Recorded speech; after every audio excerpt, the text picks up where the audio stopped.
Yeah, Miss Nini's. Hello, Mrs. Nini. Good day, madam. I've come to you with a special requirement. The tailors on the street can't help me, I'm afraid. Could you make a doll for me? Oh, Senor Holmes. You taught the police how to do their job, and they found the thief. Of course I will help you. But what sort of doll? A child's doll, such as my great niece might play with? A little larger than your typical doll. Signore, I don't understand. Boy, girl, animal, and what color? Gray. Animal, a passionate, perhaps amorous animal. Ah, Signore, you talk in riddles. I am an old lady who's seen it all. Tell me what you need. I need a life-size elephant. I think Mrs. Nini outdid herself with this one. Is that a tail? That's a trunk, John, but I must agree with you that it's her masterpiece. Well, let's not waste any time. Hunting Goliath. So, she made the costume. So, where are we gonna go? Where are we gonna put it? So, where was I? Why do I need to be at the police station again? There's a little sticker on it.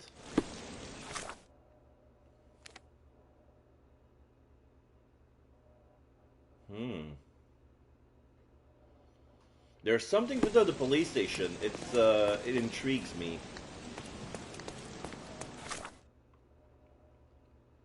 Where did I put my marker?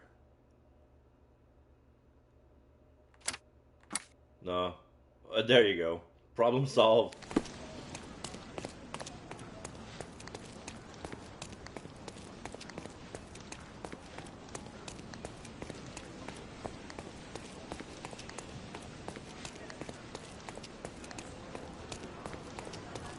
Gentlemen.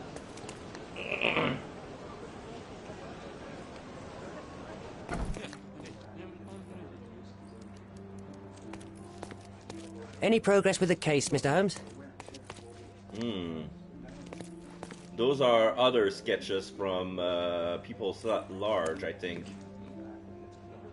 They look like pictures.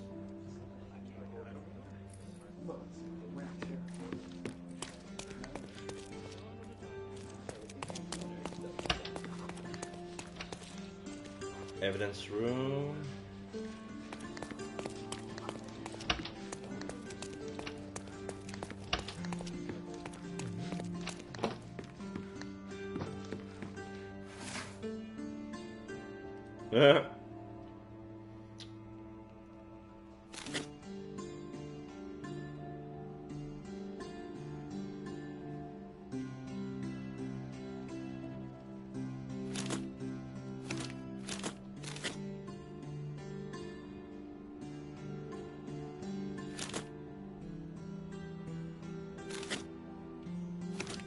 This is still from the M incident, right?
Yeah, I completed this case. I don't know why they asked me to... what other evidence is there? The clock extortion. Wait, really? Oh, yeah, wait.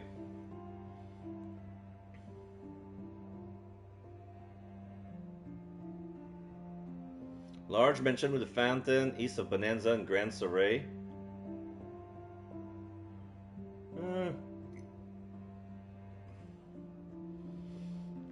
So this must be why, but no, this requires the map. This doesn't require the.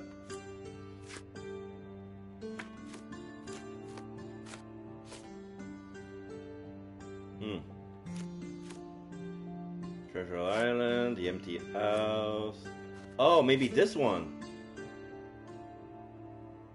No, it's for the newspaper.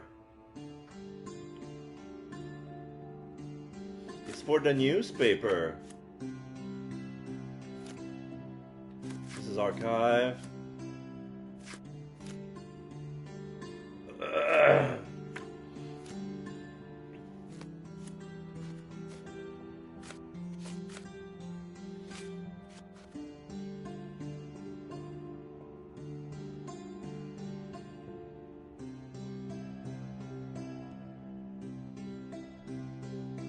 Okay. Am I close? Maybe I cannot. Yeah, I cannot fast travel when I'm in here.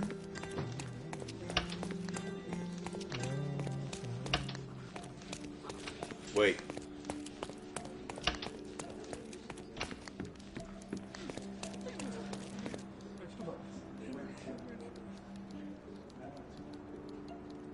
I have to go back to.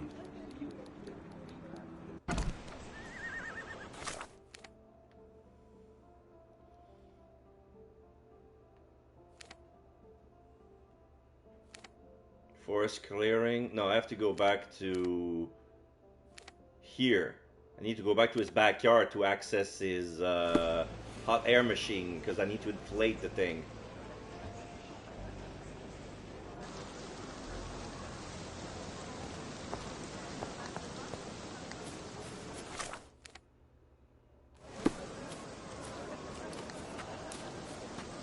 How much money do I have? Where can I see it?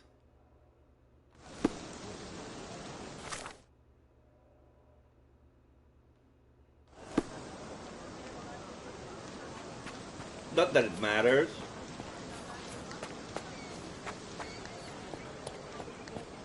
They're probably gonna show it when I need, but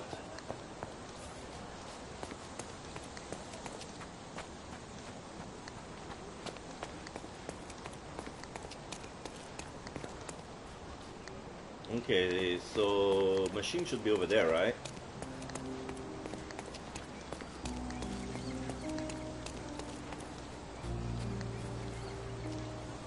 The game is on. So, what's the plan? I hope it all doesn't go horribly wrong. We know that the elephant is seeking a female. We can arrange that. A doll with the appropriate scent might do miracles. So, you're a marriage broker. Well, I suppose that makes me a groomsman. Oh, she is a bit breezy, I must say. Well, Goliath is eager for a single female elephant in his area. It should be just enough for his taste. You'll need to trust me. Okay. Are we ready? I can't stand the tension. So John is holding the rope. We're ready. Let's call the elephant. Play teasing trumpet, play impatient, play submissive, play salacious, play tempting. Okay. Let's start with tempting. Do you like raisins? How do you feel about a date? How could anyone resist? Salacious. If I told you that you had a nice trunk, would you hold it against me? I knew a lady once who said just that. Impatient. Here I am. What were your other two wishes? Those are elephant pickup Too bad lines? I'm not an elephant. Teasing. If you were a chicken, you'd be impeccable. Take your time, Sherry. Submissive. Please show me a night I will never forget. That deserves a slap. And then a kiss. And here's our lovesick friend. Oh, it's coming! There's a police officer looking at the elephant. Yeah. He's cuddling her and touching her trunk with his. Yeah, the police caught the elephant. Oh, that was it. What is the meaning of this? Why are you bringing it here? I won't allow you to leave. I assure you that it is only a temporary measure. It won't be long until the elephant is gone, I promise you. So, why is she... Okay, so Goliath is found back in his pond with the plush. Oh, okay. There are some scratches on his eye. We're gonna examine the elephant. There's some mud on his knees.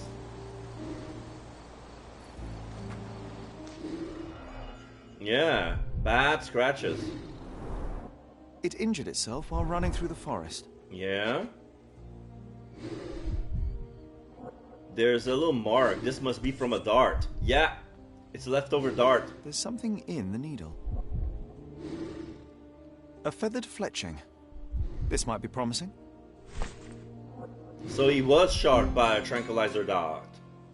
Okay, so what else we found? Oh, what's this? The left tusk is larger and more worn. You're a left-tusked elephant. Oh, he's a lefty?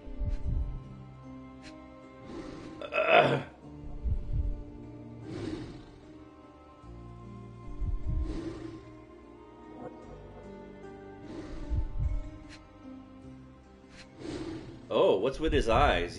They're all brown. Are they supposed to be that color? Peaceful and compliant. Almost a gentleman. Oh, he's drugged. His pupil is somewhat dilated. But yeah, we found... yeah, we need to find... yeah, we found a dart. We're going to do a chemical analysis to confirm that the poison was indeed strychnine. Okay, so 2 minus 6, 5. Okay, so we're going to... Oh, times 2. Okay, so we're going to put a minus. We're going to put a minus on the 3 over there. We're going to put a plus on... No, another minus.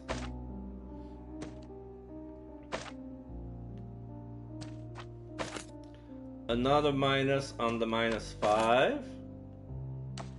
And then the plus is going to be on the 5. On the 4. To make a 5. And then we're going to fuse everything. Alright. 5. 2. Minus 6.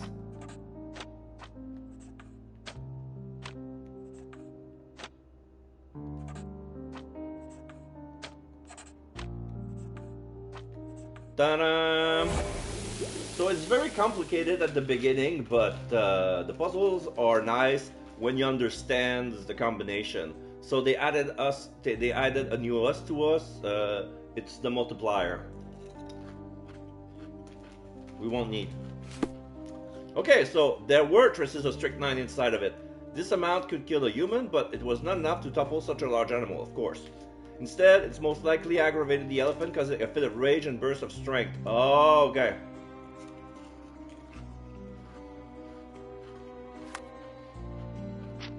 So he went on a rampage. Yeah, both Arthur and Paul owned darts, and there was a poison dart.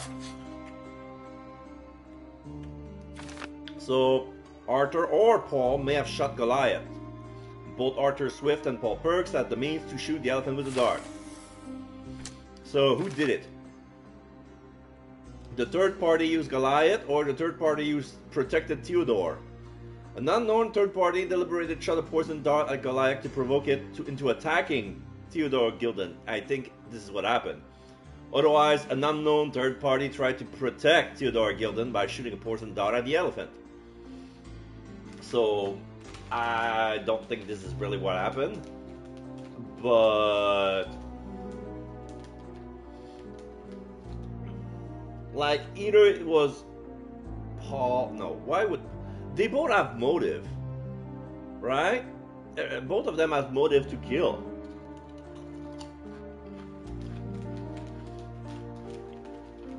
My money is still on Harter.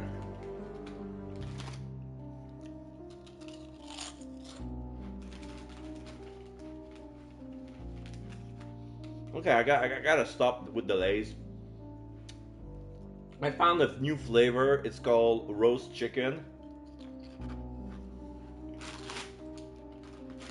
However, it tastes more like gravy than chicken. And I'm kind of displeased, but it's still good.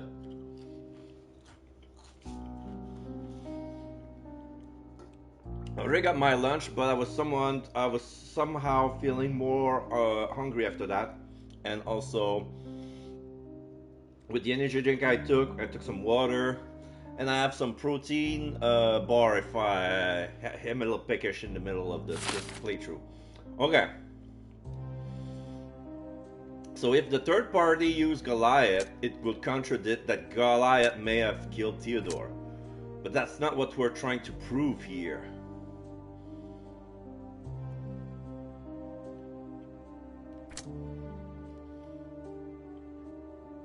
There was an unknown third party. I'm missing another clue. Have we found all the clues?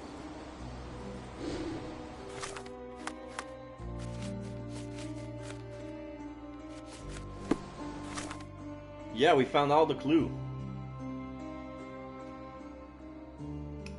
So with what we gather, we're supposed to make a conclusion? Okay. Oh, poison dart and fatal battering. Ah, there it is. So Goliath may have been provoked, or Goliath may have killed Theodore.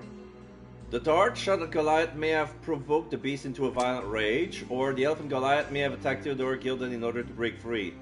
No. This is the red herring. That the elephant did it. He was like the elephant had a motive as well, and then the third party wanted to protect Theodore while being kept hidden.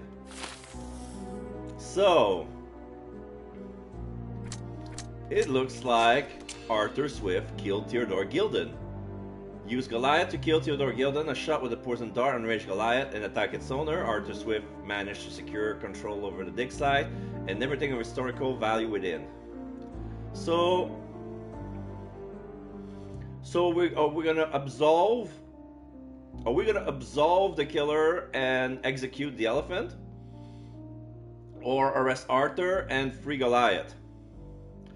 Or either Arthur Swift used the elephant Goliath to kill his former partner Theodore Gildan. Arthur was ready to sacrifice others for his own well-being. Such cruelty towards human and animals should be punished. Or Arthur Swift is a victim of Theodore Gildan's greed. He tried to protect humanity's history from those that would privatize or discard it. I will let Goliath take the blame for Gildan's death, but would insist in return that Arthur leave Cordona.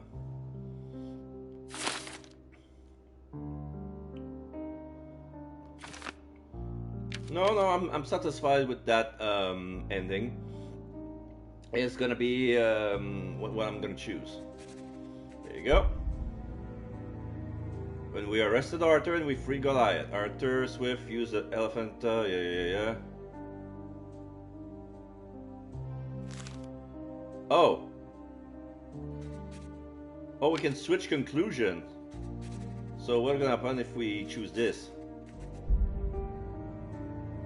Let Arthur go and execute Goliath. Oh no! Are we gonna strangulate? We're gonna use the noose on Goliath? No! That's disgusting! No, it's not. A victim of greed, tried to protect humanity's history from those of privatized or discarded. No.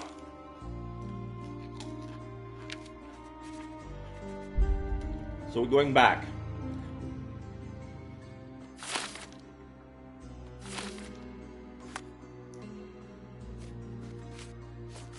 Gilded Cage. Who we have to talk to? Was the elephant shot before or after Theodore dead, but doesn't matter.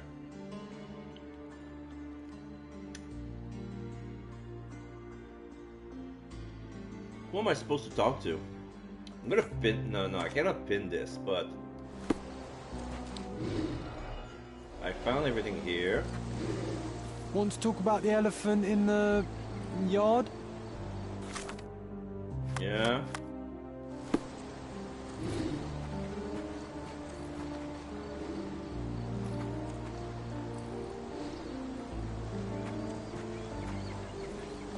The more I look at the evidence, the more I feel like this is an accident.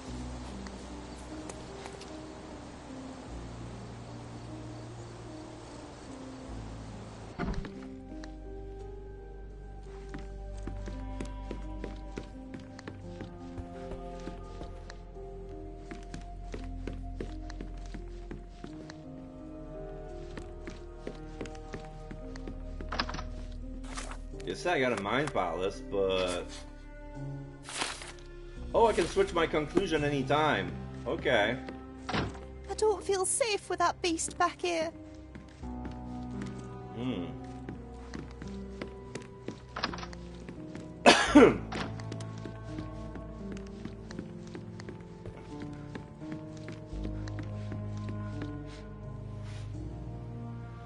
So we're gonna talk straight to, I guess we have to go back to the archaeological site.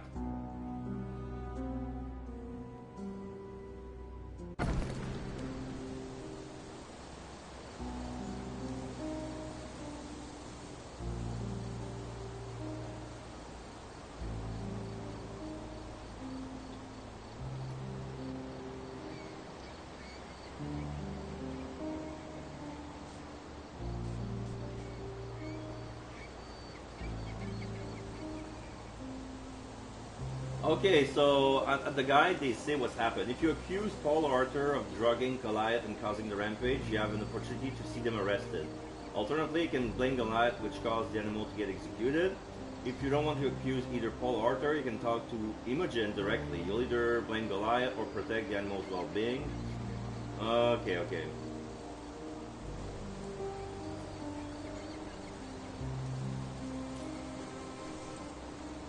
Okay.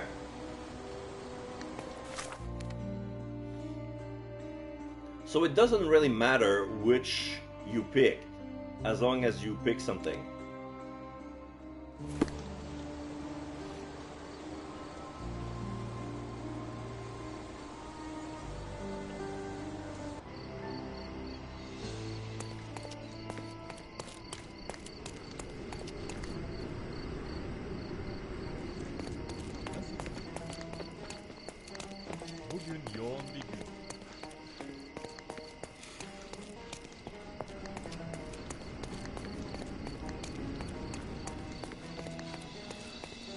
Stop loitering and get...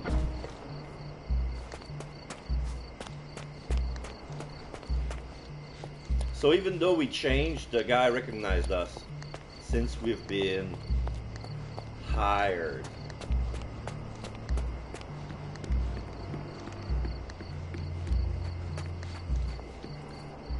Accused. You are guilty, Mr. Swift. Killing Theodore Gilden was a testing challenge. You succeeded. What makes you think I'm somehow involved in Gilden's death? My partner's death, I might remind you. You were at the crime scene. You were there when Theodore Gilden died.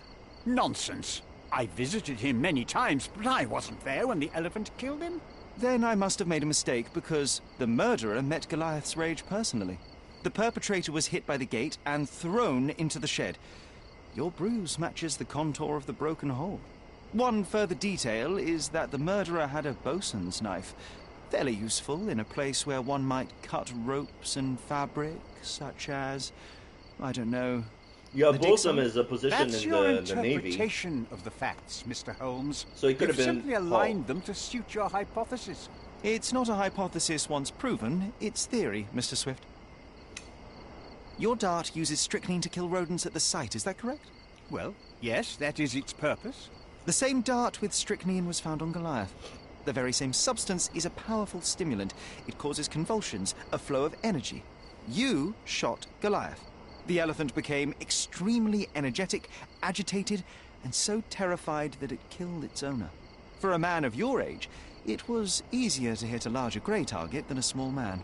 You said it yourself. Goliath killed Theodore, and your strychnine speculations are absurd. Only athletes use it as a stimulant, not elephants. No, strychnine is True, poison. but one dart of strychnine would not be enough to kill the elephant, and you knew it. Let me tell you a story. A man spends almost 5 years of his life locating an artifact. He puts every ounce of energy and money into his research. The same man even goes so far as to sign a contract with a ruthless man, a businessman. It was a risk, but the reward would be worth it. Years go by and there's still no result, so the businessman decides to end the man's research. He spits on the research, he promises to bury the site under an eccentric project.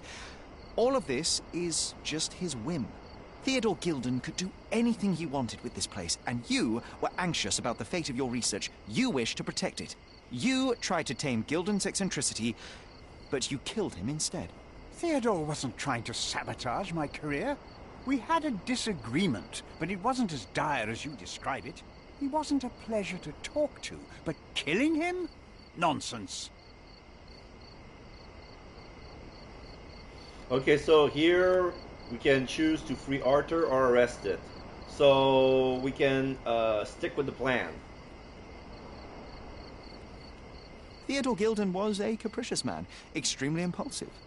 But the cold-blooded nature of your plan makes you even more dangerous. You feel nothing. You show no remorse. It was simply a calculated move. And that is why you are under arrest. Nothing. You have nothing on me. I think I'll let the police decide if my findings are substantial enough for prosecution. This is all a dreadful mistake. This can't be happening. The elephant killed Theodore. Goliath is innocent and he should be free. He is not the real murderer here. That is the apex of your career, Mr. Swift. Farewell. Animal advocate. Oh, I choose to save Goliath's life.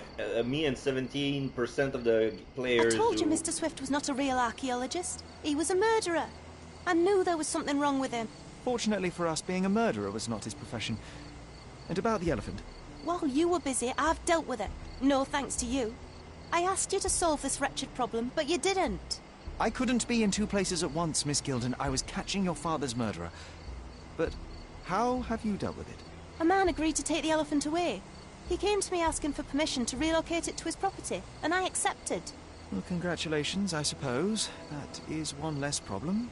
Actually, two, Mr. Holmes. I found my father's possessions that you can take with you and disappear. I appreciate it, truly. Well, someone has to do something. Take everything if you need to, and leave me be. Take care of yourself, Miss Gilden.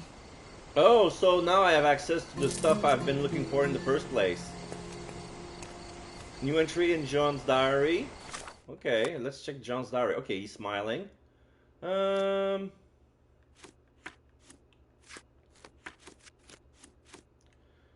Not only did Mr. Swift kill his partner, but he also blamed it on an innocent elephant. I'm glad Sherry protected Goliath's honor.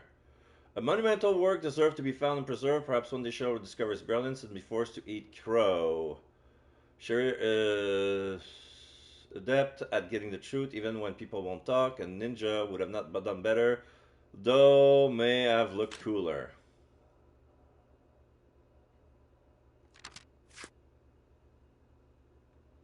Okay. So now we're back to a mother's love. So what's this? Two things. A letter and... This belongs to our mother, Violet. My mother always wore this around her neck until one day it disappeared. I was wondering where it went. But why... She said it was a birthday present from a good friend. Oh. Why did he bring him back? Letter from Violet to Theodore Gilden. My dear Theodore, you know I value our friendship more than most other bonds. We share the same restless soul, and your acceptance and support in trying times has been a blessing. I am endlessly grateful for the turn of fate that saw Seeger and I join the same expedition as you. It changed my life for the better. Nevertheless, I'm not blind nor hypocrite. I know that your feelings towards me have deepened. Forgive me, Theodore, but I do not feel as you do. I must spare you the pain of one-sided love before it's too late. Please see enclosed the necklace you so thoughtfully give in remembrance of our adventure together. I knew it! Theodore was in love with our mother, and she said no.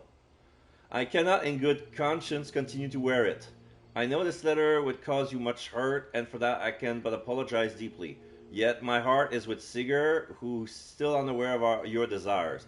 If this sees the end of our friendship, I will understand, but I truly hope we can continue to share the conversation, collaboration, and kindness that have brought me such joy all these years. Yours respectfully, Violet. Ah, not... Yeah, this is like rhetorical. Yeah, they say yours, but no, it's not yours. Okay, so Sherlock is remembering something. The home, the stairs. A room is unlocked? Oh, he's remembering his mother with the necklace. She had a key? Oh no, her father unlocked the door. So we're gonna visit Sigurd's study. I just had another glimpse of a memory, John. It's fuzzy, but I'm sure it happens somewhere in the manor. Finally, moving forward. Shall we go? It's nearby, so might as well.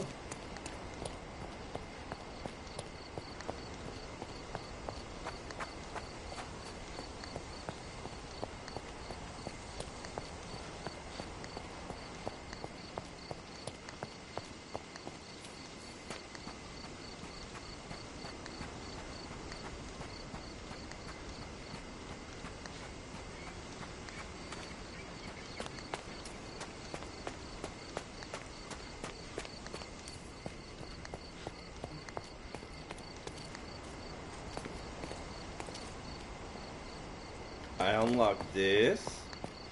Oh, I kept the balloon as a memorabilia. Interesting.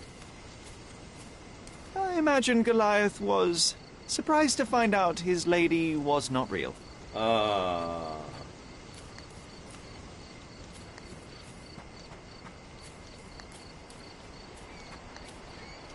So there's the statue. My mother liked the story of David and Goliath. She said it doesn't matter how small you are, you can always overcome any obstacle.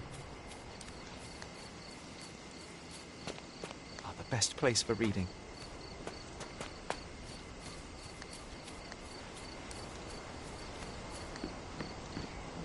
Anything else?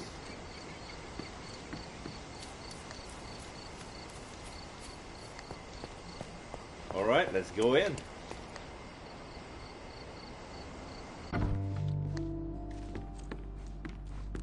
You know, I envy you, Sherry. You can talk to other people and they won't ignore you. And I envy you. You can ignore any person you're bored with. You don't miss out on much. Most men are dull, unlike yourself. Well, I'm flattered.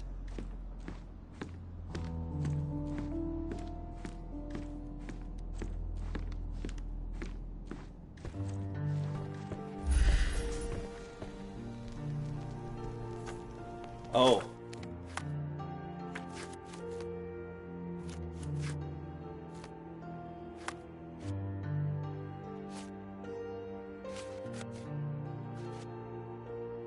Oh, the fragmented memory. I need to pin that. Okay.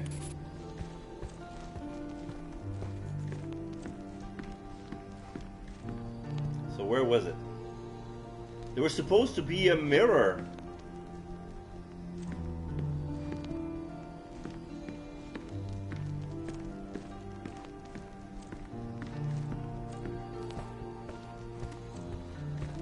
I had a surprise for my mother.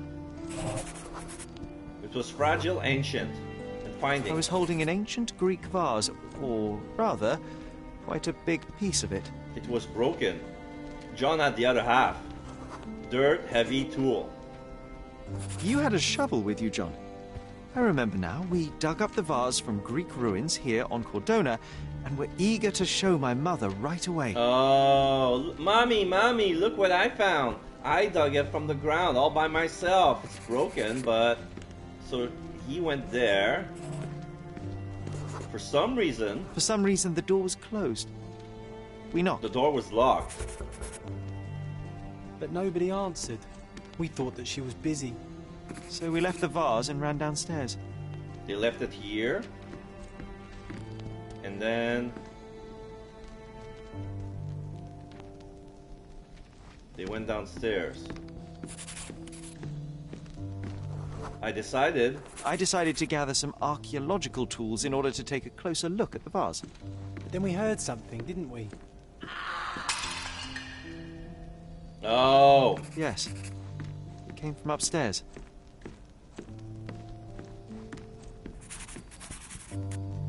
the thing was broken. Okay, so when because they put it next to the door.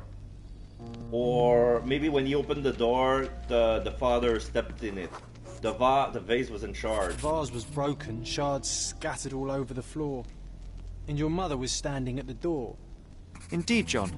I doubt it was her. Let me concentrate. The yell was a male. Person, angry, male.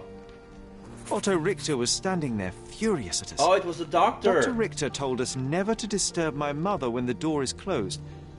He said she had broken the vase. No, that was him. But we didn't believe him. I bet he smashed it. The closed door, a mother's arms.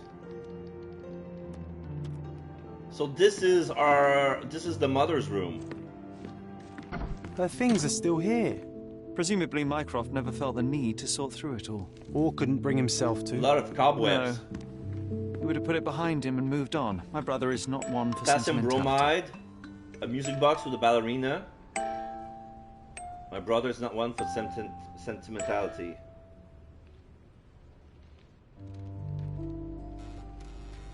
Okay, so let's explore the room. Portrait. Looks like it was damaged by a blunt object. Hmm. Yeah, there's some scratch. Looks like it was damaged by a blunt object.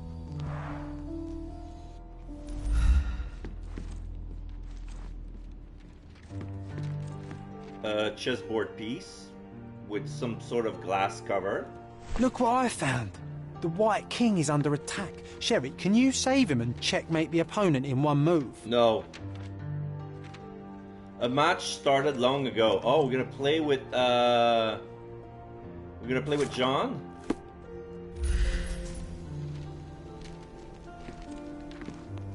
Let's see.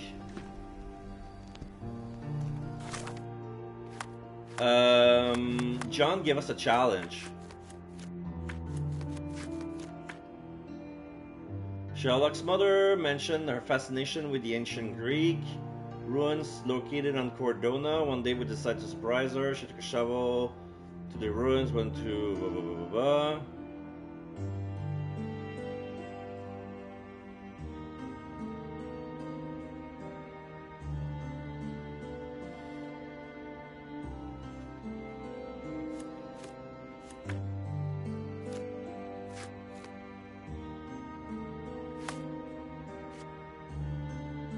Memories in the manor.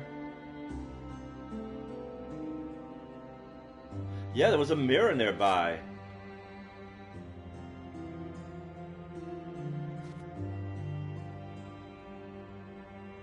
So yeah, I'm gonna pin this evidence. Defend the king with the bishop. Oh, nice move. You saved the king and checkmated the Black King with the rook. Wait, what?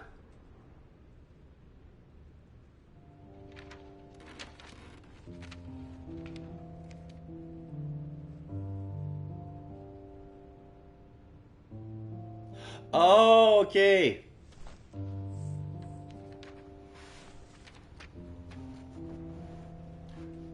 Yeah. So we were the whites. So we just moved the bishop.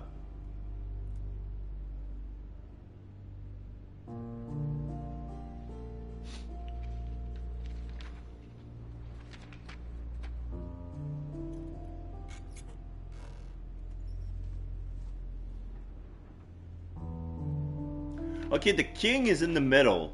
He cannot move the king. When you're checked, the king cannot move. Well, no, wait. Only the king can move when you're checked. So, yeah, eating the rook with the queen wouldn't do much.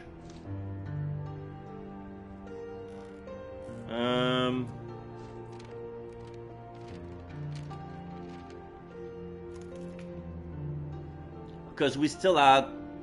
No, that's our king. So the king... Yeah. If the king eat the pawn... No, he can escape.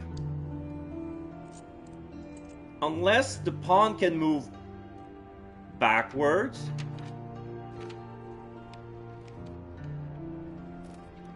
No. He cannot move left. He cannot go up. He cannot eat the rook. No, he cannot eat the bishop.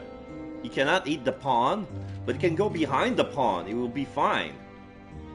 Why does it say it's a checkmate? He still has a move. He still has a move.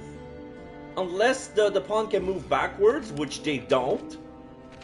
No. This is stupid. This is stupid. Okay, so... Was that always there?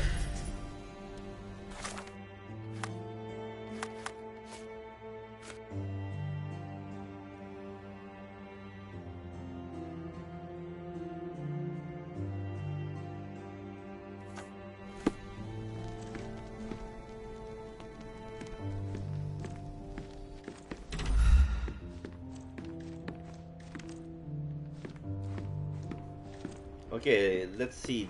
Looks like a tea set. There's a newspaper. I'm gonna take the newspaper. This is the Times. Oh, Siger Holmes' obituary in the Times. London, August 21st, 1865. Mr. Siger Moreland Holmes, the renowned archaeologist, authenticator, and historian, is dead. A mere 41 years of age, he was seized by cardiac events during the opera at the Covent Garden Theatre on Saturday. Despite a physician's best effort, he remained insensible and died at 20 minutes past 6 o'clock last evening. His sudden end came as a severe shock of his large circle of acquaintances.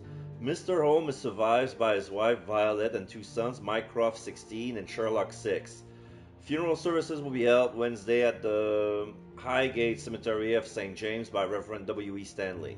It's a strange feeling to read about my father's death in the newspaper. I can't recall anything except the deep feeling of loss. You were too young. It happened before we even met. It's so sad. I'm sorry. An old sheet of paper, March 25th, 1869, 4 years after the father's death, back when we were 10. Examination notes of Dr. Otto Richter. Over the last few months, I have asked Mrs. Holmes to sketch some landscape. The first few were clear and accurate, but subsequent drawing quickly drifted away from reality. It appears her disease progressed rapidly and perhaps even affects her vision. I may need to consider trepanation.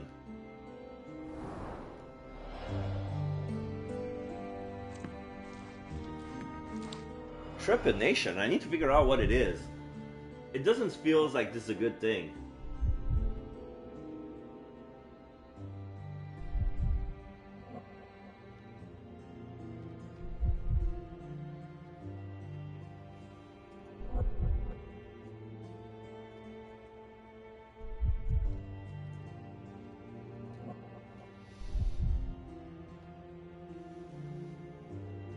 Also known as trepanning or burr-holing, one of the oldest surgical procedures known to humanity, and refers to a surgical procedure. A circular piece of bone is drilled and excised, most commonly from the human skull. Oh! He wants to carve a hole in our skull to remove some of the liquid. Oh, yeah, what was used for? Yeah, I think it's...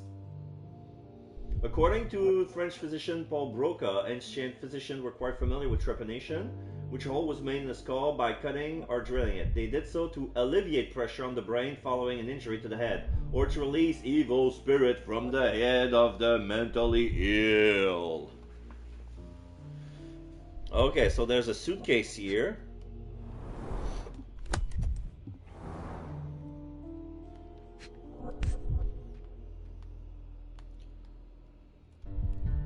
No labels. I doubt it ever had one.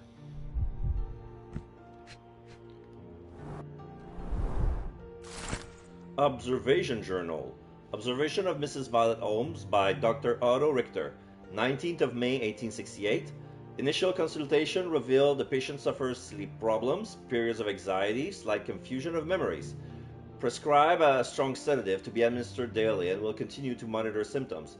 3rd of August 1868. Sedation has helped minimize anxiety attack, but Mrs. Holmes now experienced catatonia, apathy, and prolonged depressive states. Moreover, the patient's confusion has worsened, and she has begun writing letters to her deceased husband as if he were alive. I've prescribed 6 further drugs to balance her mental state and weekly hydrotherapy. 27th of November 1868. The current drug regimen has delivered middling results, with confusion worsening into near constant delusion. Patient grows aggravated and when these beliefs are uncontradicted, prompting aggressive behavior. I have now witnessed several episodes of violence against her own family and towards herself. Consequently, I order that bars be installed on the windows and that Mrs. Holmes be strapped to her bed at night.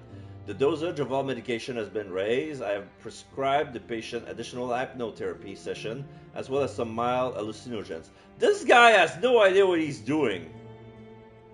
He has no idea what he's doing, so I'm going to prescribe some drugs and see what happens. And hopefully it will heal her, because I have no idea what's going on right now.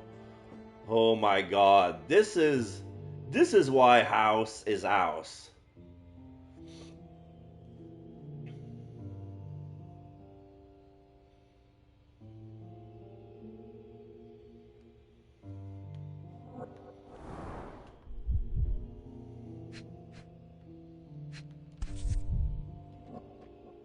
I wasn't done with the powder. No labels. I doubt it ever had one. No labels. I doubt it ever had one.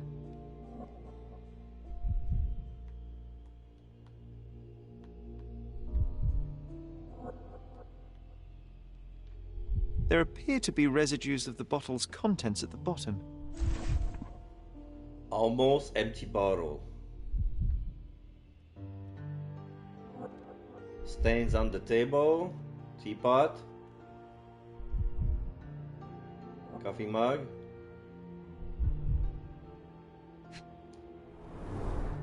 Do you think the doctor could have used these tools here? I hope not.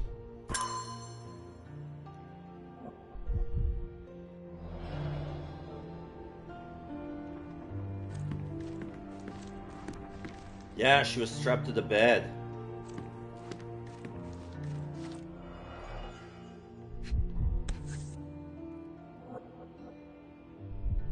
This is a drawing. This picture was drawn by my mother. I recognize her hand. There's a date on it, 8th of December, 1868. I've seen this. This is next to our house. This is the Greek bridge.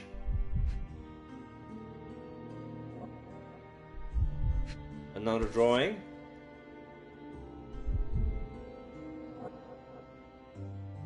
Some sort of church. This seems a bit odd. I can recognize my mother's style, but it's far too sloppy. Dated 12th of February, 1869. Well, because she was drugged. This is a feather fan. Book. Another memo. Oh! Can you say Descent into Madness? This is Stonewall Manor, but it looks like it's been drawn by somebody would hold their pencil like a knife. It's difficult to tell what this is meant to represent. There's no date at all.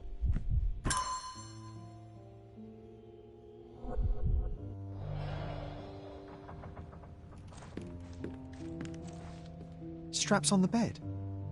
It just doesn't look right. Potassium bromide. 100 compressed tablets, number 338, 10 grains. Seems this was the most frequently used medication. 1 dram dissolves in a glass of water, administered daily.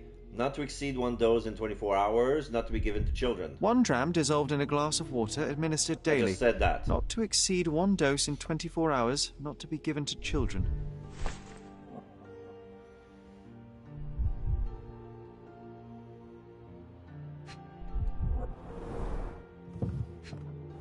Memo. February 1869, from Violet to Seeger. Yeah, she wrote to her late husband. My gentle Seeger, alas, I am still yet to receive any correspondence from you. One presumed my previous letters are chasing you around the continent as you travel. I hope you are in good health and already on your way home. Forgive me my impatience, but life without your kind voice and bright eyes is scarcely worth living. The boys need their father around too. I can tell that they miss you, though, as you well know, Mycroft is not one to wear his heart on his sleeve. In case my prior letters has been lost, know that we have relocated to Cordona. Please come back soon. Forever yours, Violet. February 1869. Oh, it brings back some memories. Morning Mania. Let's see.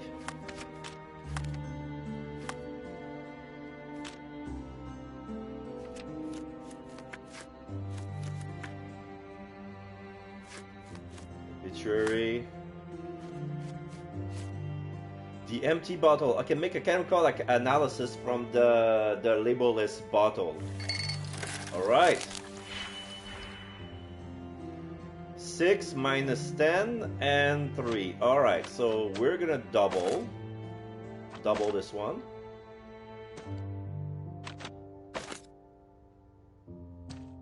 Six. Double this one.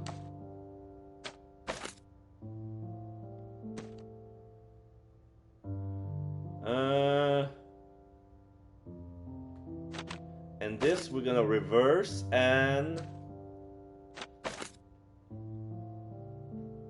boost.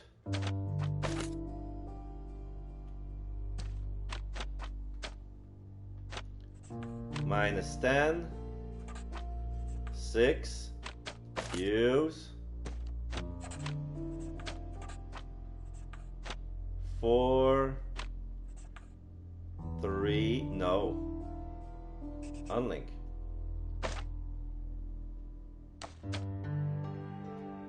This one. 4. Minus 4.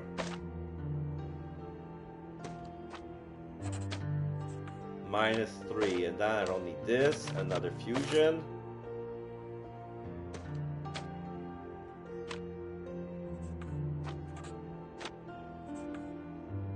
Oh, wait. It's this one.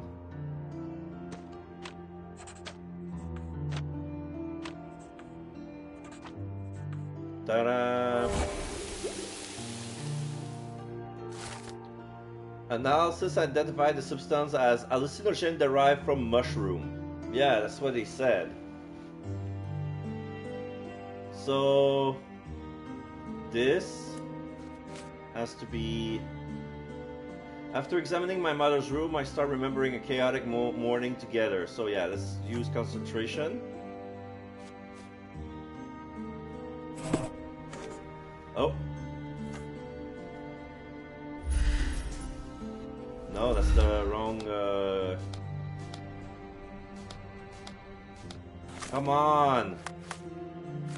I unpinned it accidentally. Okay.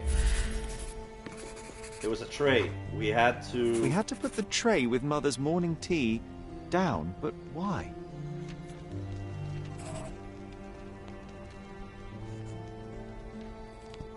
Mother was troubled. Mother was troubled that morning. Something we did upset her. Dr. Richter tried to calm her down. The table was flipped. Broken plate. The broken plate shards were all over the floor. Mycroft had to change his suit as the one he was wearing was completely stained. It's starting to ring a bell. I think it happened in the morning. Yeah.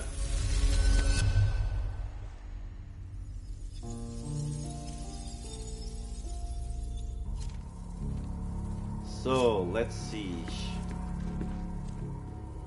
1, 2, 3.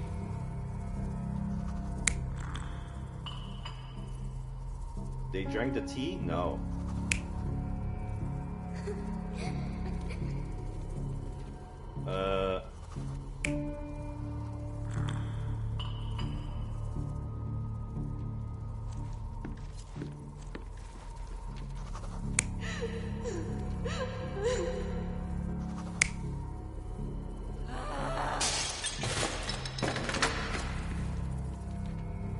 It looks like he triggered something in her, and that broke the plate. Was Mycroft holding the plate?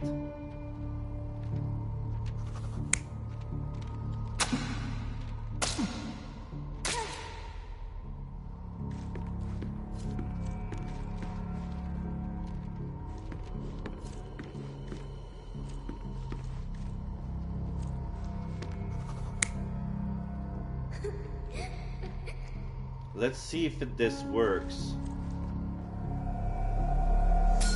Yeah. I don't believe you! Liars! Get away from me! It's not true! It's not real! She had a reaction. Oh.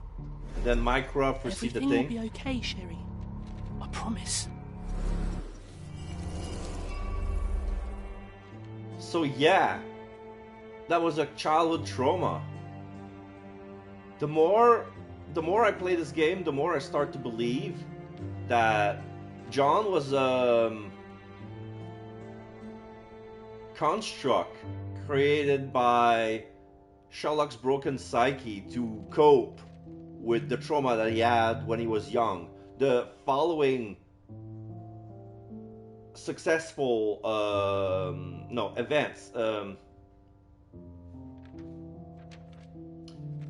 series of traumas. Yeah, the continual series of traumas that Sherlock had when he was young, starting with the death of his father, the downwards spiral that was his mother's health that led to her death.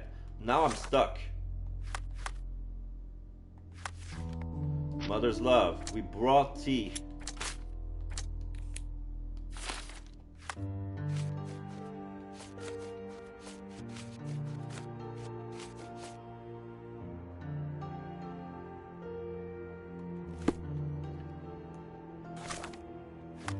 I'm gonna restart the game. It feels like we're blocked. We're gonna go back to the main menu, and the game will auto-save. Okay.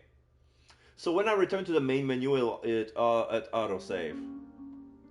Okay. Are we gonna have to redo it?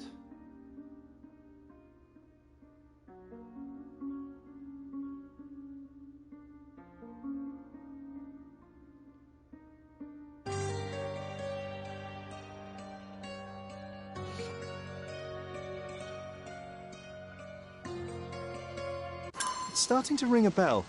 I think it happened in the morning. Oh, I have to redo it.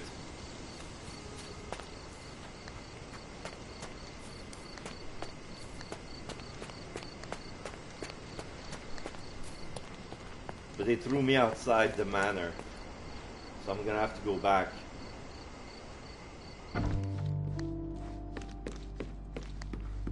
Okay.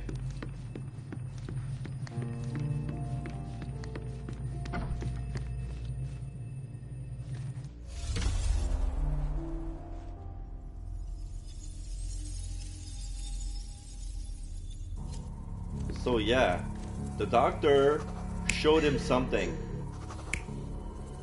that provoked her a wild reaction.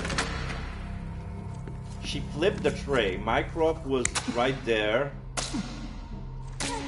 and his thing was stained. And we were there just after giving them the tea. And we were traumatized as shit. I don't believe you! Liars! Get away from me! It's not true! It's not real! What? Oh. Everything will be okay, Sherry. I promise. Ah!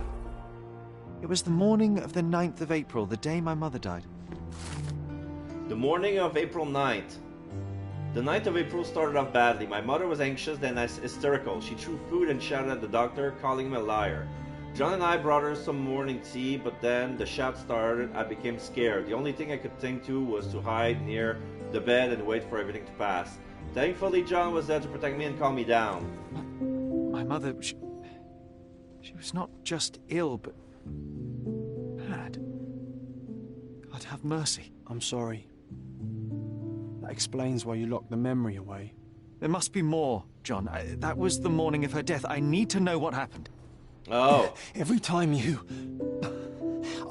I just don't... Yeah. John is Please, flickering. Sherry, leave it be. Just breathe, John.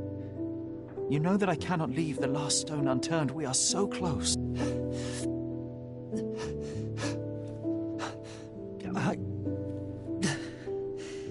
I know. But can we at least leave it for another day? Continue or of course? It cannot wait. Let us find another door and finally learn the truth. That's pointless, Sherry. To date, you have had no control over the return of these memories. It is all triggered by your work elsewhere on Cordona. You must accept that this will have to wait. Are you all right? Yes or no?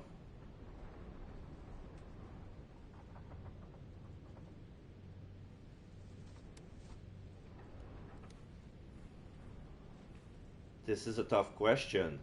Are we all right? I want to say no, but In the end, little has changed. My mother was still unwell, just not with tuberculosis. yeah. What I do not yet understand is why Mycroft lied about it. There are precious few pieces of this puzzle remaining, John. Let us dawdle here no longer. Indeed. Wait. Did you hear that? Someone's in the house. Metallic souls. What is this sailor doing here?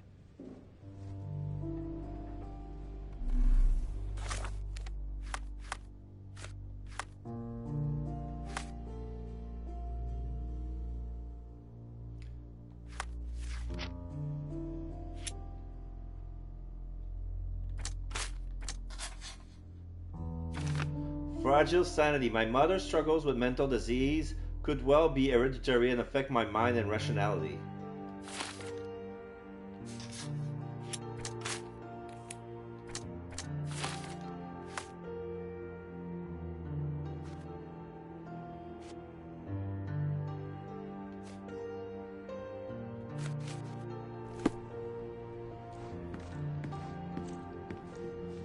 Is that... There's a bat. Oh, I would love to take a bath right now. This one is Not dirty. this one. Surface corrosion suggests it was prone to extreme temperature fluctuations. For medical purposes, I suppose.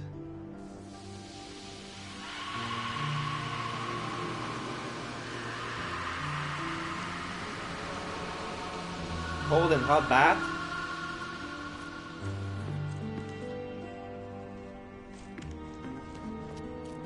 This is weird.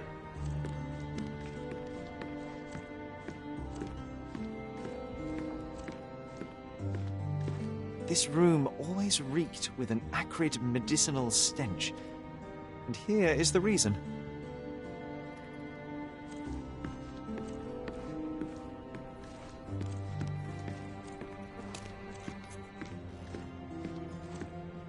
A withered plant. My mother loved flowers. They made her smile. I remember we would bring a new bouquet every week to make her a bit happier. That's why we collected all the violet flowers we could find on the island. Ah.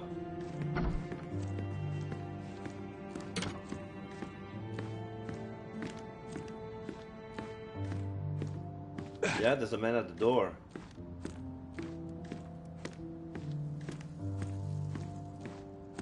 Sherlock Holmes, isn't it? I was looking for you. That's a weird beard you have, sir. With whom do I have the pleasure of speaking? You can call me your new game. The rules are simple.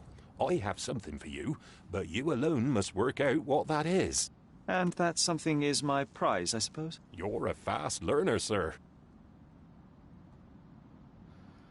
So, this guy has some sort of purple stain on his skull. Oh, it's pink paint. This is my Danganronpa brain saying, oh, he's got a wound. No, it's pink paint. This was painted recently.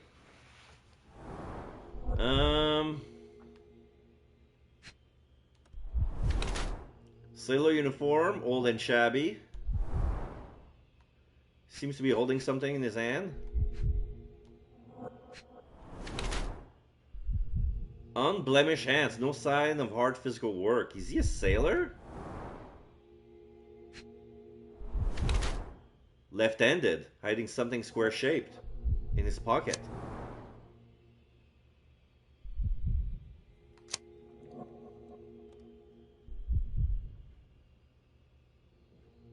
So he's either a sailor artist or an artist disguised as a sailor.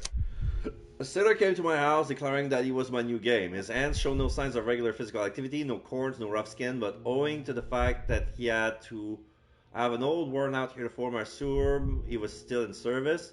He had a drop of pink hair, paint in his hair, which led me to believe he's somehow involved in the art sphere. But pink is so not a marine color, so it's an artist disguised as a sailor. A man dressed as a sailor came to my house declaring that he was my new game. A drop of pink paint in his hair betrayed him as a man who was involved in the art sphere. His hands show no signs of regular physical activity, no corns, no rough skin, which is odds with his mariner outfit. Few artists know my name or where I live, so Vogel best fits the role of the game master. Considering the tiny square-shaped object in the fake sailor's pocket, I deduced he was employed at Vogel's art gallery, and the real reason for his visit was to pass me an invitation. Yeah. This is gonna be my profile. I cannot believe that Mr. Vogel has somehow successfully called my attention to his gallery. You're here with an invitation to visit it, obviously. My word, you are fast, Mr. Holmes. Could you explain how you came to that conclusion? Of course. Explanations are my favourite part of any conversation. Hands without any sign of regular physical activity, in contradiction to one who would most usually wear such a uniform. The paint in your hair is pink. I don't know of any military service that paints their ships pink, unless they have launched a new fashionable fleet. A sailor with the soul of an artist? I would suggest rather a gallery employee disguised as a sailor to mislead me. How many artists on the island know where I live and of my passion for deduction? Werner Vogel is clearly at the top of the list. And you've been attempting to conceal something square-shaped within your pocket. An invitation, I suppose. An invitation to Mr. Vogel's gallery. That was remarkable, Mr. Holmes. Mr. Vogel was right about your genius. I think he may have even underestimated you. This is your invitation. Please tell Mr. Vogel that the seed has been planted. He asked me to tell you to do so, if you win this little game. Farewell. Vogel's Art Gallery invitation. My dear Sherlock Holmes, as you no doubt have already guessed, I would like to invite you to experience my art exhibition, not only for the purpose of the contemplation of beauty, but a more general need of your genius. You will find the gallery at the Caravanserai at the crossroad of Bazaar Road and Hermes Avenue in Old City. Always your friend, Vivi. The Muse from Abroad. I've been to this art gallery accidentally while I was on my way, when I was mapping by foot the old city. But I'm not gonna do that right now. I think I'm gonna switch it off with one of those Moriarty case. Yeah, I need to go to the art gallery. So yeah, I'm gonna focus on that one. So, large mansion with a fountain, east end of Bonanza Street in Grand Saray. Oh. That was a nice game. It doesn't matter who won. I enjoy every second of it. Cherry's memories of his mother turned out to be not so happy. It's breaking his heart, and my heart aches too. All of me, in fact. Yeah.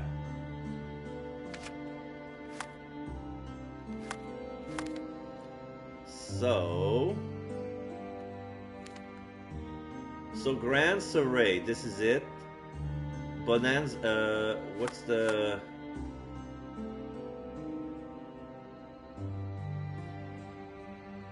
East end of Bonanza Road. So Bonanza must be east-west street. Let's see. I'm in Grand Soleil. Bonanza. Here. There's a fountain at the bottom east corner where Bonanza Road ends. And where Gallifrey ends too, as a matter of fact. So let's place a marker. This must be this one. Have I been in this sector before?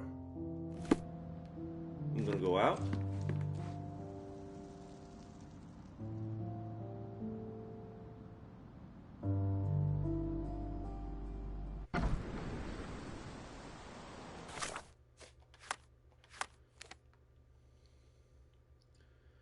I have not been in that sector yet. Which is the closest? You know what? I'm gonna take this one. I'll go stop by the art trader to get the painting that I missed, because I believe these are cheaper ones.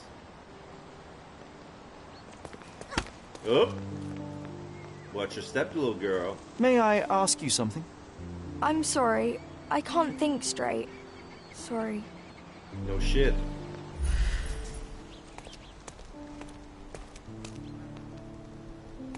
And she's gone.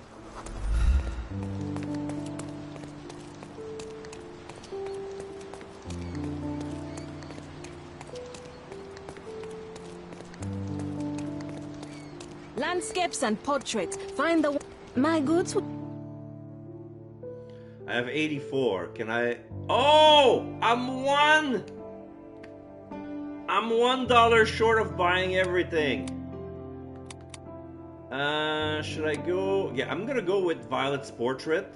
That's an absolute. And... Cordona Landscape. That's a new one. Just like Outside, but without all the murder. I'm gonna take a map of London. Enjoy your purchase.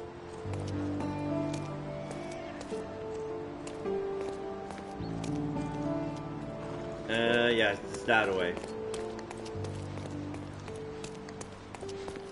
What's this? The finest clothes for the finest people on the island. Ah, it's for rental. Yeah, it's on the map. And then we have the... I'm not gonna buy the newspaper. I'm pretty sure the last one that I paid for is what screwed me over. Extra, extra! A historic death! The local archaeologist killed Theodore Gilden because of ancient Roman treasures. Not that it matters, it's only $1. Interested in some Cordona news? Check the front page. You won't regret it.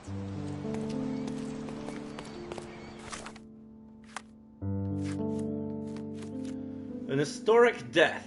Many are immortalized by discoveries, good deeds, or achievements. Local archaeologist Arthur Swift will be in the books for a different reason. Murder. The murder of his partner Theodore Gilden using the latter's pet elephant. Mr. Swift shot a dart at the elephant, causing the furious and confused animal to kill Mr. Gilden.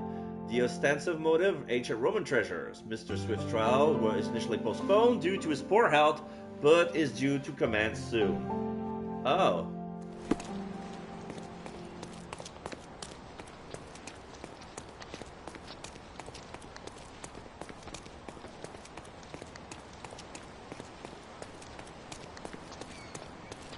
There's a cart. There's another cart. These looks like gentlemen. Cordonian servant, friendly Nighthawk. So those are two servants.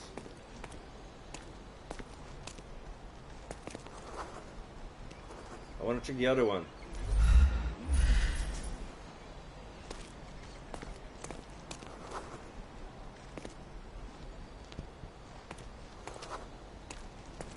Zulu cook friendly. This scale fish recently. So somebody brought a cook with him. That was odd.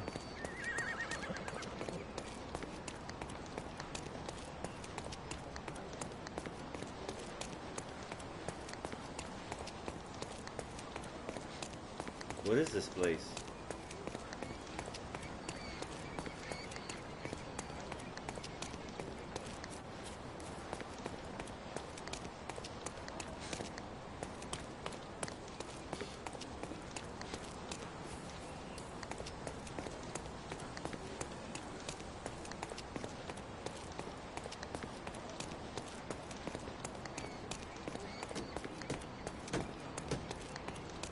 Dun dun dun dun dun dun dun dun dun dun dun dun dun dun dun. Harring's Manor. Dun dun dun dun dun dun dun dun. Dun dun dun dun dun dun dun dun dun. Dun dun dun dun dun dun. Why am I singing the Bonanza theme song? Because I'm in Bonanza Street, Promenade Square. There it is. So I'm looking for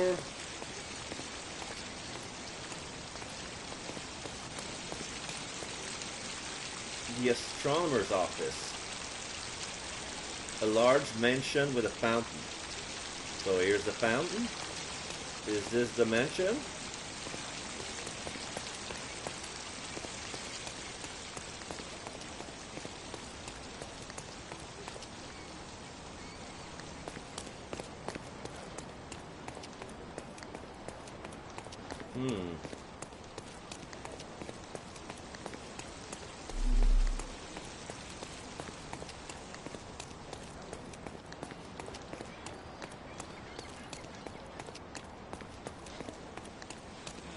I'll try this one.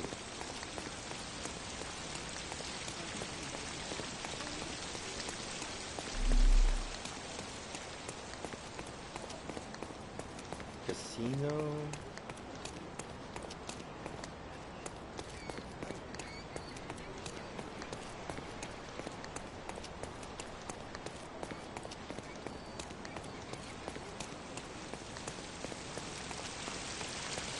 May I ask for your assistance? I'm afraid my mind has gone blank.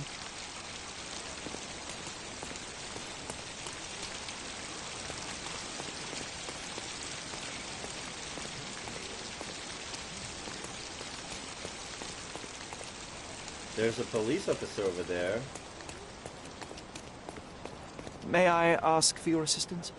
The law can't help you with that.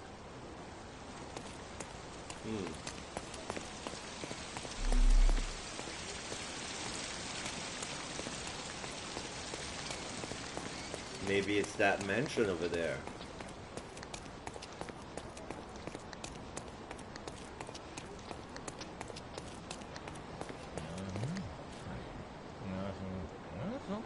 They seems to be drinking, but which one is the beauty parlor?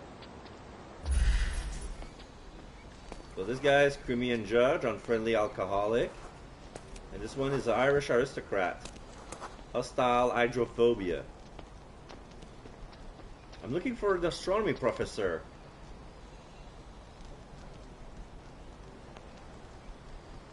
Near the east end. Oh, it's maybe it's not. It's right before. Was it the Haring Mansion that I just spotted before?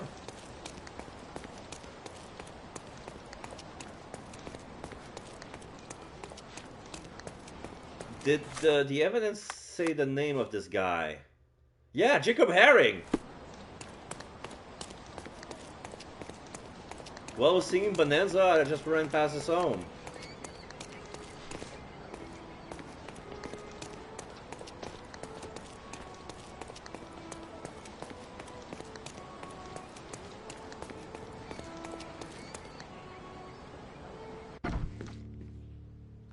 Hello? Anybody home?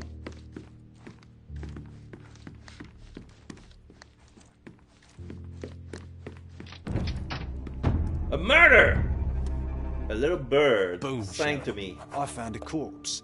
Don't you think it's strange we always end up in situations like this? A body has been Seek, discovered. and ye shall find. Somebody wrote it in the blackboard. A little bird sang to me. But it feels John, like... do you know any songbirds? Oh, I don't know. Partridges, birds of paradise, chickens. Okay, I might just be hungry. Probably is a mockingbird. It feels like there are two people who wrote this sentence because the calligraphy doesn't fit. Both the eyes are different. Oh, wait. What's the abbreviation for boulevard?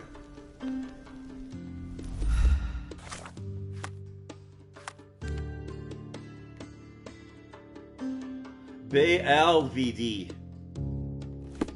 No, that's an R. Oh, so close. Okay, what's this on the floor?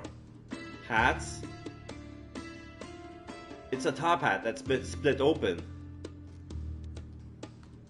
Like there was a secret hidden compartment. Somebody hid a weapon inside of a hat! Pheasant feathers. They're rare here. A pheasant. It would not be easy to cut this hat in two. Whoever is responsible is a master of their craft. Oh no, wait, there's a sword on the floor. So he was wearing the top hat and the guy slashed him in the head. He wanted to behead him, but he ducked. So he sliced the hat clean. That blade was very sharp. It's not a katana, but it is a saber.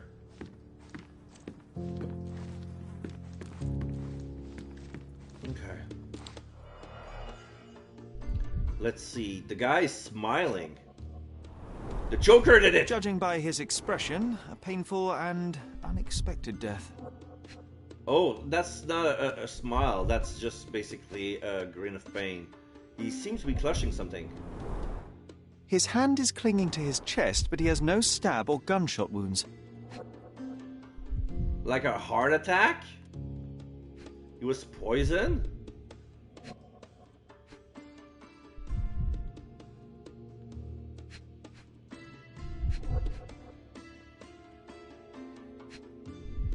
Well, what else is there?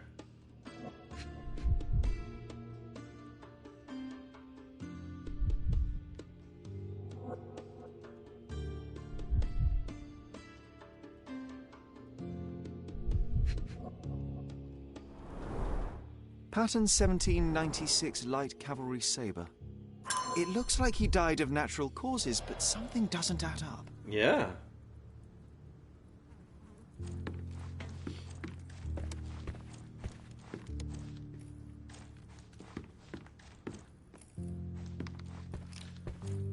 What else can we see?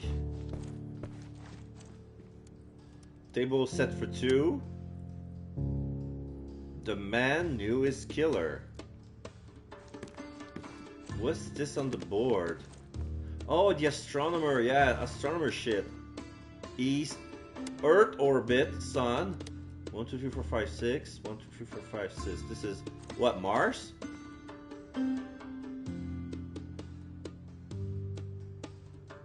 It looks like Mars, but it says planet orbit. And planet... planet what? Planet affront... Wait, what? Planets apparent... Planets apparent what? Not orbit.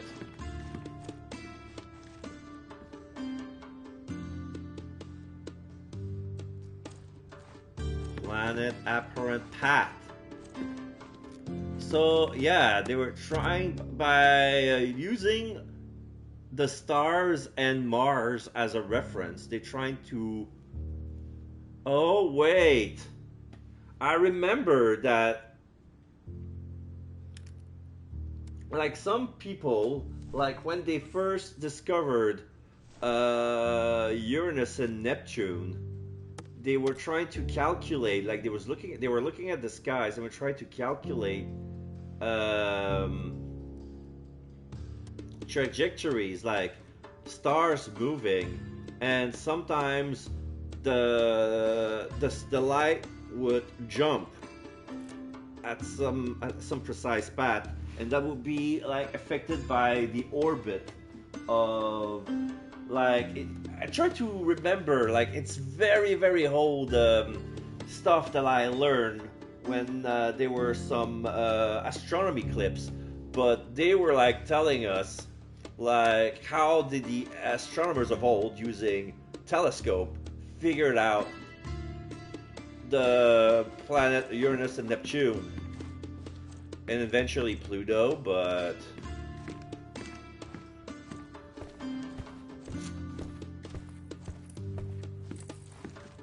here we have Earth orbit, Sun, Halley's Comet. He was studying the Halley's Comet path as well. Plasma trail, dust trail. Yeah, Halley's Comet came close to Earth. It felt like he was standing in front of the sun.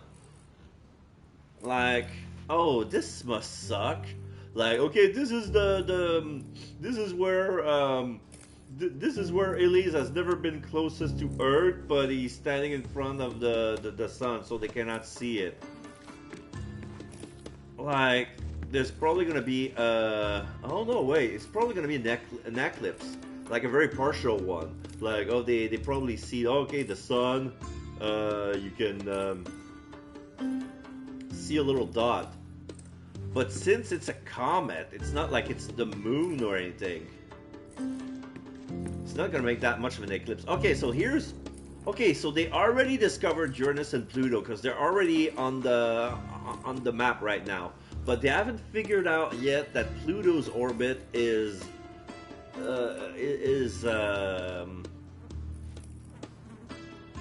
different than everybody else.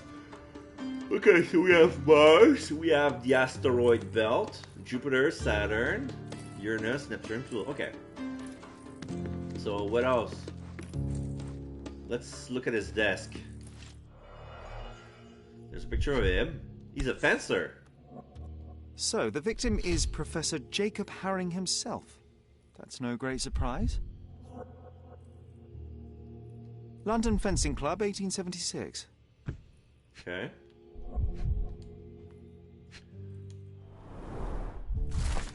Medical note. Medical report for fencing competition. Name Jacob Haring, sex male, age 52. To whom it may concern, patient Jacob Haring has completed his physical and is in perfect health to participate in the fencing club competition at the London Fencing Club. Kind regards, Dr. Wagner Bush, April 2nd, 1880. That's this year. Completely healthy and ready to take part in the fencing competition. That's a diary. There's a little piece of paper sticking out of it. Okay, we're not gonna read it. Here's a notepad. A man with a plan. Admittedly, not a great plan If you write on paper exactly when you will do your illegal business, but a plan nonetheless. Okay, I want to read that. Oh, I want to read that. Okay, daily schedule. 6 a.m. wake up. 6:05 morning constitutional. 6:45 morning ablution. 7 a.m. breakfast. 8 walk on the quay. 9 collect mail from the post office. 10 work on the science article. 12:30 Sirius B lunch and tea. They're talking about the planet Sirius. Oh no, not the planet, the star. Sirius B? Was there another star named Sirius? Answering letters. 3:30 check my precious collection. 4 p.m. repair the clock. 5 p.m. evening repast. 7 p.m. exercise. 7 p.m. walk around the quay. 8 p.m. reading. 9 p.m. prepare to sleep.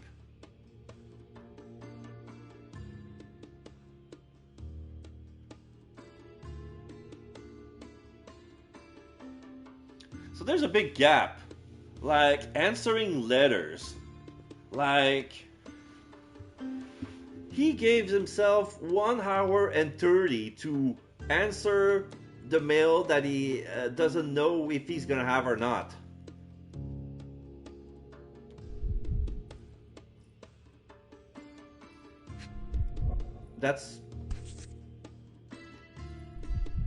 stamped with Mr. Herring's personal seal. That was weird.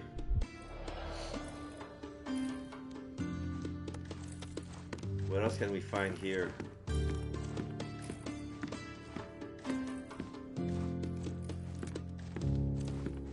Here's his telescope.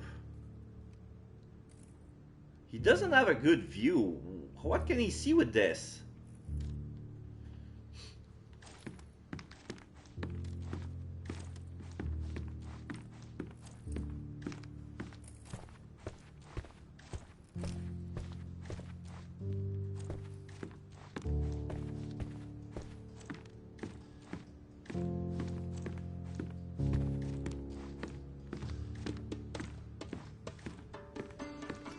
There's another room. This looks like...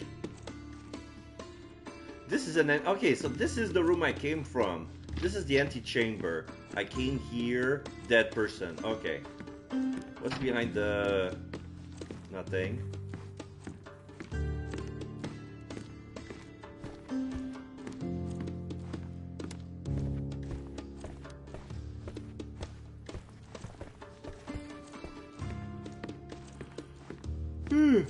Sorry.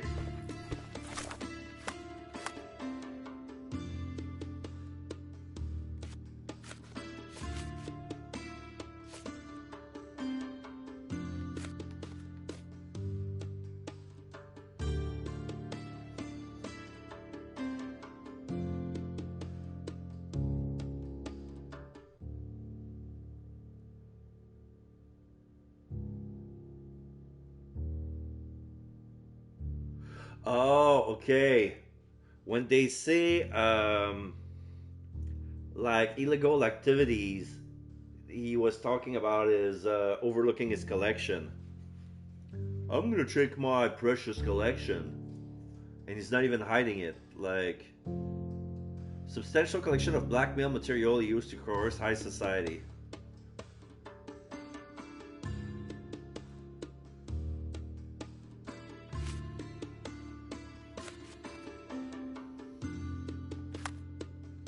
The news from abroad. Okay, so this is the main case. I haven't found anything yet. What else is there here?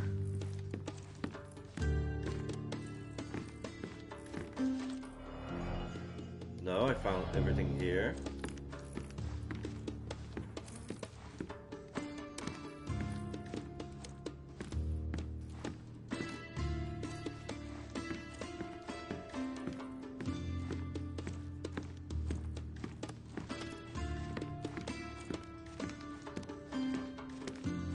There's a locked room here. Was there something on his body that I overlooked? No.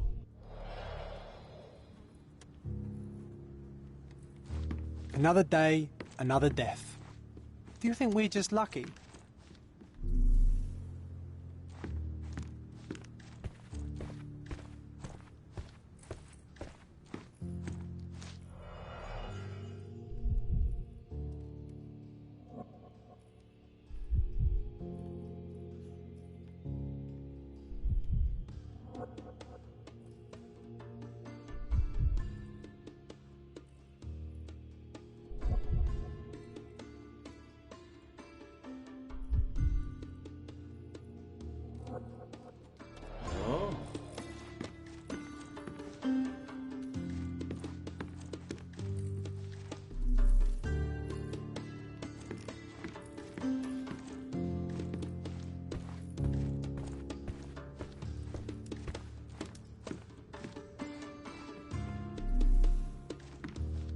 Oh, there are other rooms here. Old, but still deadly. 2 sabers used to be mounted here. Wait, what?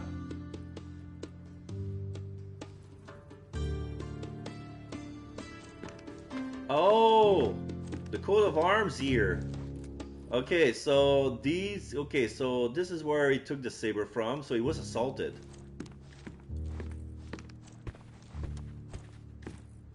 Ah, this section, I haven't checked there yet. Ah, An open safe. One presumes that empty safes are not some hip new trend. So, yeah, whoever did this to him, like, stole his key. This was opened carefully.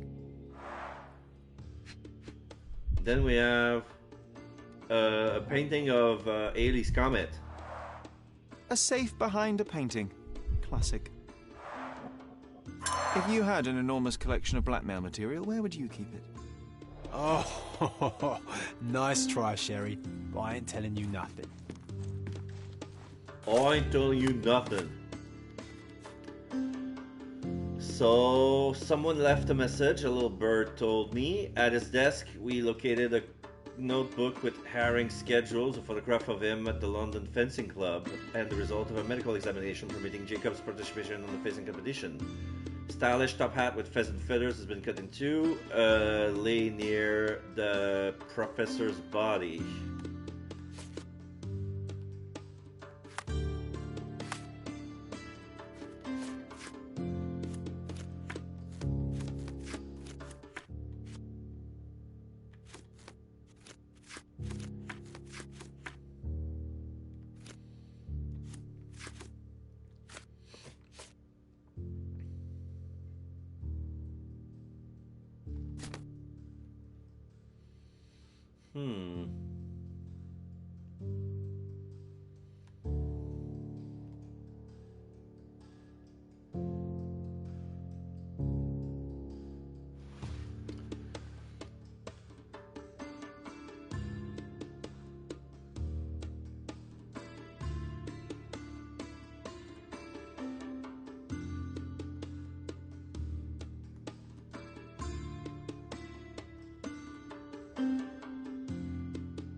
Ironically, the Stonewood Manor is on LeBlanc Road.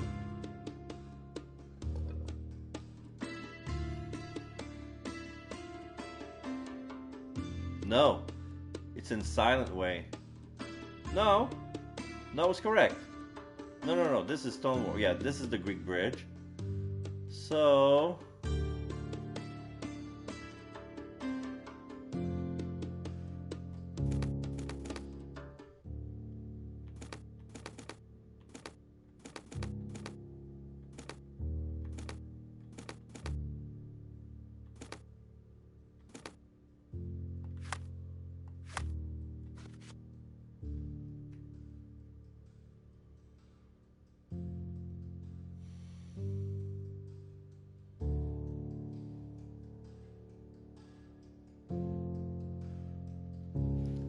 Serious B, lunch and tea. So yeah, this was the key.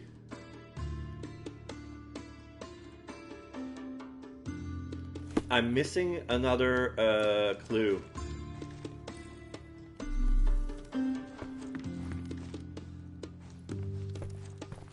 The grandfather clock.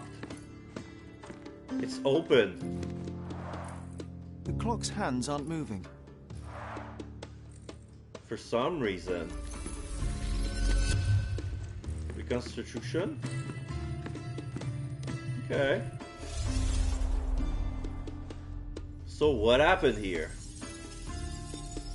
I believe whoever did this was here for the blackmail.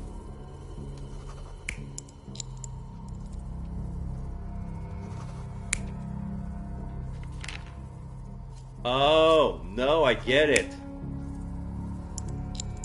The top hat belonged to the culprit. He defended himself. He took one of the sword. That wasn't him. That was from here?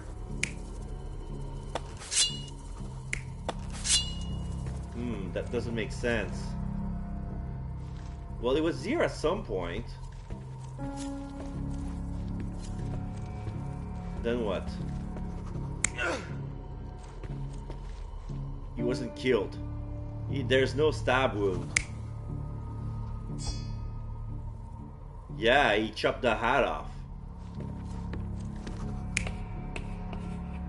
And he wrote a little bird sang to me. But what about the...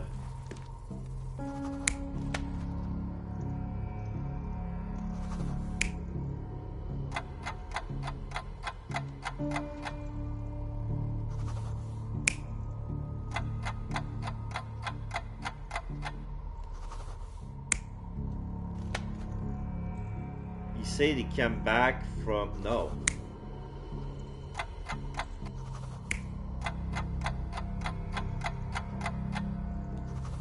I have to choose one.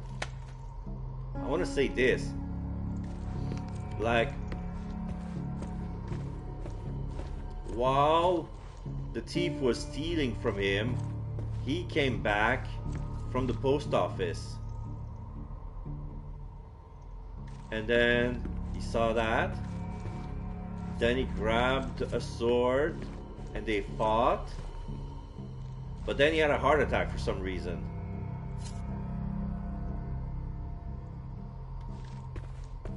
This doesn't keep up. This doesn't make sense. You're not even trying, Sherry.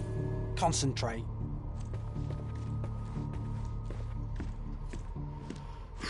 So, yeah, I think it has to do with the clock.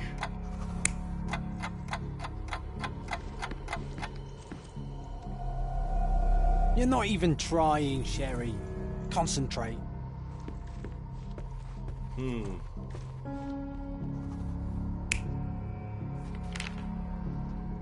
Yeah, they say he was checking his mail.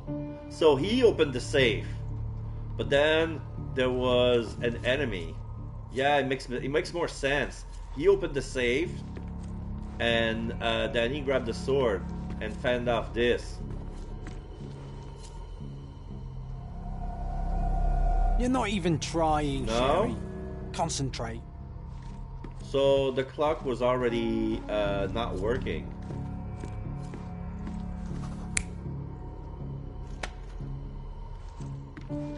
So yeah, let me check the evidence.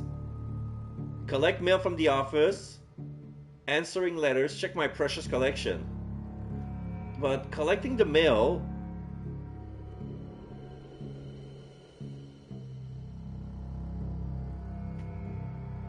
Okay. There are two actions that needs to be done here, but I can only pick one, and I don't get it why I need to pick one. Because he brought this mail here. And then he went to the clock, because that was probably where he hid the key. And then he opened the safe here. And then there was a stranger, so he took a sword, they fought, heart attack. You're not even trying, Sherry. Concentrate.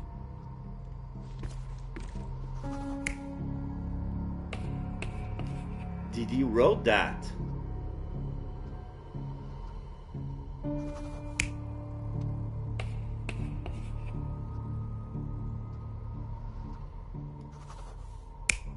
Oh, I get it now. This is the culprit without a hat, because the hat was already destroyed. Maybe that's why I was wrong. Yes. Mr. Herring was not one to deviate from his plans, and yet, on this day, he only managed to answer his mail and never did get to repair the clock. Oh, okay. The visitor knew his schedule. They entered the house between 3:30 and 4 p.m. That's exactly when Herring would be checking his blackmail collection. Okay. When Jacob saw the intruder, his fencing reflexes kicked in. He lunged left to the sabers, wrenched one off the wall, and attacked the visitor. But in the middle of the assault, Mr. Herring is struck by a heart attack, and the professor only manages to cut off the hat of the intruder. Ah. The visitor stole Herring's entire blackmail collection and wrote a message on the blackboard. Before we go chasing the intruder, should we try to confirm the cause of the professor's death? I'd hate for him to be a red herring. Grumts. Yeah. Okay, so we have updated evidence. death by dying. The professor death is rather unusual. He has no visible wounds. Yet his recent medical examination suggests he was totally healthy. So it seems unlikely his death was from natural causes. We need to search his house for more clues. Perhaps the truth will reveal itself. Okay. So we have to take another look. And then we have... Okay, so now we have to go this is an archive evidence. So yeah, we need to have another look at the house. So we're gonna pin this.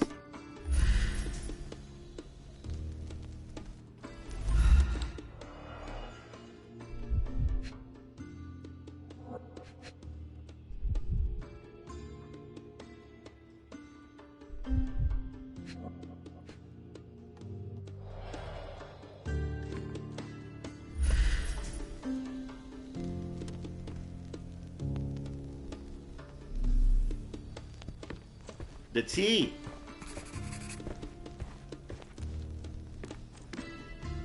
They had tea.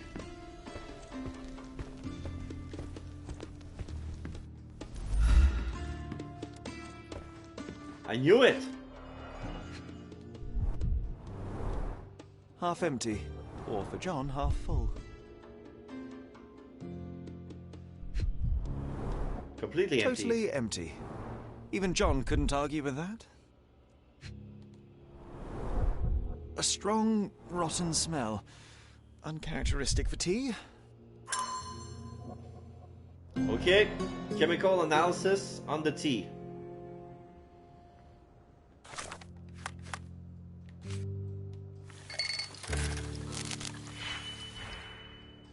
Alright, -2, 1, 2. Okay,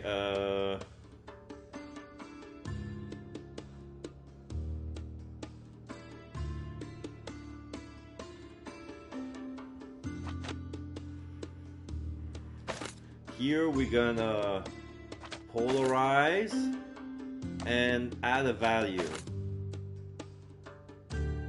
The 1 is gonna be split in half.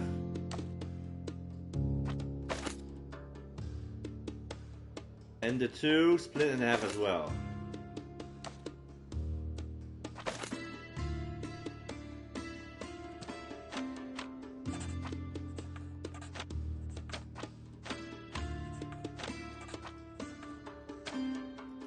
-2, 1, 2. Alright, now we need to fuse.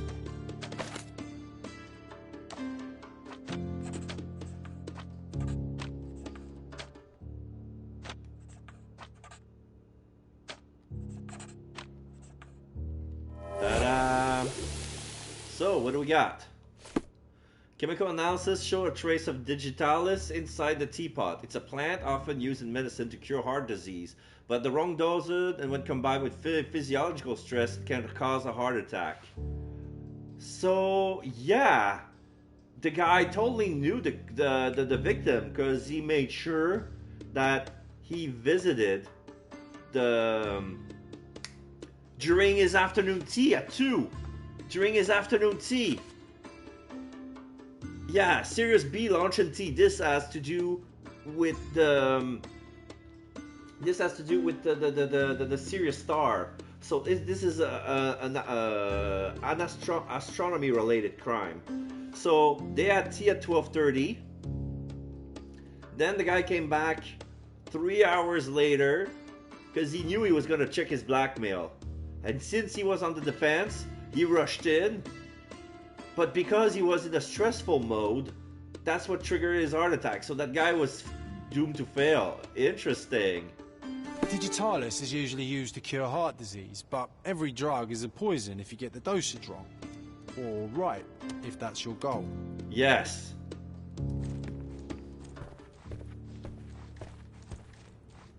A little bird sang to me. The pheasant.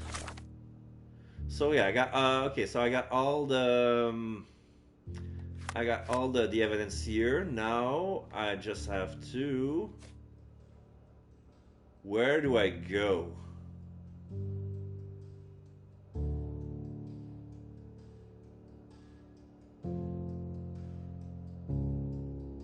A visitor's portrait. The police station?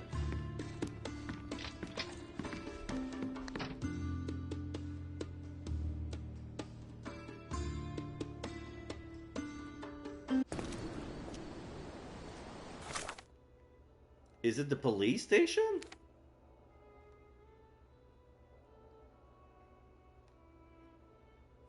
There's City Hall.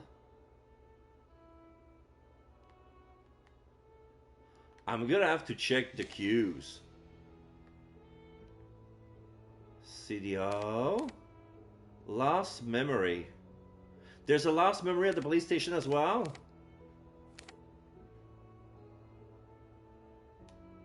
Okay, well, let's go to the police station. Like, if it's not gonna be related to the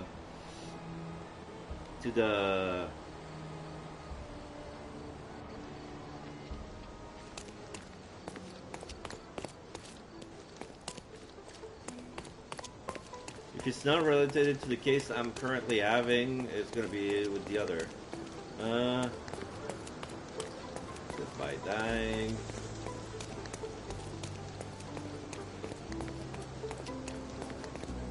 Am I going the right way? No. Chronicle. Oh, I'm at Cordona Chronicle. Okay.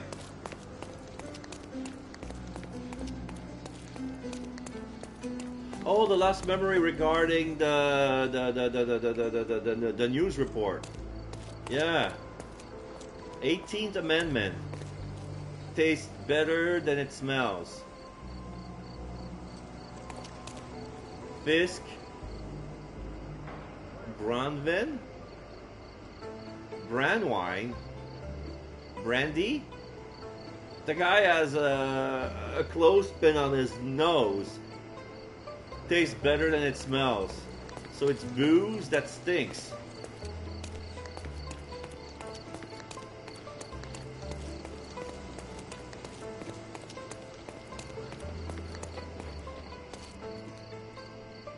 So I guess I'm gonna have to aim at white doors.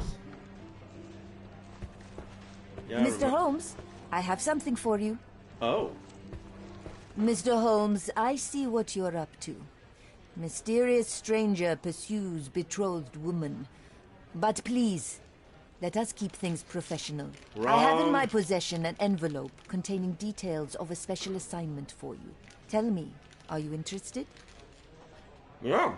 I believe I am, but to be very clear, Miss Sertle, my interest extends to the message and not the messenger. So he claims he's not a gal sneaker, seducing women everywhere he goes. Perhaps the truth is even more scandalous? Please spare me the speculation and return to the matter at hand. A gang of smugglers, the Eels, have Cordona in their clammy grip. The British Empire can abide it no longer. Mycroft insists they be disbanded, but this organization only falls with the capture of their odious leader, Friedrich Panzer. And note well, I did say capture, not kill. Inside your envelope is a map marked with the Eels' warehouses. But alas, we do not know in which Friedrich Panzer resides. Okay. So even Mycroft has his limits. Indeed. You must be sure to identify the correct warehouse before entering. Because once one is compromised, the other's occupants will scatter. Here are all the files, and feel free to use the archive too. Again, do not enter the wrong location, nor see any harm done to Friedrich Panzer. Miss Sertle, if you're quite done with the redundant instructions, I shall get to work. Well, that's perfect. Tortured hero lashes out after rejected romance. Tomorrow's edition will be a sensation. Heel hunting. 6 evidence updated. So yeah, warehouse number 1, 2, 3, 4, 5, 6.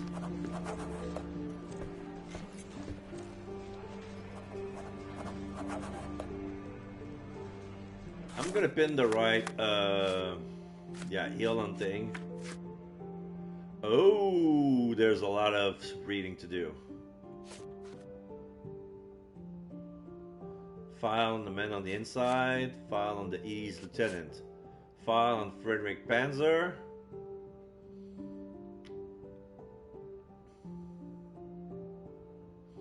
He will oversee the smuggling operation personally. So this guy's wearing armor.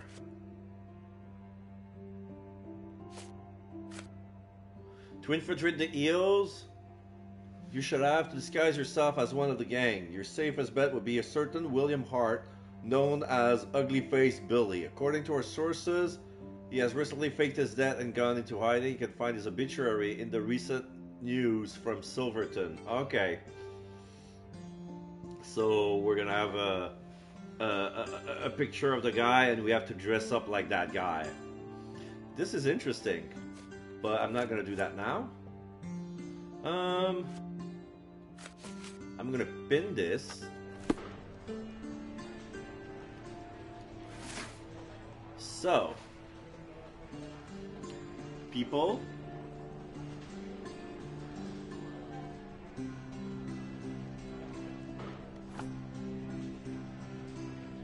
Officials, celebrities, commoners, journalists.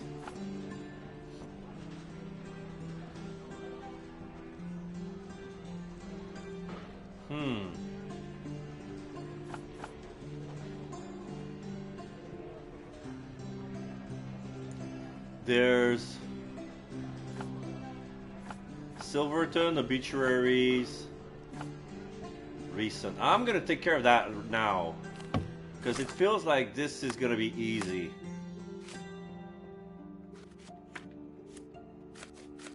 I'm gonna pin this one. So, Silverton, obituaries, recent. Aha!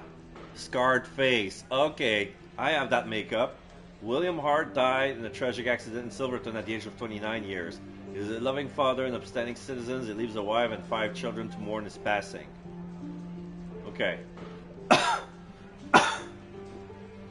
So I took care of that.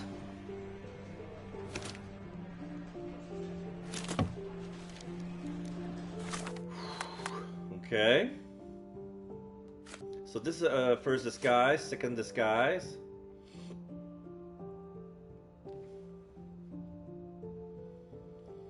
So we need to talk to someone who's not going to be part of the gang.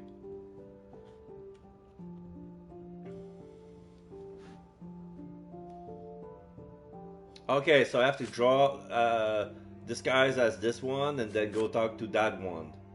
Since Top Hat Joan is going to talk to Ugly Man Billy. Is that what was his name?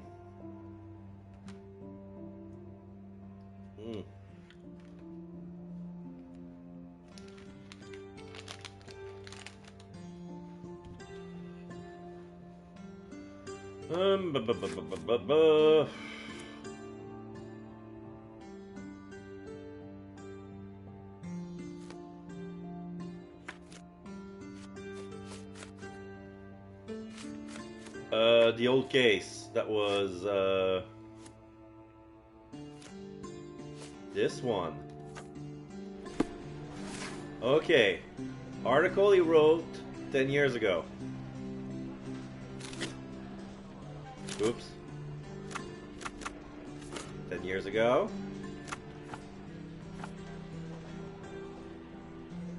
Commoners.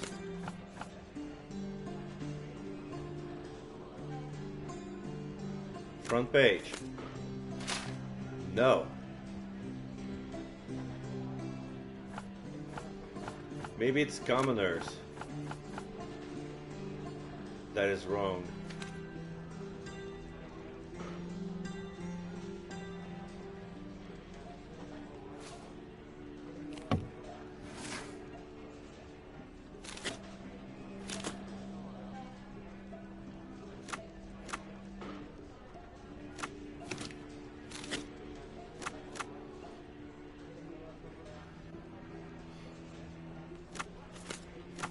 Maybe older.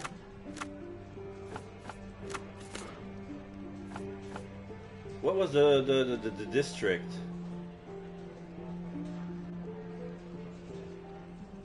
Local.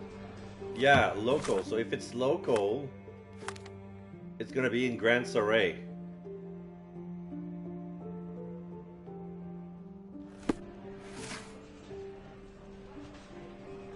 Years ago. Front page. Grand Soleil. No. So, oh no, I put current year. No. Older. No.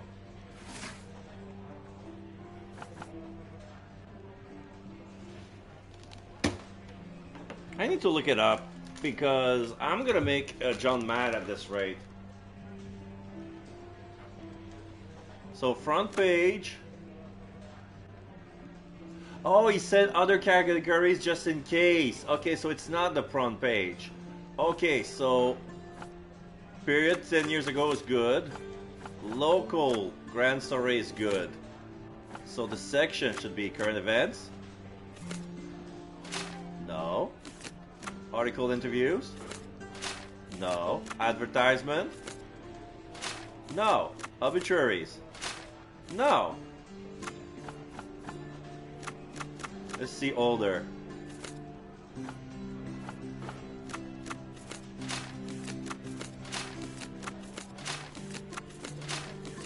No, so it's not in Grand Soleil.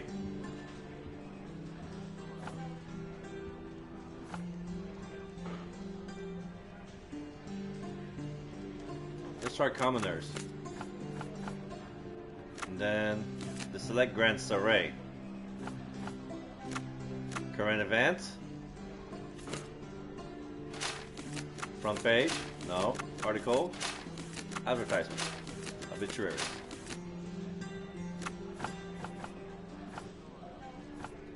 Let's try 10 years ago.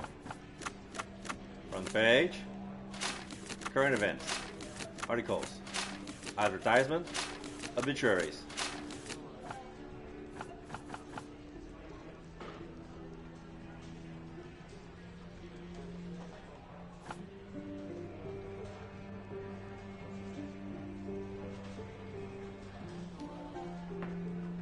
I'm gonna have to look it up.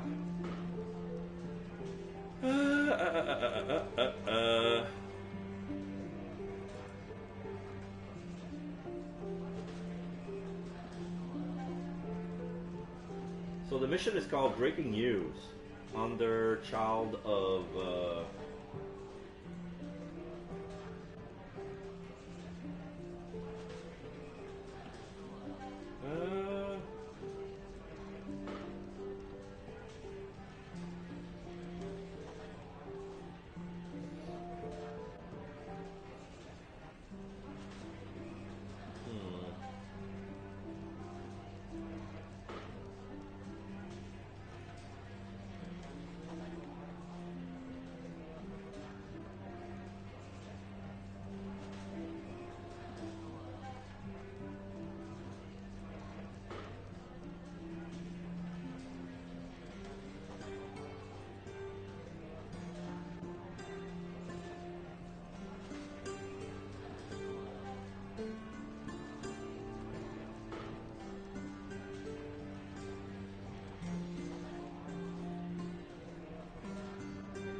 This feels like a DLC. No.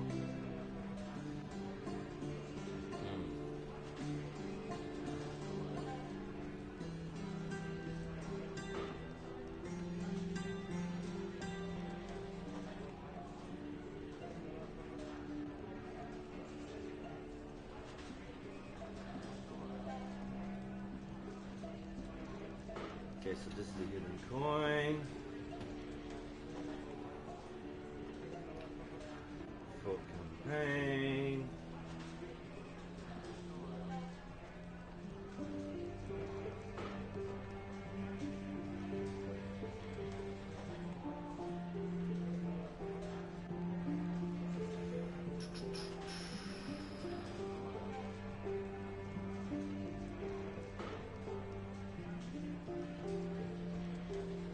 Nope. So,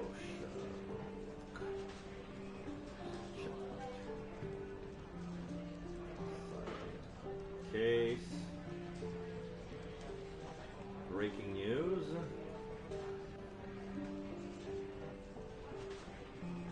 Could be this one.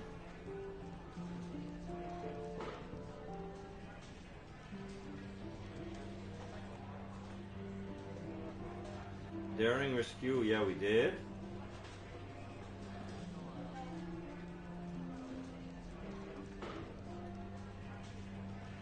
We did the daring rescue. Oh, is this the breaking news? Let's see. Daring rescue, we did.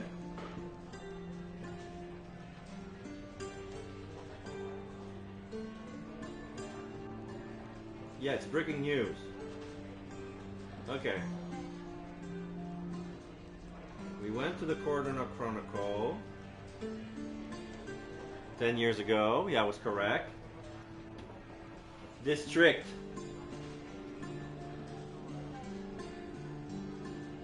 No. Article and interviews and commoners. No. Wait, what?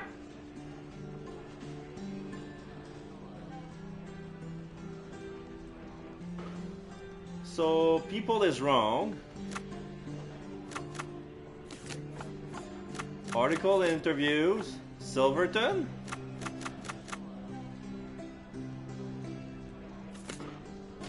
No.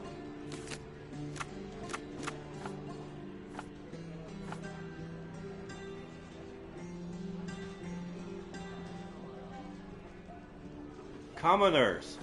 Article and interview and commoners. No? He did something. Oh, it's journalist. There was no way for me I would have found that. Why would it be journalist?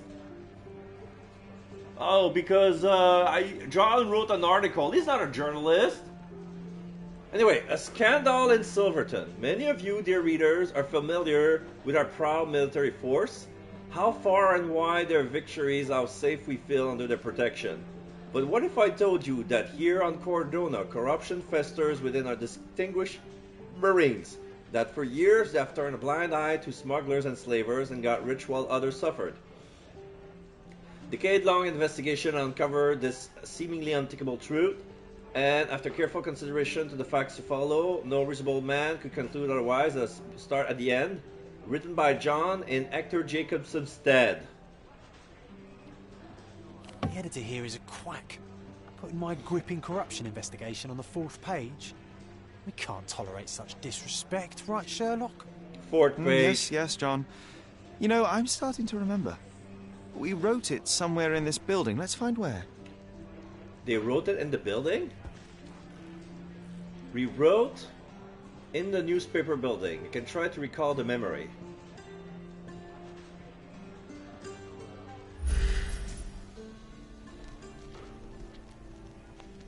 Huh.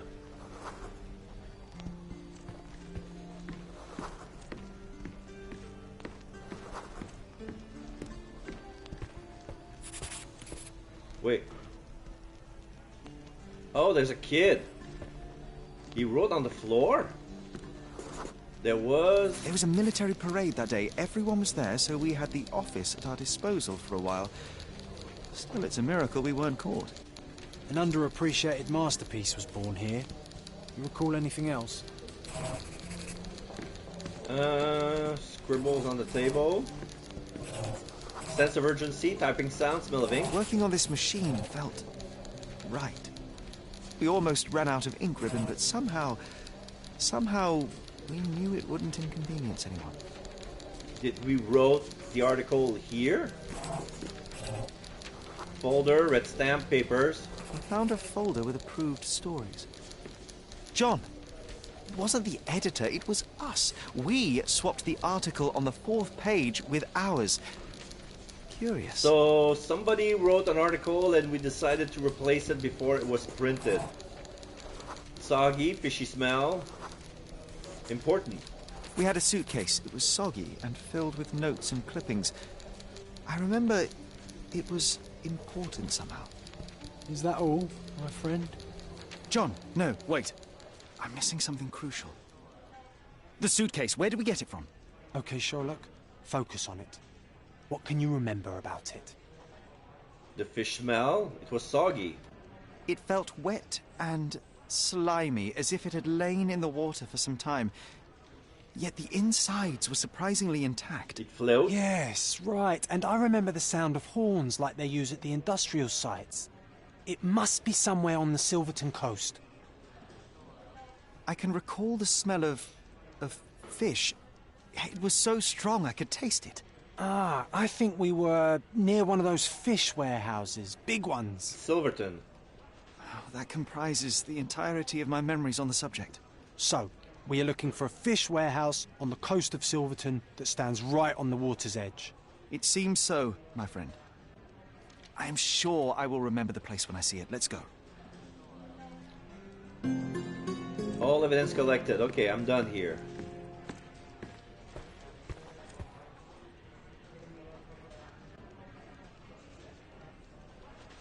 So that YouTube video was more useful to me than the official walkthrough. Okay, now I'm back to neutral because I made too many mistakes.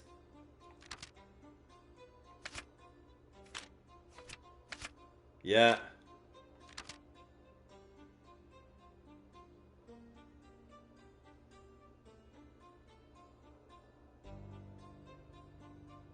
I knew there was more to this case than meets the eye, so the professor was poisoned. Sherry has his wood cut off for him. Recreating that last scene was torture. Sherlock knows I cannot do it by myself. Was he trying to make fun of me?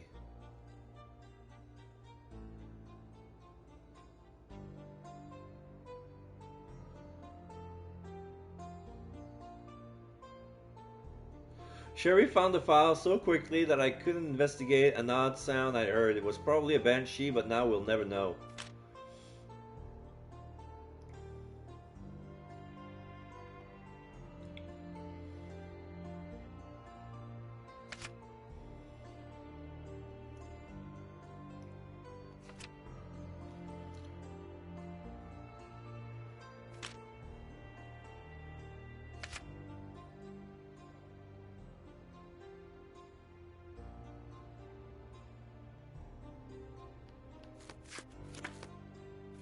Scandal in Silverton.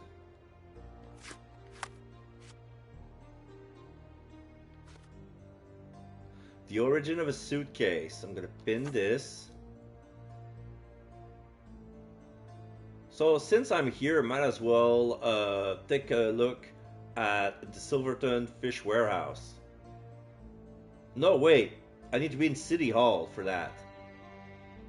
And then talk to people.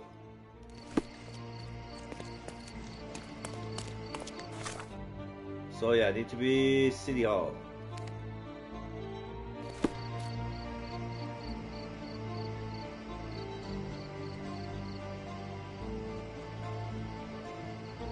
Hey, shoo! Sorry.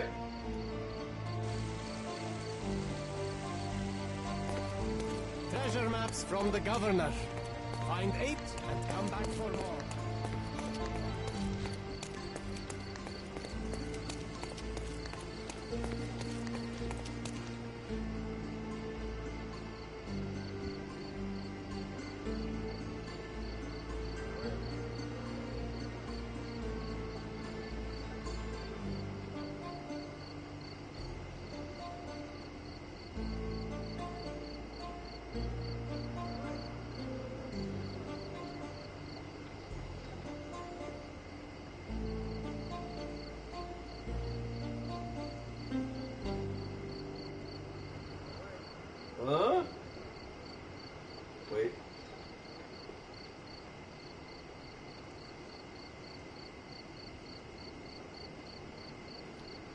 Sorry, I need to reconnect my cell phone. It's plugged, but it showed that it was not plugged.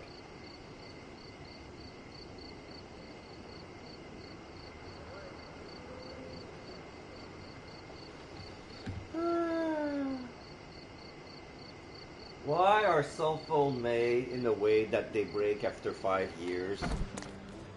Oh, I pressed something. Sorry, I need to adjust.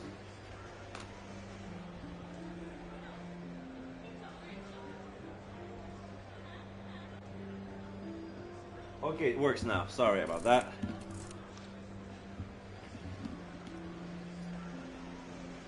Alright, City Hall. City Hall. Looking for an astronomer with a pheasant hat with a red ribbon.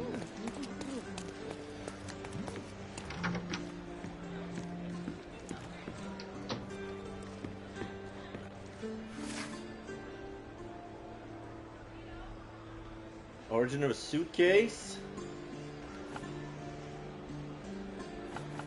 Silverton.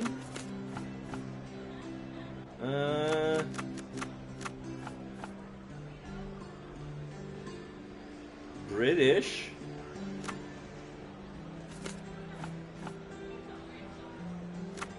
Other. No.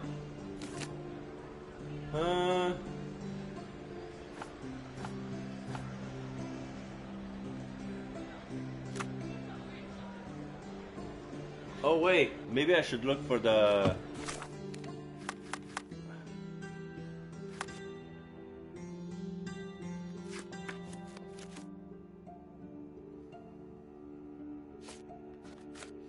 the Clockwork Extortion. Okay.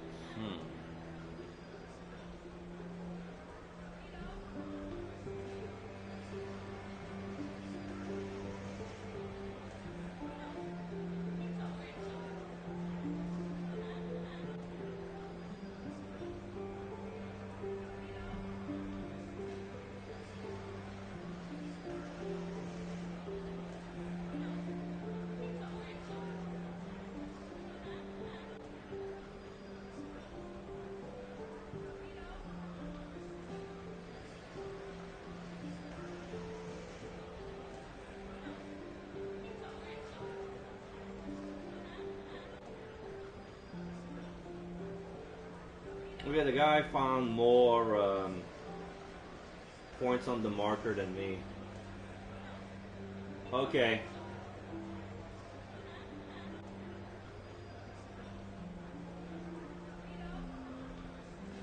Donation post.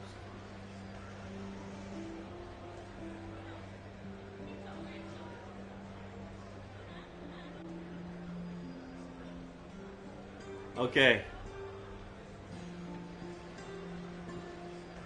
I know what it was trying to do.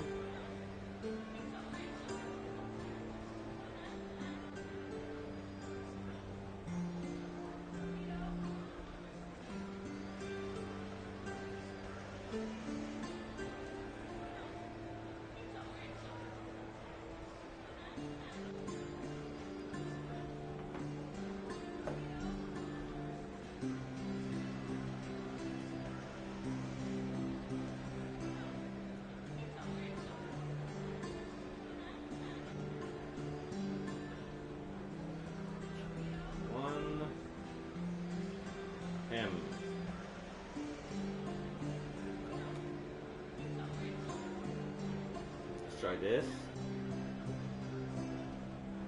Not the Elon thing.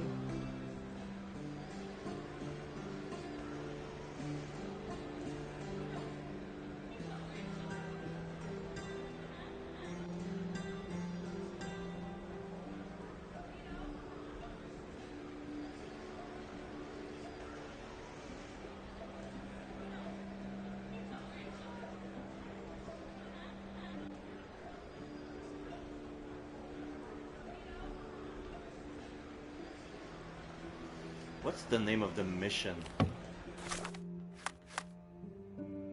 The clockwork extortion. Okay.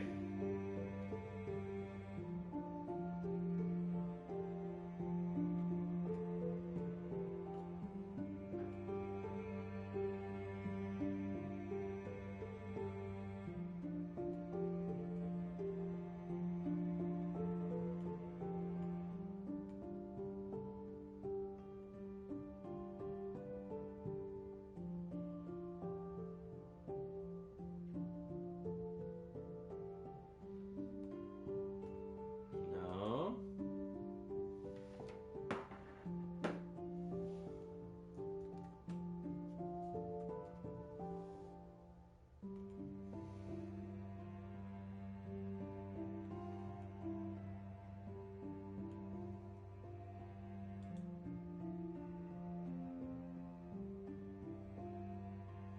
This is under cases.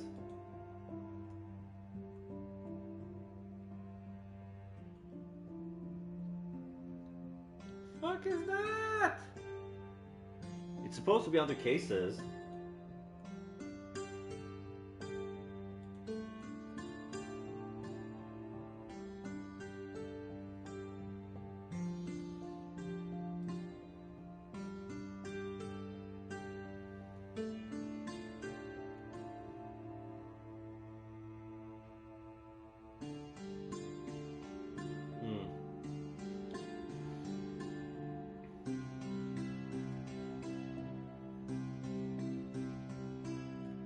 Don't tell me it's a DLC case.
Wait.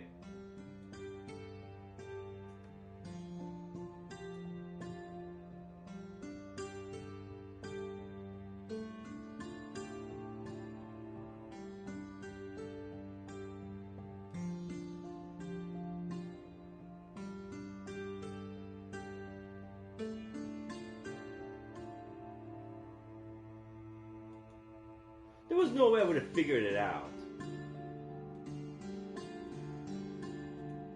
Yeah. I'm in the wrong place. I'm in the wrong place. So yeah, there was an intruder in Professor Herring's house. He broke in. So we have to look at the police archives. Because apparently it's already an open and shut case. Oh, he died of an heart attack. Nothing we could do. So... Oh no, wait. We're looking for a guy with a criminal pattern. So it's what? Property crimes, criminal pattern.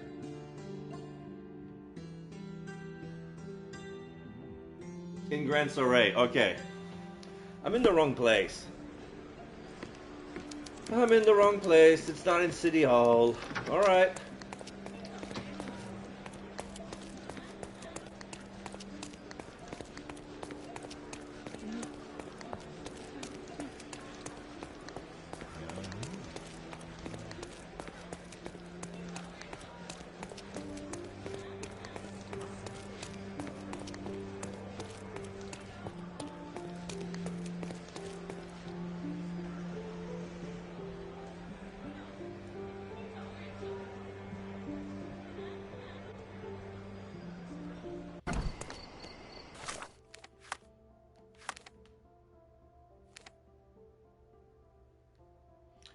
This is, can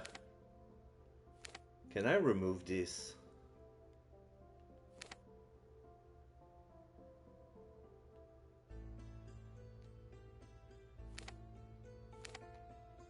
They say there's still something to do at the police.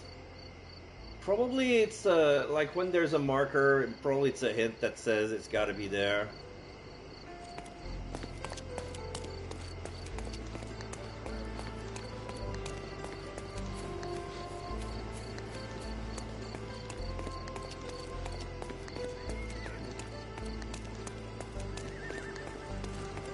Oops.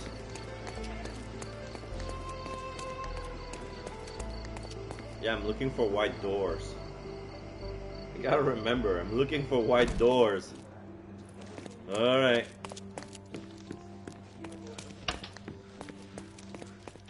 Always taking the wrong turn. It's a right. To reach the archive, it's a right. Okay. So... No, wait.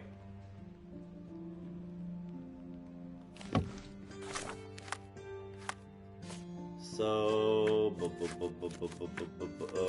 clockwork extortion.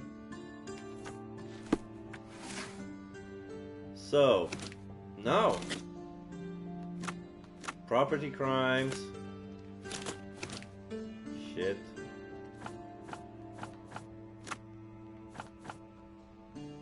Criminal pattern. Grand soiree. Alright, the report on the Robbins gang, 1878. A woman reported a loud noise and screams in Grand Soiree when the police arrived at the place, where they instantly ambushed and a shootout began. There were no casualties on either side, but most of the suspects managed to escape.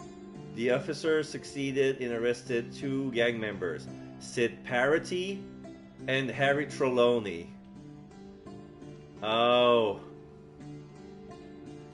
Parity, Trelawney, Robbins. Bards, the bard's the word. Both are sons of local noblemen. During the interrogation, Parity and Trelawney confess that they are associated with the Robbins gang. The Robbins are rumored to engage in blackmail, robbery, and illegal bookmaking, but have remained elusive for a long time. The gang members tend to distinguish themselves by wearing bright red waistcoats, hats with red ribbons, and birds' feathers. They often emblazon their crime scenes with a preference to little birds singing. Presumably to deter would-be informants from betraying them.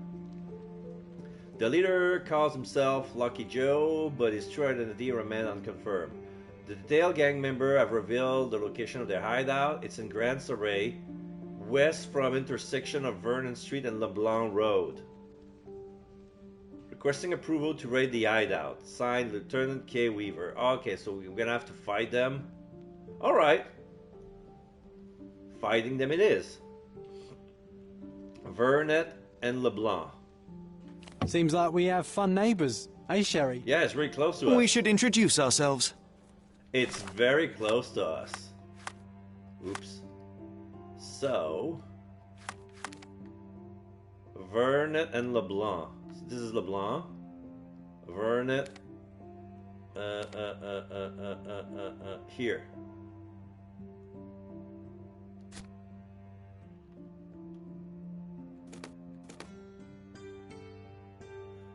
Death by dying.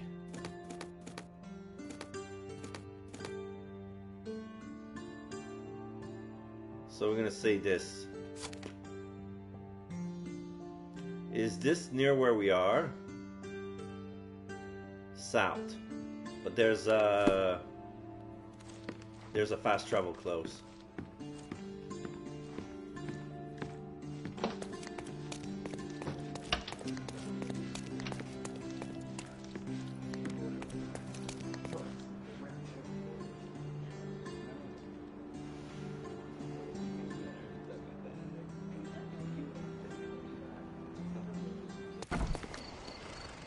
Okay, so... He's even been putting up posters. Poor man. Losing it may be the death of him. Learners can stand behind the missing item posters. Okay, this is new. Music teacher. Central Scaladio. To earn his bread. Brother been to London. Violence stolen recently. A local music teacher has been putting up posters in Central Scaladio around St. Clement's Cathedral, appealing for information about the stolen violin. Okay, this is new. A new case! A string theory! Ah, okay.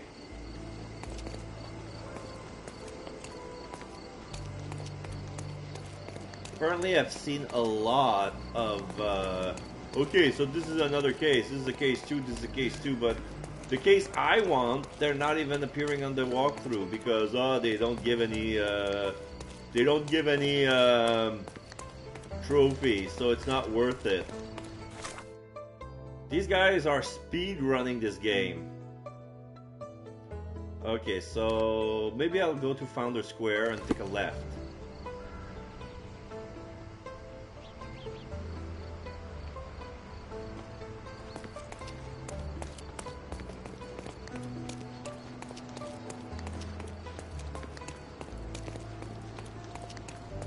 I'm looking for doors with a dead's head in it.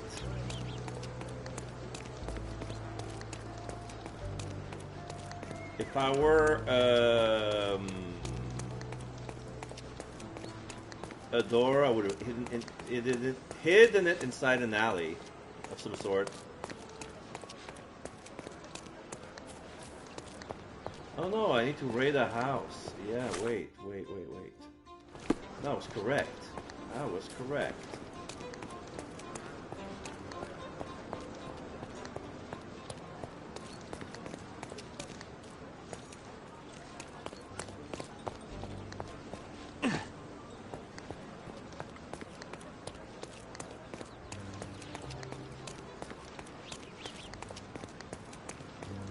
I'm gonna remove the unnecessary marker. This one I don't need anymore.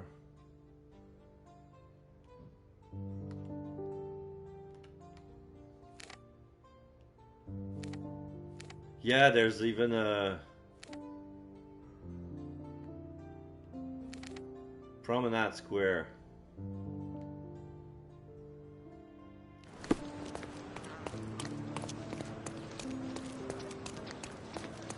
So what am I looking for here? An openable door nearby.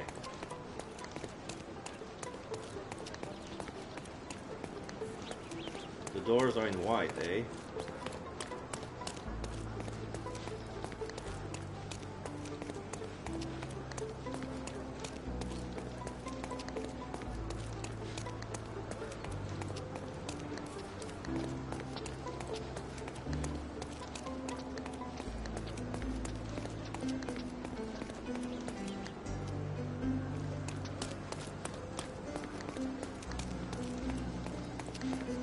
Not a door, but a fountain. Cannot open this door.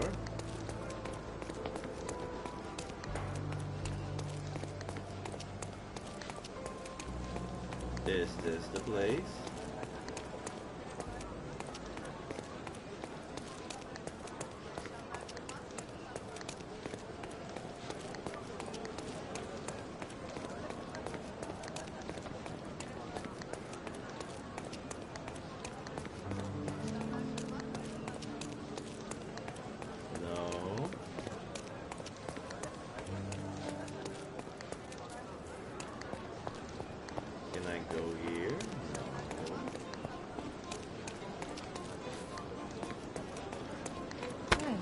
Sorry.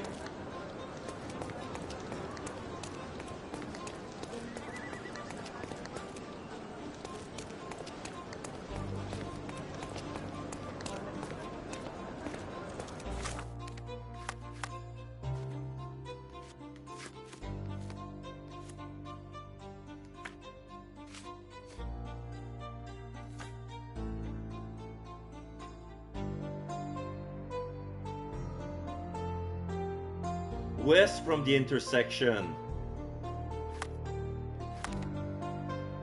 So this is the intersection, so it should be west of here. Yeah, there are little streets here. Let's put my marker here instead.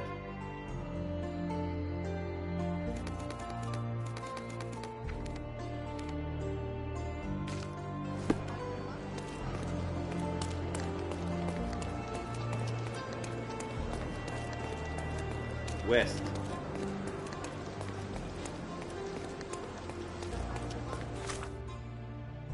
No, this is too west.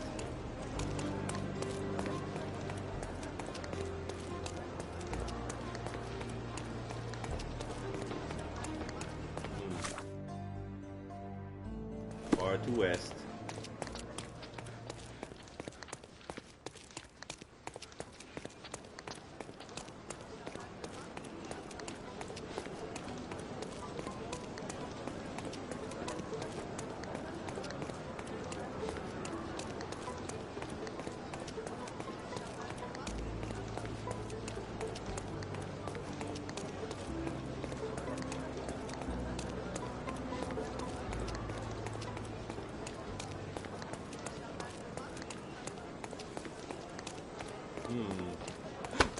Sorry.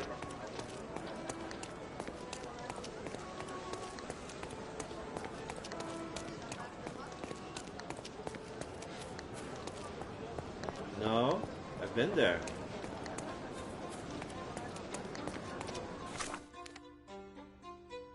Maybe further west. So this looks like a private house.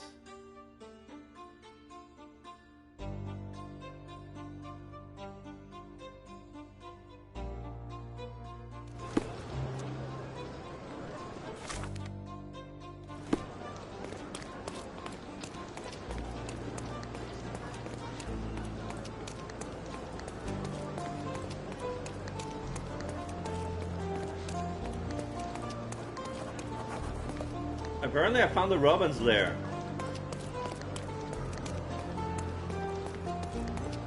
Is this it?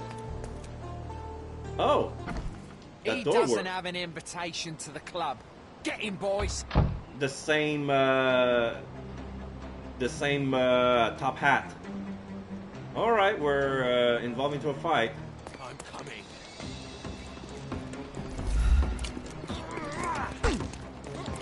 Come on!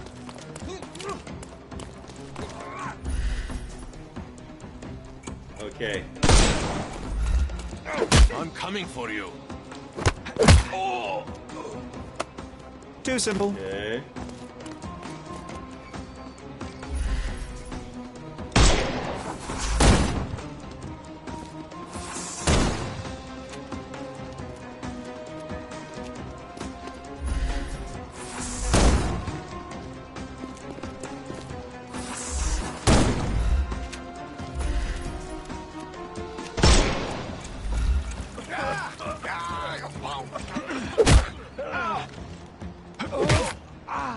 Take a rest, my friend. The snuff's ready.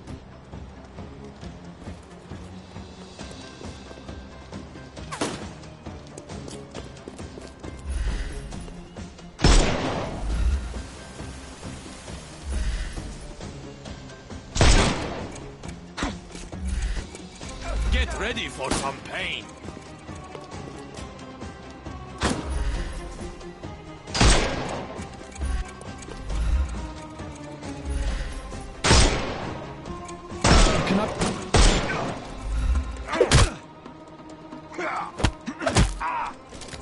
Don't bother moving. Give him the pepper snuff.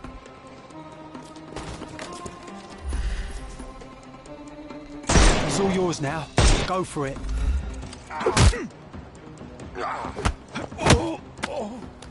No more The snuff's ready. I know.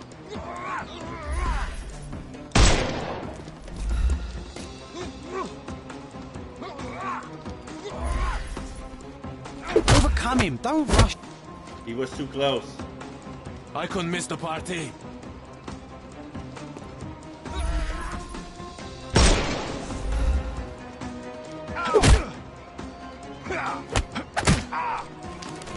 Don't cry, you'll...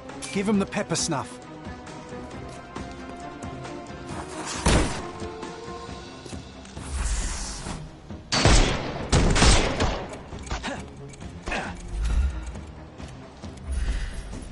You can overcome the brute now.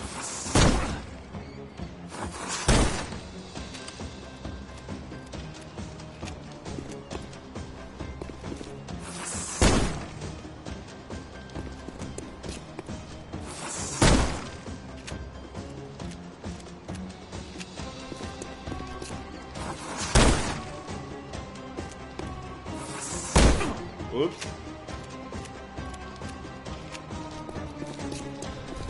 Get ready for some pain.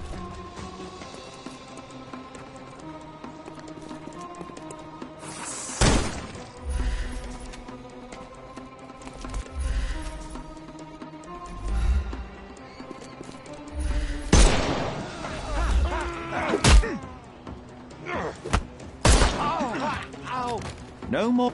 The snuff's ready.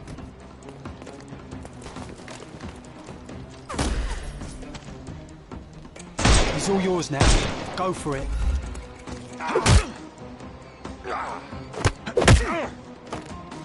Don't bother moving. Give him the pepper snuff.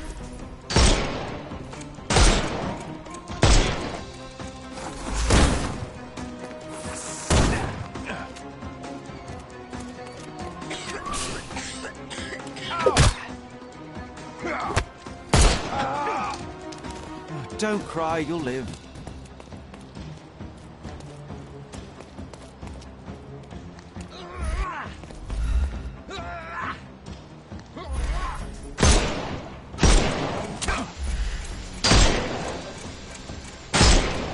Time to weaken him first.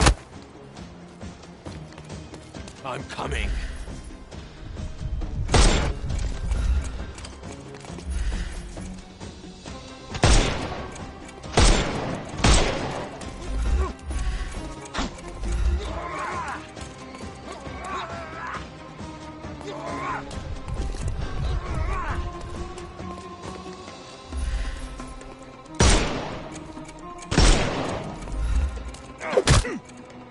Fuck! Wrong button. I'm coming for you.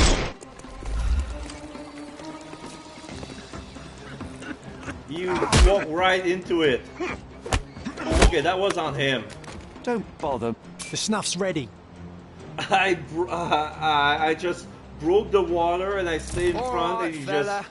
Oh, I give up. Take me into custody. You have nothing on me anyway. So I'll walk out the station right after you do.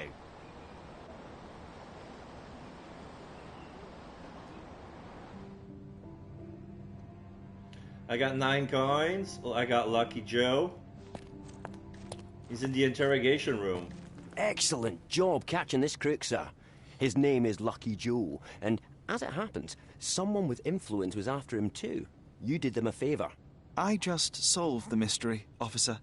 If a criminal appears in my path, it merely affirms my deductions are sound. Either way, you'll be pleased to know that an anonymous tip has fingered Lucky Joe as being involved in the murder of a famous professor. We have photographs and witness statements. Not so Lucky Joe is headed straight to the gallows. Someone served him to us on a silver platter. Interesting. Well, as a vital ally in the arrest of a wanted murderer, you couldn't possibly object to me interviewing him. Well, vital? Yes. No, of course. Go ahead.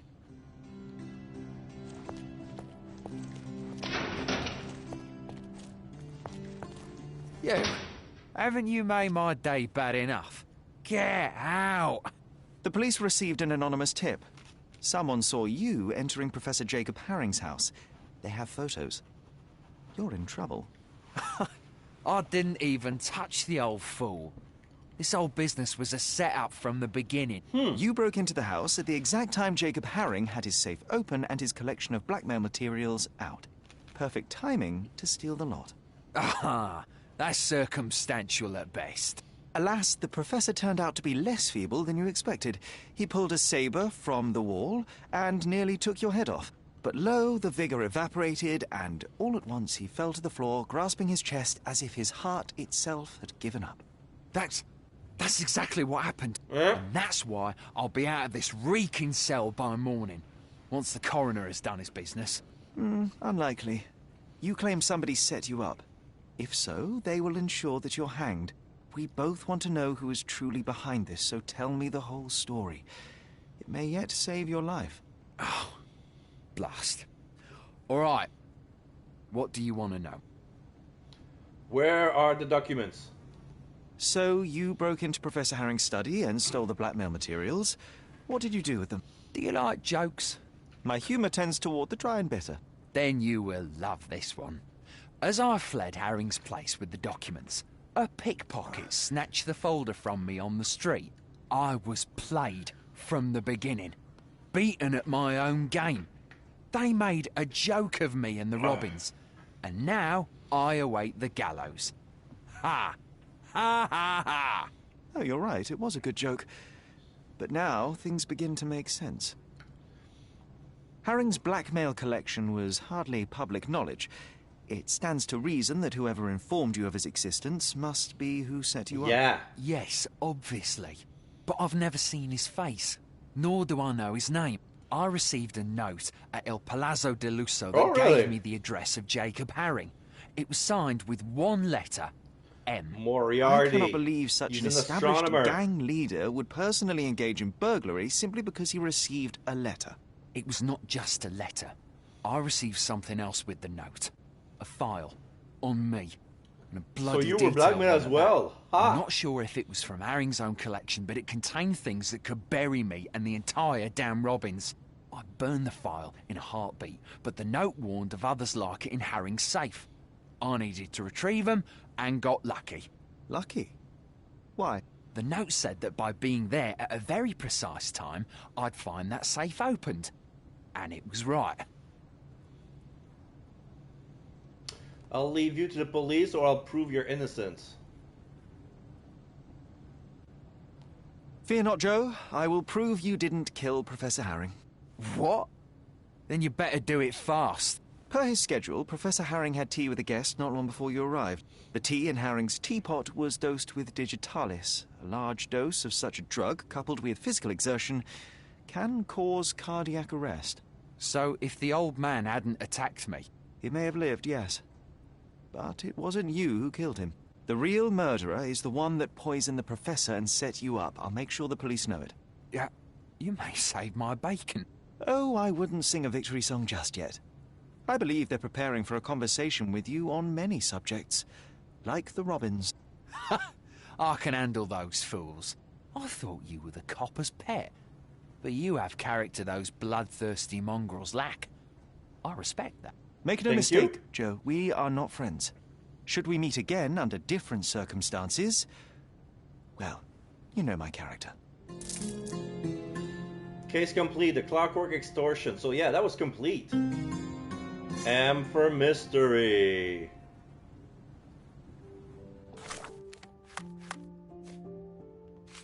So I got string theory and M for mystery.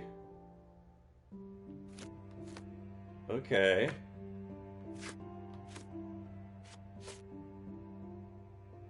A note from M. Find me in room 227.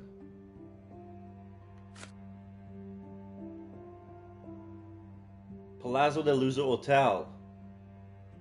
It's signed S. S. Find me in room 227. Signed M. It's addressed to me.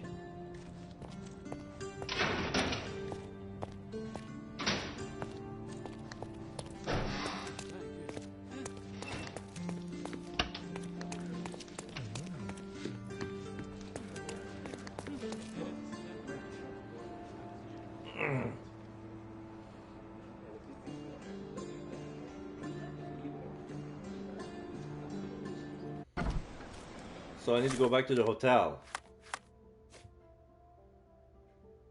Yeah. This is the hotel. No, this is the theater. The hotel is over there.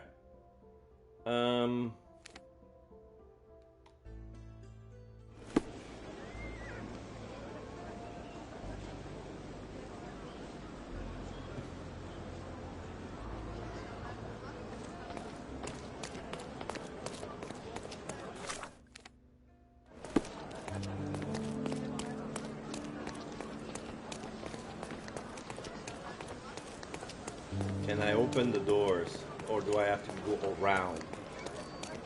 Are you for real?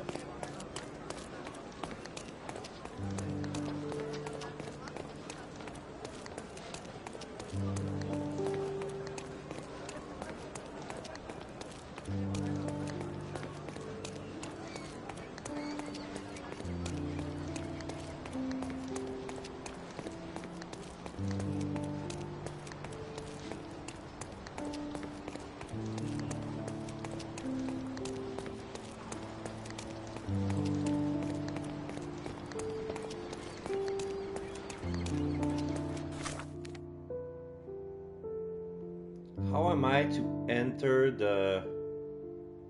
by the east?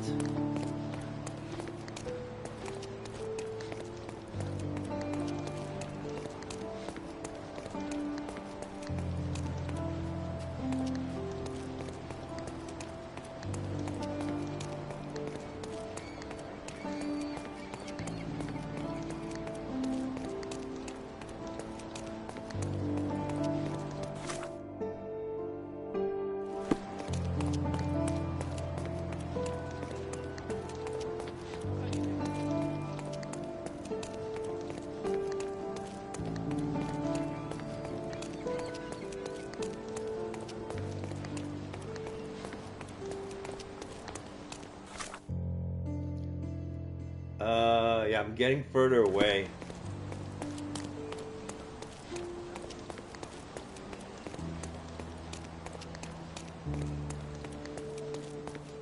No.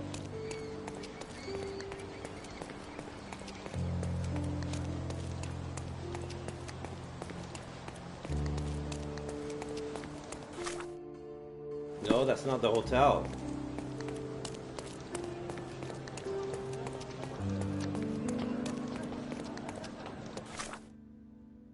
Okay.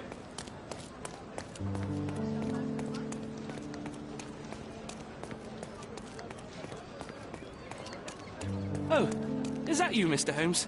Please, come in. Now that the police have finished their investigation, Il Palazzo del Lusso has finally reopened. Oh.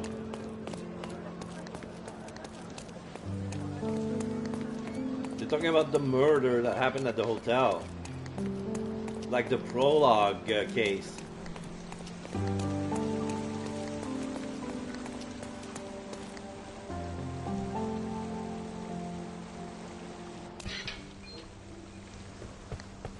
I'm expected. Thank you, sir.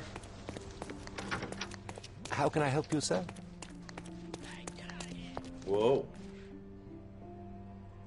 The fuck happened here?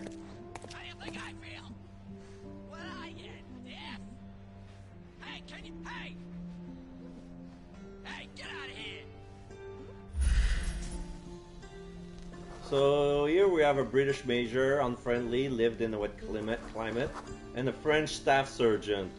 So a British soldier bumped into a French sailor, and both their luggage broke open down the stairs. So I need to go to 227. This is 229, 228, 227. Come on!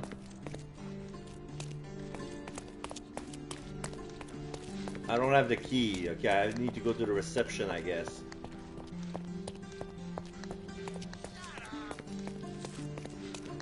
Good day.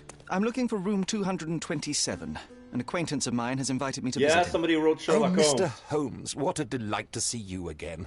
Professor Malice told me he was expecting someone, but I didn't know it would be you. Professor 227 Malice. is upstairs and to the left. I know where it He is. said you should spare him the trouble and let yourself in. Here's the key. I'm sure he'll be thrilled to see you. Professor Malice. Yes. Yes, of course. Well, I'd best not keep him waiting, thank you. Sherry, this feels awfully like someone has set a mousetrap and we're walking right into it. I have it under control, John. Really, Sherry? I don't like this. Please. See? Neither a trapdoor nor a self-firing gun. There's nobody in the room.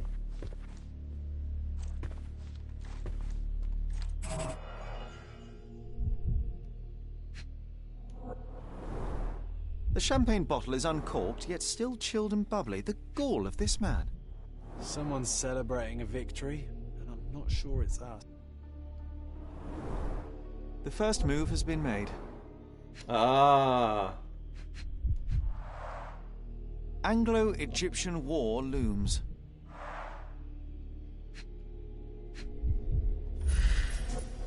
The glass, no lip mark, it's dry. A clean champagne flute. M is celebrating and wants us to know it.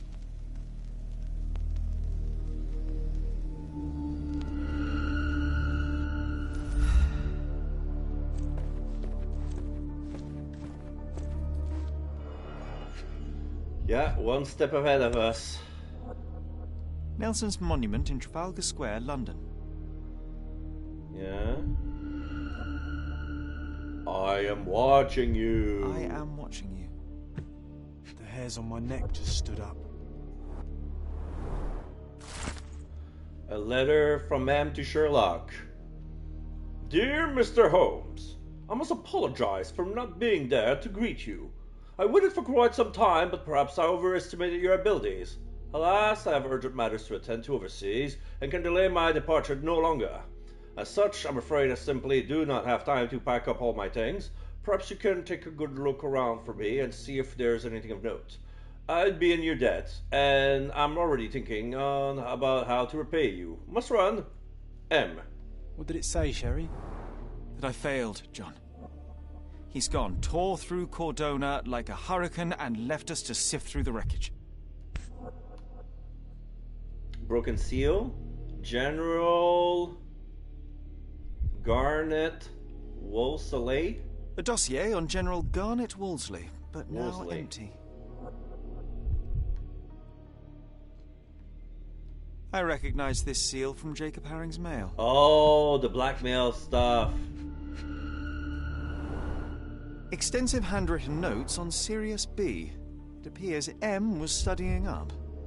He left behind only what he wanted us to find. Infuriating. So yeah, he kept the blackmailing document and he left us the envelope.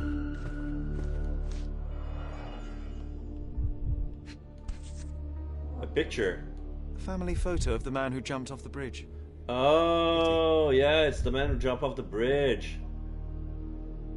Everybody has pressure points. What would happen if I pushed yours? Yeah, that guy was blackmailed. Everybody has pressure points. What would happen if I pushed yours? So this must be the blackmail. Yeah, the Wellington family dossier.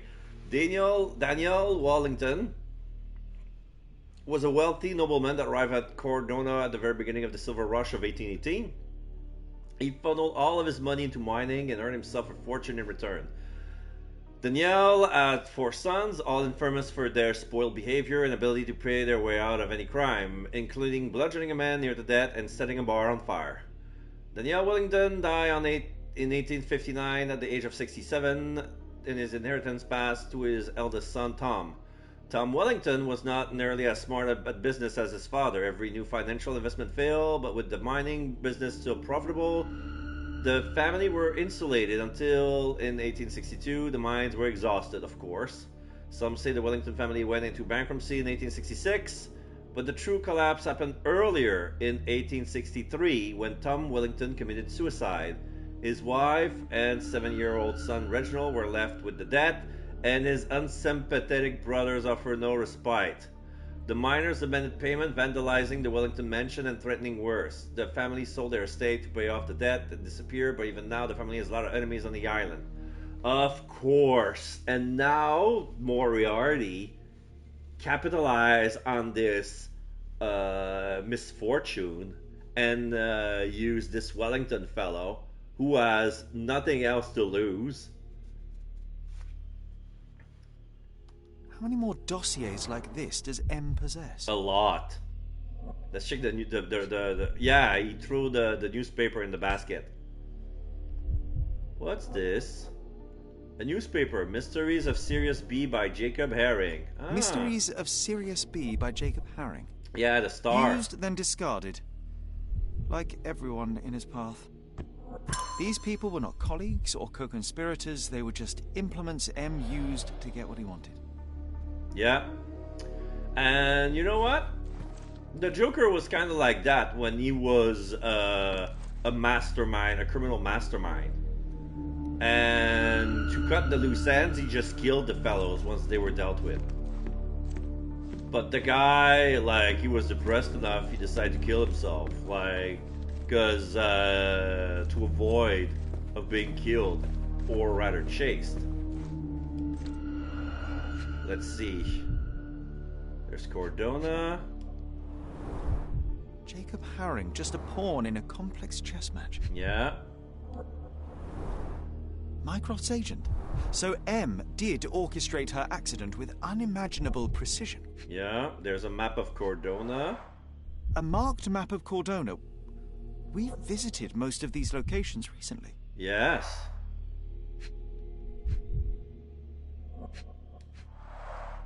The position of naval forces in the Mediterranean. This M has his sights set on bigger things. In Libya. All these thefts, exactions, and deaths are the intricately entwined pieces of a greater plan, and we failed to influence it in the slightest. Yeah, of course. You had no idea it was going this deep. We're too late, Sherry. M set this all up for us, knowing by the time we found it, he would already have left Cordona. Yeah. No, there must be something I've missed. We can still catch him. There's nothing else here. It's over. You read his letter. He laid out this makeshift museum to taunt you. Don't give him the satisfaction. I will not cede defeat. I will treat this threat with the seriousness it deserves, which is to say, my absolute attention. Then you are giving him the win, Sherlock. Have you considered you might be out of your depth? He was sitting here in this very room, spinning his web around Cordona and beyond, manipulating and murdering people, using the Mediterranean as his playground like some sodding Napoleon of crime. Yes, the Napoleon of crime. Are you trying to suggest? I am not suggesting. I am stating outright that he is toying with you and you are too arrogant to avoid the bait. Yeah. Sherlock, we stumbled into the lion's den. Now we must slow down, be smart, and make sure we get to walk out alive. No, I 100% agree with John. When we cannot think straight when we are getting when we're blinded by our pride and stuff like that. We must be humble. Like you have to recognize game. So what do you suggest? I know you want to catch him on your own, but it's time to face the facts. It's only a round. You lost the first round. The smartest thing we can do now is lick our wounds and tell Mycroft everything. Mycroft? Now you are being hysterical. Look around you, Sherry. He's stealing secrets from the Crown, toying with navies, fomenting war. You cannot catch him alone. We will need all your brother's connections to stop this madman before he does worse. Have it under control, I'll tell Mycroft, or I will absolutely will not.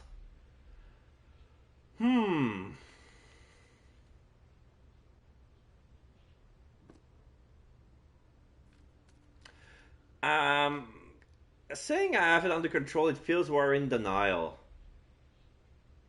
Like, we do need Mycroft's contact. Like, I tried to remember how Sherlock Holmes exactly defeated Moriarty. He didn't do it alone, that's true. He needed the help of Dr. Watson, of Scotland Yard, and a bit of Mycroft on the side, but as least as possible. Right now, there's no Watson because this is not John,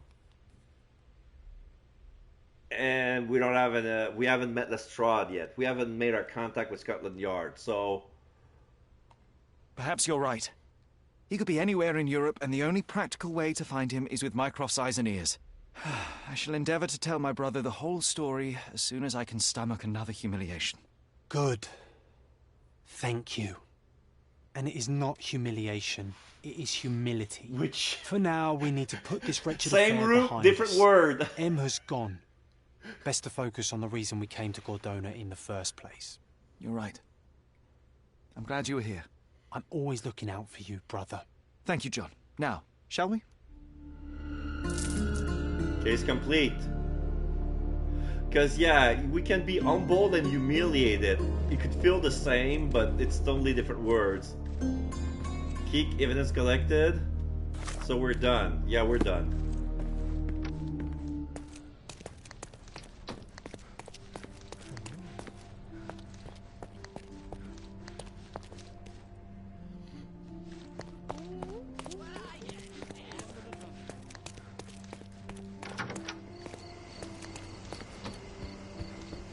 Nighttime.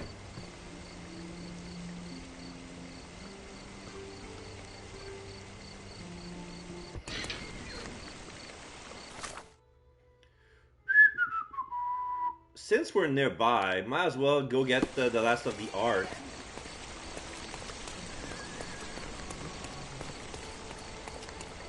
Outside bar.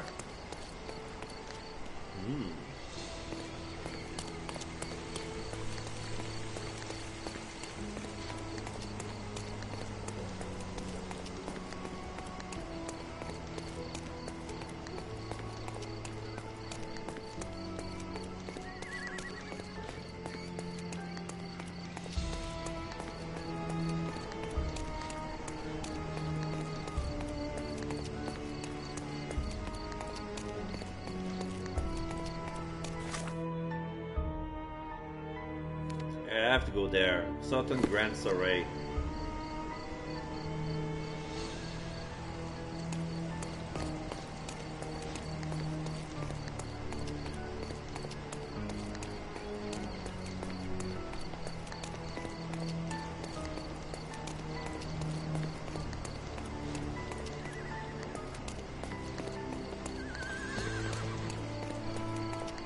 You'll never find such My goods will bring. Alright, the last painting. Enjoy your purchase. They don't have new things. Maybe I have to go back to Old City, because I remembered that at the bazaar they still have some stuff. Yeah, furniture.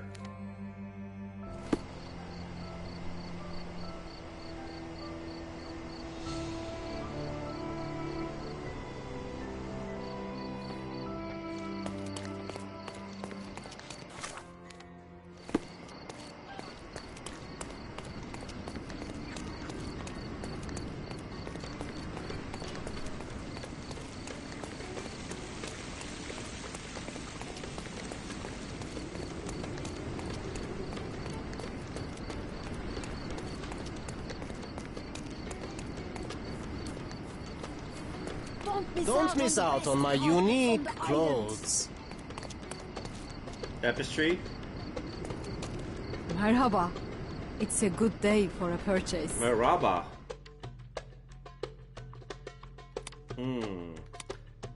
The rug or the screen? Dressing screen for those who like walls but don't want to commit.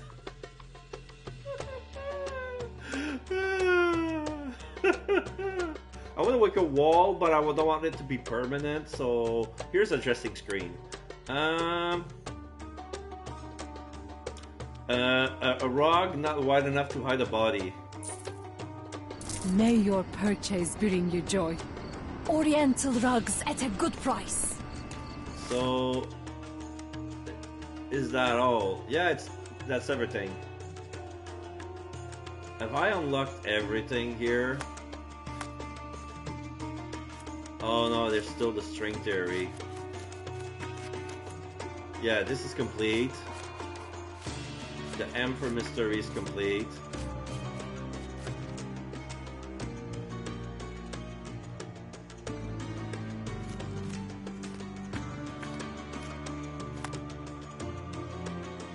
Okay, so I'm back with good relation with Watson. Sherry keeps getting better at combat. The day will come when you surprise even me. It won't be soon, of course.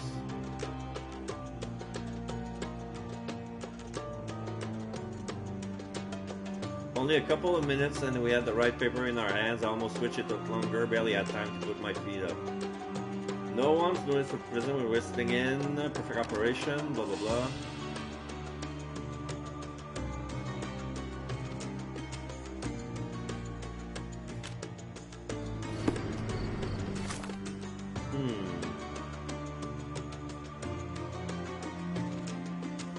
There was another, no, I took it already.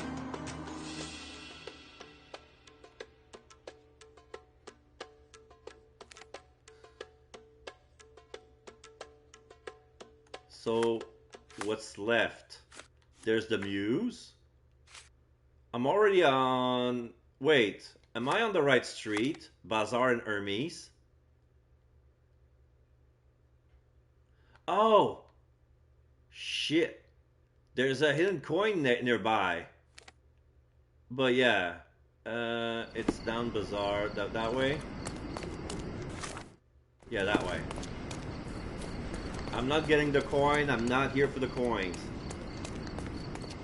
I always say, okay, I'm gonna get the coins during my off time because it's not interesting stuff. New location. Eski Kitabevi. The fuck is that? Golf Afshar Caravanserai. Gol Afshar Caravanserai? I need to look it up. Alright, so... A fresh newspaper? Robin finally put in cage. I wish you pleasant reading. Okay, thank you. So, what about this Caravanserai? No, it was that way.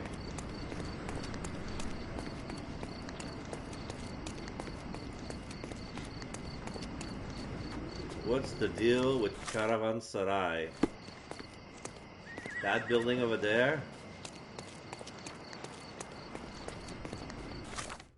No, it's that building over there. Yeah, Gulafshar Caravanserai. What am I to do here?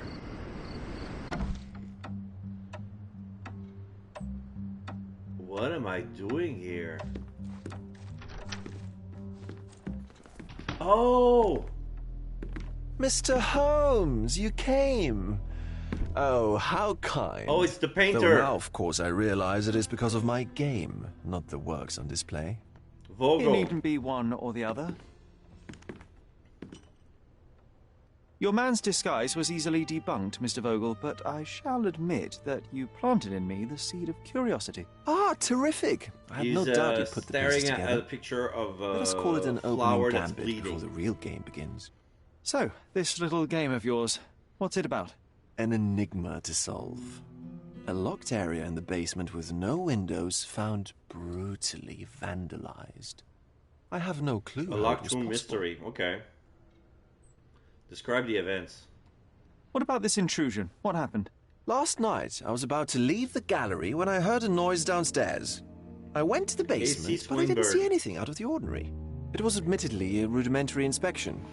It is not uncommon to get rats down there, so seeing nothing of note, I left and locked up the building. When I returned this morning, alas, I discovered that part of the exhibition had been torched, and there was no sign of the intruder. The mystery being, of course, that all the doors to the gallery were locked exactly as I left them. And the door to the basement is the only entrance? Correct. Tell me you're not intrigued. So what was in the basement? And this locked area downstairs, what exactly was it? The under gallery. It's always shut, and I'm the only one with the key. Okay. Ah, so this is your private collection, not part of the gallery. Oh, no. It's an exclusive exhibition of eccentric pieces. Only a select cadre of artists, investors, and collectors are admitted. Not everyone deserves to have their eyes open. This is well, shady. This matter is certainly within my wheelhouse. This intrusion troubles me. Please take a look around if you're willing. The under gallery is through the door at the end. I will see what I see. The vandalism of the under gallery. Okay. So John is there. You sure you don't like art, Sherry? The Origin of the World by Gustave Courbet. Okay, so basically it's a painting of a nude. So it's an undressed woman. We can see the underside of her tits, nipples included. We can see the belly and the open legs and the pussy. But yeah, and it says The Origin of the World. And John has been staring at this picture for a while. So what is this? The Apparition by Gustave Moreau. So apparently the beheaded head of Jesus Christ appeared to some woman. I have a relation, my son. You must pray Catholicism and tell everyone that I wasn't really crucified but beheaded. My child, bring the good news. I was killed by beheadment. Rejoice. So, okay, so this is a nice, I want to say it's Arabic in nature. There's a turban. The guy is holding a curved blade on his waist belt. And there's a woman whose back's turned to us, revealing her shoulders, naked shoulders, looking at us seductively. The guy has some sort of curved scimitar. No, not scimitar. It's a curved blade, like a sword, by his knee. He's sitting he's slouching on the ground on top of many pillows. He looks wealthy enough.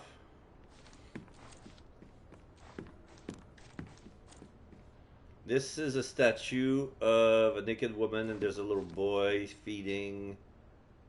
Looks like a hornet's nest, but could be like poorly rendered skull. I don't know. So what am I doing here? Alright, so let's look at the rest of the art. The Luncheon on the Grass by Edouard Manet. This, I studied it in my theater class. It is a very popular painting. I don't recall the guy being Muslim in nature. He's wearing black with a cane. He has a weird Ottoman hat. The woman is naked. There's another woman picking some stuff. They seem to be looking at the couple. The woman is looking at the screen as if it was a picture, but it's not a photograph. Like she's looking at the guy who paints that. The main subject, who appears to be the gentleman dressed in brown, doesn't seem to be looking at anything in particular. He's not even looking at the guy who talks to him. It's like he's clouding out for some reason. And here we have some sort of Turkish official. I have no idea. This guy looks Caucasian, but he has some Middle Eastern clothing. What is this? Ballington from Behind by Charles Châtenay. It's just a naked ass. Ballington from Behind. This is what I think of Ballington. Or maybe Ballington is a person. Okay, so what do we have here? The Yellow Christ by Paul Gauguin. Yeah, the Yellow Period. Okay. So this is okay. So about the Bleeding Flower, Grave of a Suicide Victim by Willem Kortlabinski. This is deep and very well made. It feels like it was made by Eastern European, maybe a Polish or Hungarian. I don't know. Like this picture speaks to me. Not this one. Gauguin sucks.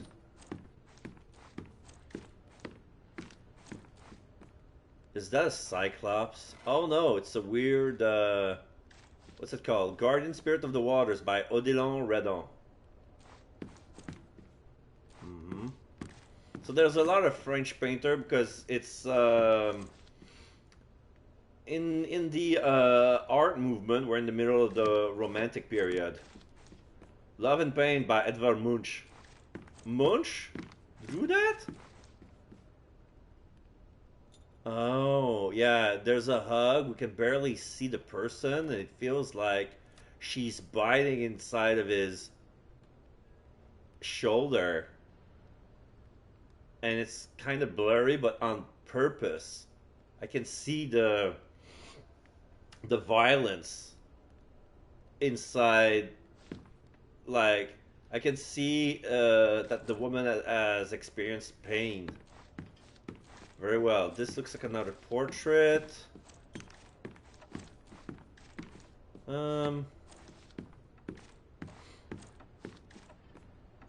Very well done. What's this? Pope Formosus and Stephen VI by Jean-Paul Laurens. Pope Formosus? Stephen VI must be a king. There's a guy in green pointing a guy in black. That's probably the church guy. And there's Stephen VI sitting on his throne. Pope Formosus. I want to check his name in French. I have no idea what this guy is. Who was the Pope back then? Formosus. I thought he was one of the pious back then. Pope for Moses.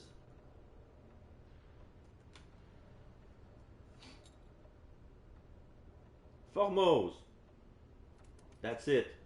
Bishop of Rome, ruler of the Papal State from 6th of October 891 until his death on the April 4th, 896. Only 5 years. So yeah, here's the painting. The Trial of a Corpse.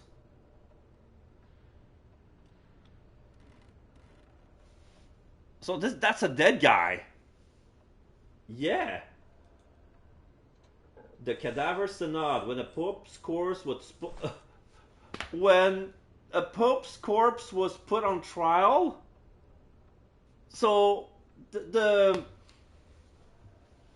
what I thought was the king was actually the pope, the dead pope, and Stephen VI is the man in black on the stand. Is that it? How did he die? Oh, no, I get it. Stephen VI was the pope after Formosus. The new pope investigated the dead pope.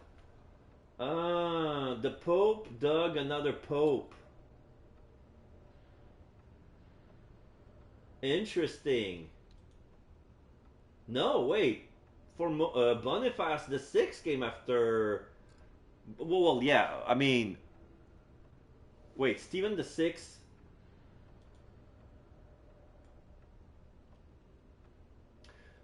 Stephen VI was the Bishop of Rome, was the bishop back then. Oh, he was a bishop back then. Okay.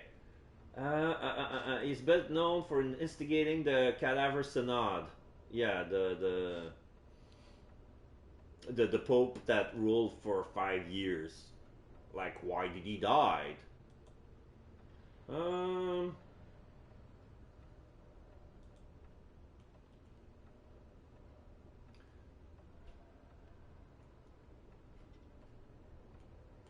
This is interesting.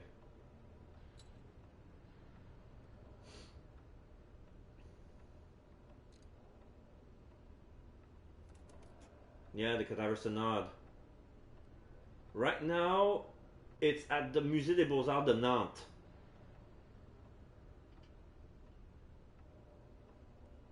This was painted in 1870, so this is pretty recent. This is like 10 years old. This painting is 10 years old now. And it's displayed at Malta, which makes sense, but will later be moved in France in the museum.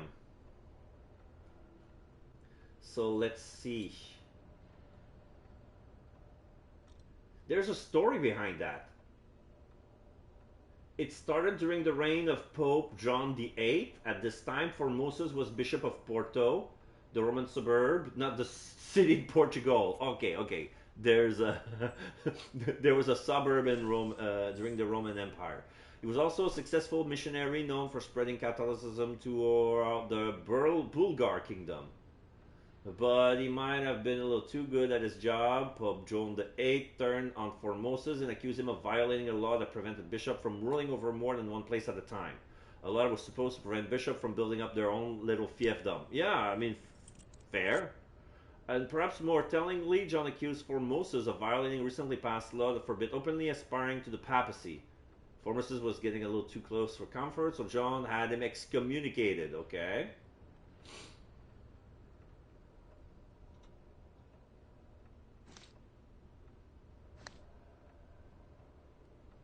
Okay. So Formosus probably claimed that his aspiration to become the Pope, which is forbidden amongst the cardinal. Like, nobody would ever say, oh, I want to be Pope.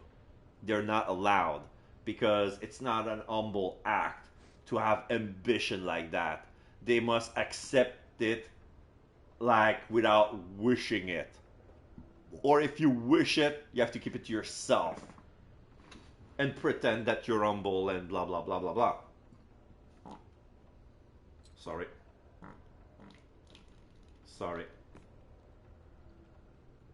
So he was excommunicated for that. As it turned out, John's paranoia was justified, because he was the first pope to be murdered by his own people.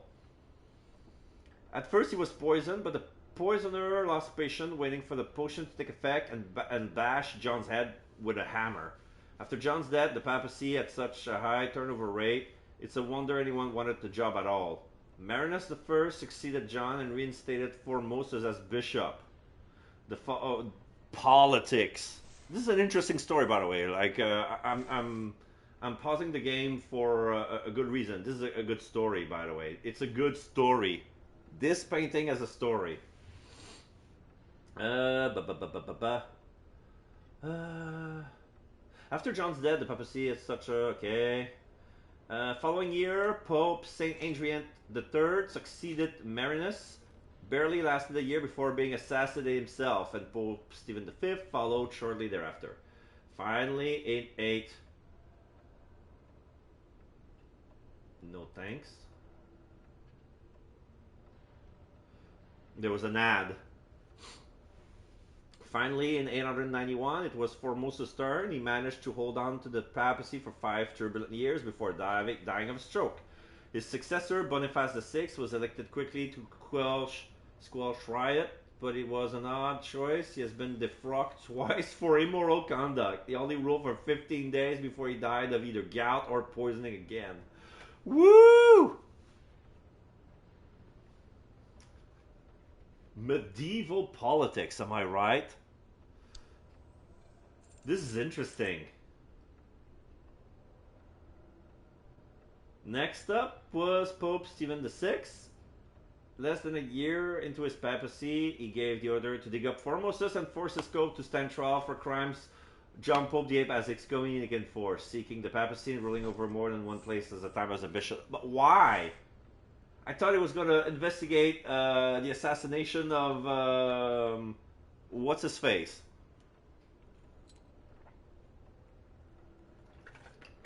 Because this felt like a big... Like, it could have been behind the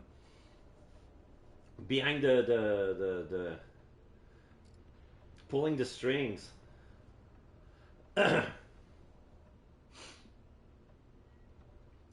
from behind the scene.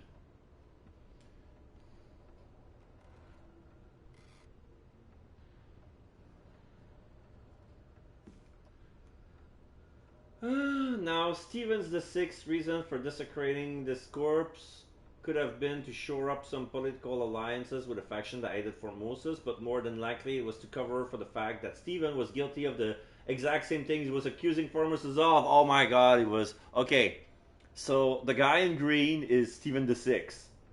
The guy in black, whatever. He's probably a judge. Because there's a trial. So he's pointing at Formosus of crimes he actually did. So basically he was trying to cover up, he was about to be exposed, and as a desperate move, he's gonna dig up the body of somebody who was already paid for his crime and accuse him of crime that he did commit himself. This is interesting. Formosus has made Stephen bishop, and Stephen had become Bishop of Rome, a title that comes with the papacy, while he still held that post. But if Formosus could be found guilty of that same crime, being simultaneous bishop of two places, his action would be null, and Stephen wouldn't have been a bishop when he was elected pope. But yeah, Stephen also might have been completely insane. Yeah, this was stupid. Like, why would he do that? Like, he had nothing to gain. This was stupid. This was a stupid move, and somebody decided, yo, this is so cool, I'm gonna paint that. That was a good call. Okay, so I've checked here. I checked here.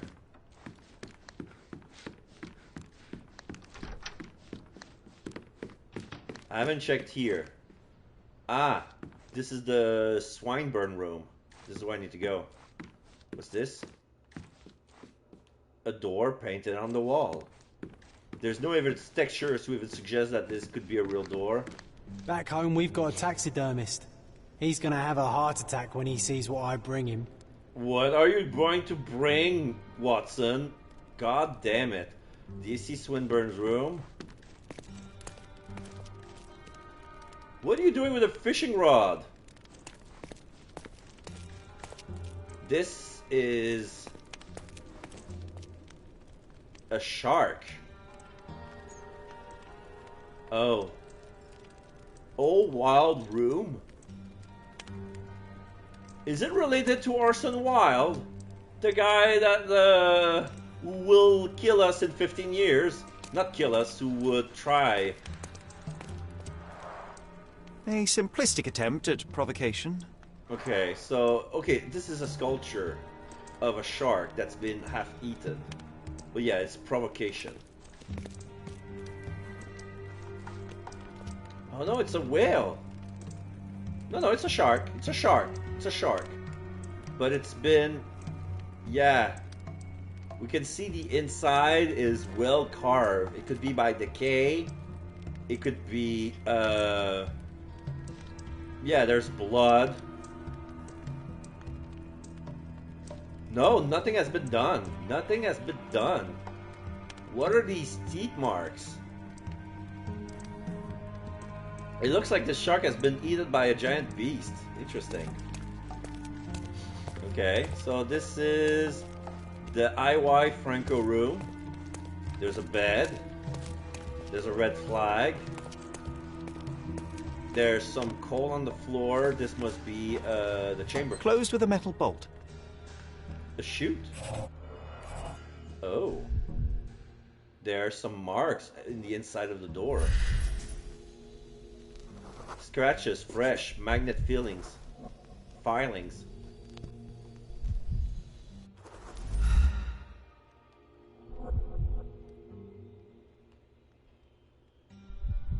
And footsteps. Footprints.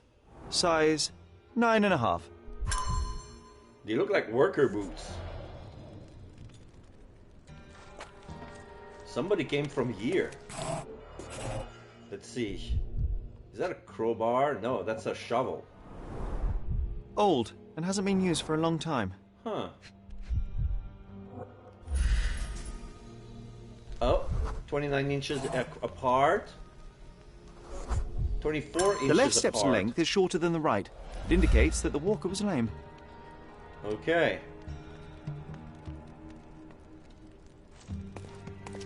Yeah, it was limping. So was this?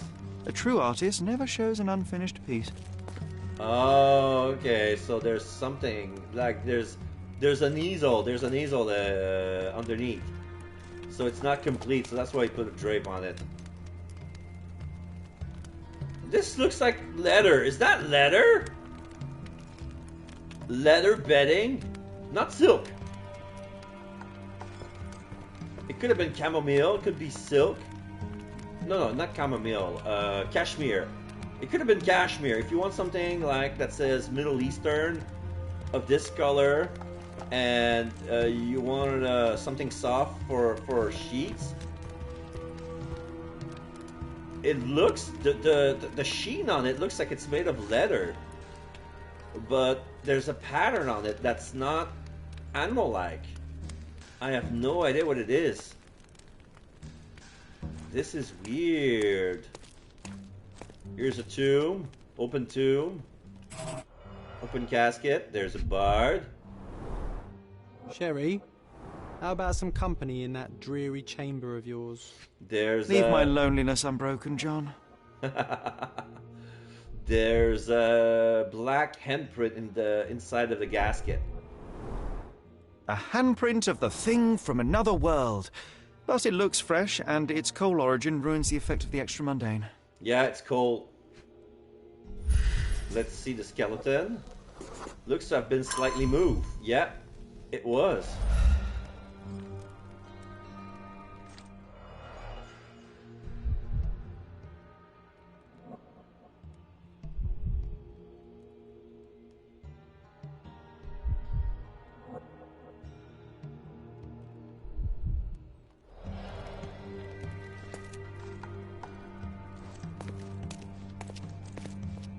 Okay.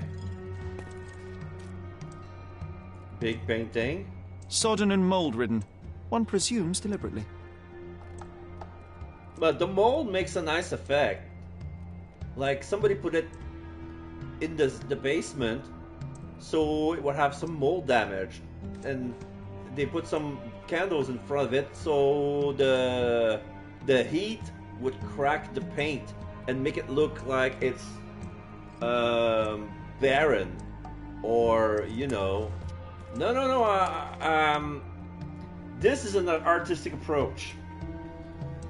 This is an artistic approach. I like this. I like this. Some artists back then were crazy, but that's a genius idea. Yeah, this is Orson Wilde. What's this? A frame. Empty. Ugh, sheer vandalism.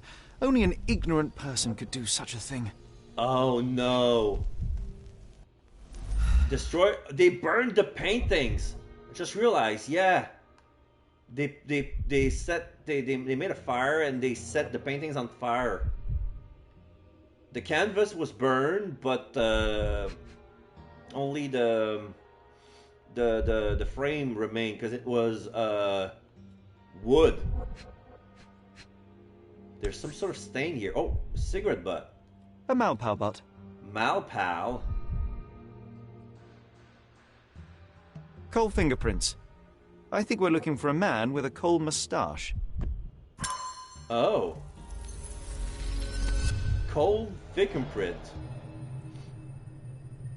It's like, I thought it was a fingerprint, but... Oh, coal mustache. Ah, okay.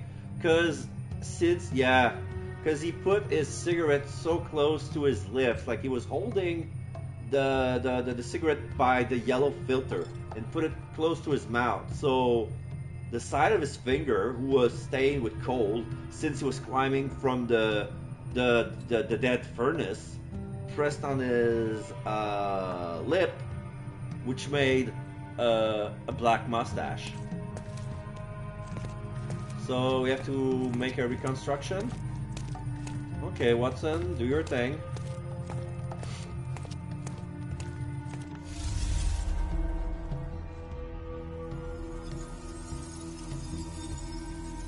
So, the guy came from the furnace. No. Oh, I can run here. Okay, okay. So, he came from here.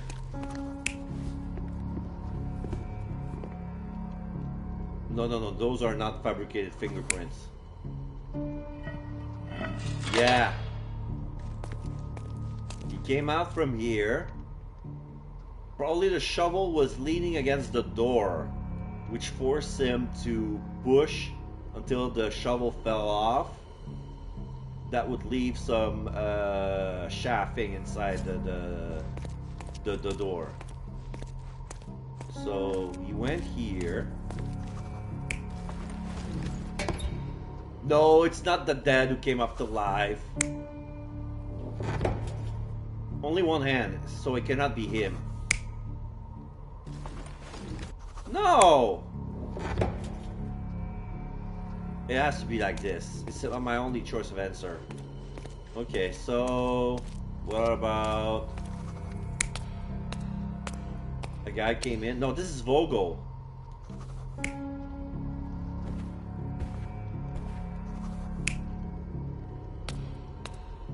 Vogel came in.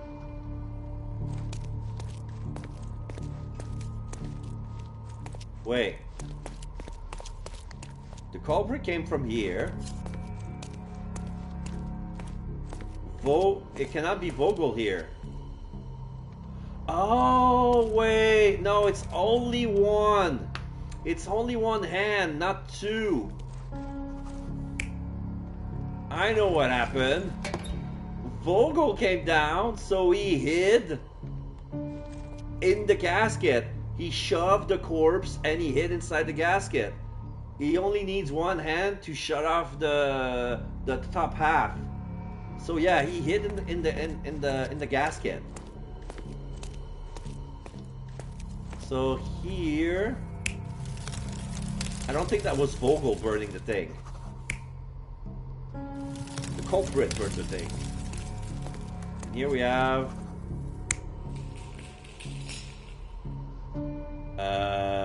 Vogel came here to do that? Huh?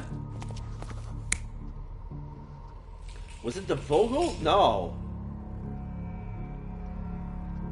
Oh, okay, okay. There are a lot of empty hooks here. So the culprit came in to burn down the paintings. So he unhooked the paintings, threw them away, but then he was discovered by Vogel and he had to hide, and then he ran away. Is that everything? The intruder entered the basement through the coal chute.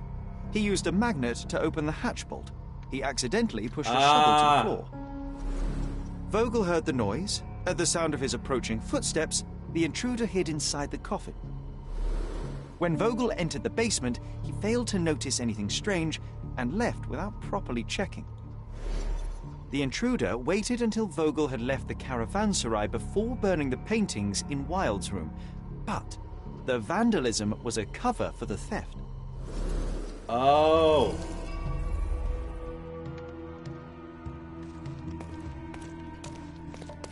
So I was wondering, why did he take that painting over there? Yeah, there was a painting here, but I didn't know. I missed a clue here. The chain is fragile for paintings. Yeah, this is the clue that I overlooked.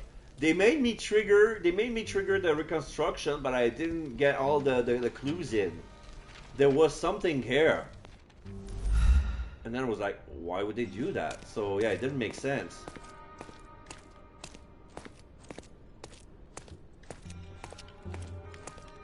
What's this?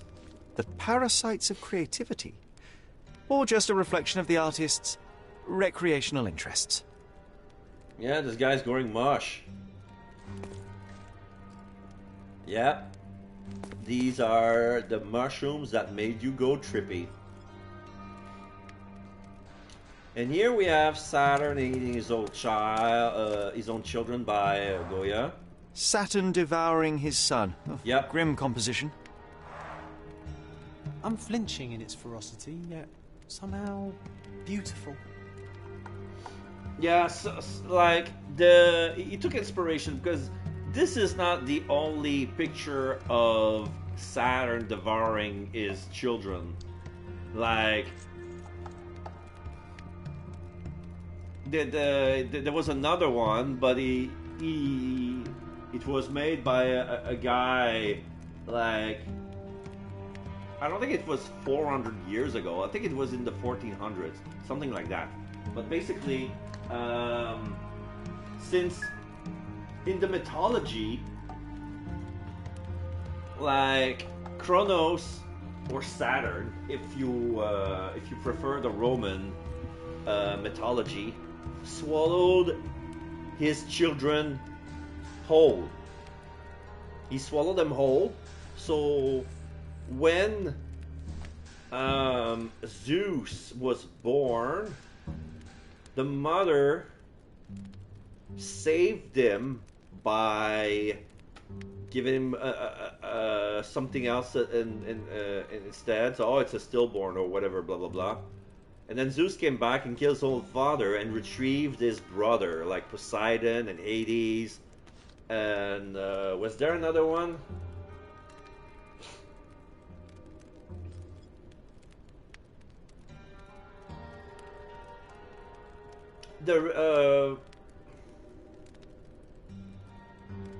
No, the rest were children.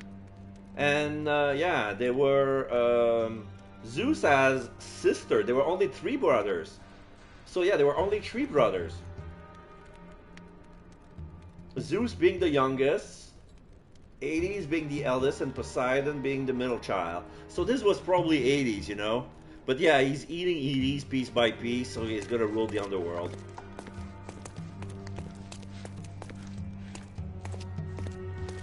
But I agree with Wanson. It's horrific but beautiful. But I guess back then that was something greasy to look at. Like, ew. You look at this painting and you go, ew.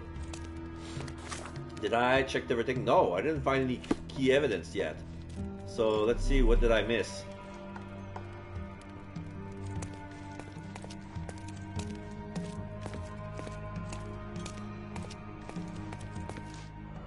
Did I look everything? I checked everything here. No.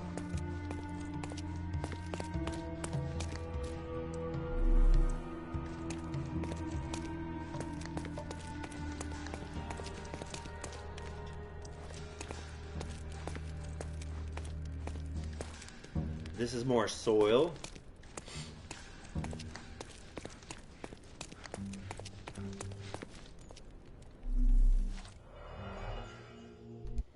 I checked everything here. I checked that one.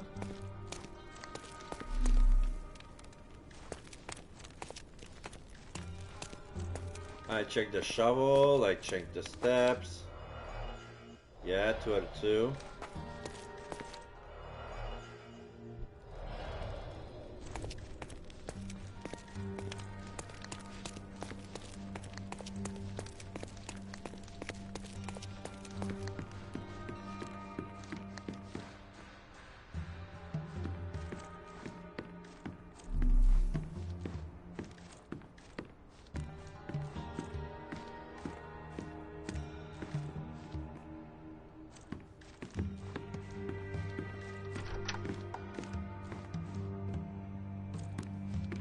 The pieces are not what I expected.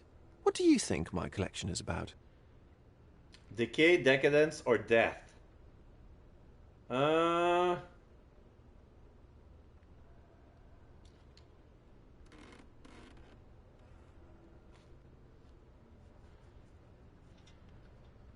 want to see decay. Extravagant paintings have been left to rot in a basement. A commentary on decay and the crumbling of society, correct? I don't know. Well, that's absurd. Of course you know. It's your gallery. There is no one answer, no singular truth, but many, filtered through the subjective mind. That forgetting, embellishing, lying machine. Besides, what's wrong with a lie if it makes life more interesting? What's wrong with a lie? It corrupts the ability of others to behave freely and rationally. Men never act freely and rationally anyway. It matters not what is or isn't in the end. The only important thing is how you feel. And I simply want to feel and consume as much as I can. Don't you? So there were no right Feelings answer. are simply one's animal ancestry trying to wrest back control of the brain. I try to avoid the distraction. You try not to feel, even in a place like this? None of it moves you? To be frank, I struggle to maintain even a whit of interest in art. But Mr. Holmes, it is joy incarnate, mankind's greatest achievement.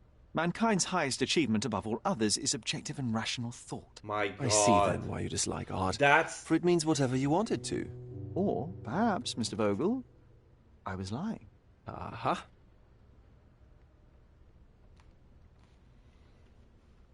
So yeah, Sherlock Holmes was never like, oh, all rational. This is the grief, the grief talking, because the the death of both his parents when he was a kid was so traumatizing that for him, like, all the world is black and white.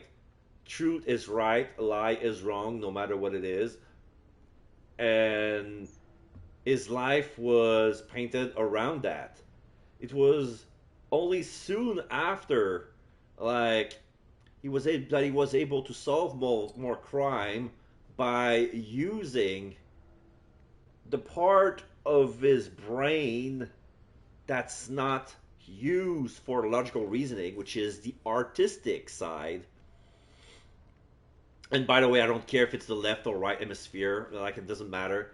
But yeah, his creative half is not working when his left half is full brain mode, which is why he plays the violin. When he plays the violin, that works his right side of the brain. But while he plays the violin, he ponders on the case at the same time. So he has to be good in violin first to be able to do both at the same time. Which is why sometimes, like, he would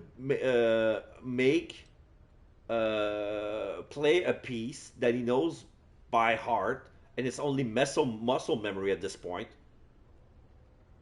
And he's moved by the music, and he thinks about it at the same time, so there's ways using his full brain, and sometimes he will find a way to think outside of the box.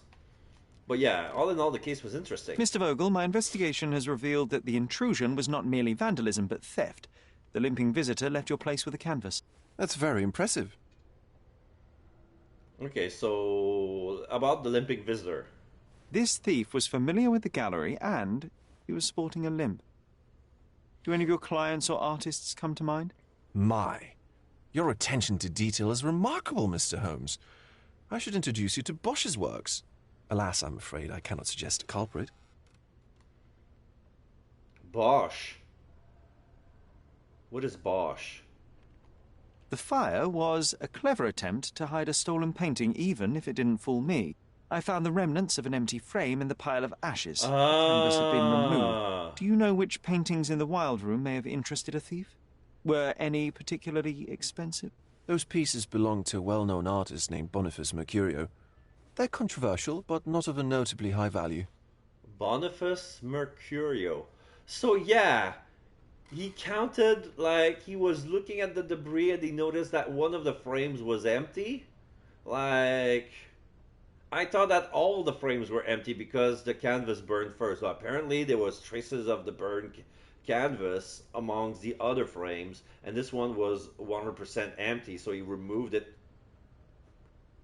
bluntly from the frame. Interesting. About the break-in. The intruder entered the basement through the coal chute. He used a magnet to open the latch and dislodged the shovel while doing so. That's the noise you heard yesterday. When you went downstairs to investigate, he hid in the coffin. Yeah. It seems I should have checked the space more thoroughly. There's something more, is there not? I can see it in your eyes. Indeed. There is another intriguing angle. I recently received an anonymous offer for one of Mercurio's works. The sum was more than fair, and indeed could have saved Mercurio from his artistic poverty. But he declined it. What? Was it a performative whim? Some artists lionize pain and hardship as if their work would be worse after a meal and a hot bath. I cannot tell. But not only did he refuse the deal, he insisted on displaying the painting in the public space. I was hoping to change his mind, but artists are a special breed of stubborn. Yeah. So where does he live? So where can I find Boniface Mercurio? I know he lives somewhere in Old City, but couldn't be more specific. He's a prominent figure, so finding him shouldn't be a problem. What was depicted in the piece? A bound woman, wrapped in robes, being penetrated by a red devil that stared at us, the viewer. The beast had numerous tails growing from his back, and a large crowd gathered around the pair, silently watching the orgiastic scene. Okay, well, given the nature of the other works on display, it's hard to see why that one stood out. What could possibly be its value? The evaluation of art is very subjective, Mr. Holmes. After all, art is everything. A poem, a bruise, the beads of sweat on your beloved skin. Even a masterfully solved crime. I'm not sure I see the connection. Regardless, the painting was one of a series called The Sabbath Night in Cordona. The works depict sex, violence, and other controversial acts. Basically, that I life, can for enjoy it better on or worse, Twitch. contains. The thief did us a favor I'm not by sure that stealing we it. do, but that can wait for another time. Well, I believe I have enough to begin. Thank you, Mr. Vogel. I was curious. Your gallery certainly has unexpected depths. I'm delighted to have been able to please a friend. In return, I expect you to come back with good news. Or at least with a good story. I would have much wanted to see this painting. Like an act of BDSM with devil play. A woman in bound being fucked by the devil while he watches at the painter as if he was there. Okay, I'm done. I don't think I have enough money for... Okay, let's go to John's diary. Oh, he's happy with us. Yeah, Robin's put in the cage. In one fell swoop, the entirety of the Robin's gang were totally arrested, including infamous leader Lucky Joe. The hoodlums have been charged with multiple cases of blackmail, robbery, illegal bookmarking, and murder. The police raid revealed a vast collection of incriminating material that the gang used to extort the rich and powerful. Due to the sensitivity of this document, the defendant will face trial in the closed court, with the blackmailed material subsequently destroyed. Oh. But we never found the blackmail material. Only proof that it was stolen, but all the files were empty.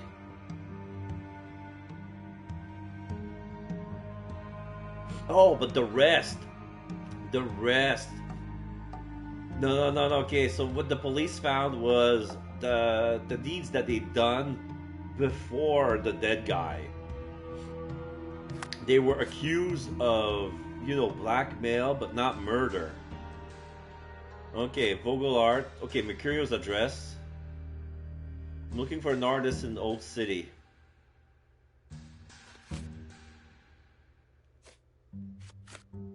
Okay. And then we have the string theory. Central Scaladio and South Clements Cathedral. Stolen violin. Must be a Stradivarius. Okay, cold footprints. Gary Intruder is a smoker who limps. No.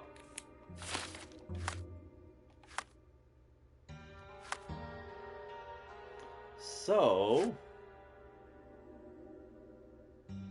I want to change my mind and I want to follow this this lead. St. Clement's Cathedral, Central Scaladio. Scaladio, Central, looking for Oh, there's a part I haven't explored. Saint Augustine, Saint Denis.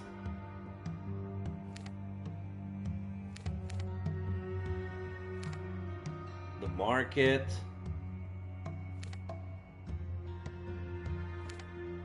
The harbor.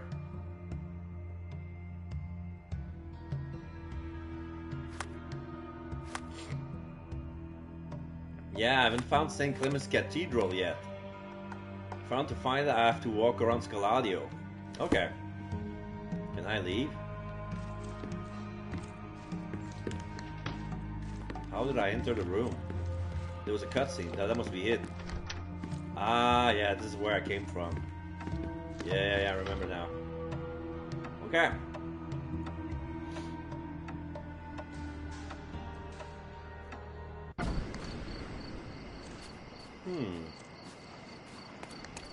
So, where do I go from here? Can I don't think no, I didn't get enough money to buy that other carpet. It was, what, 30 bucks?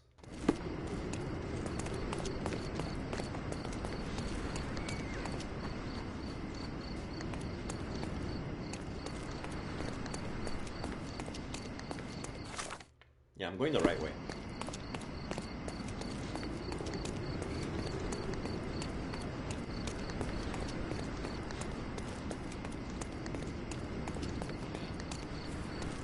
Don't miss out on my unique clothes.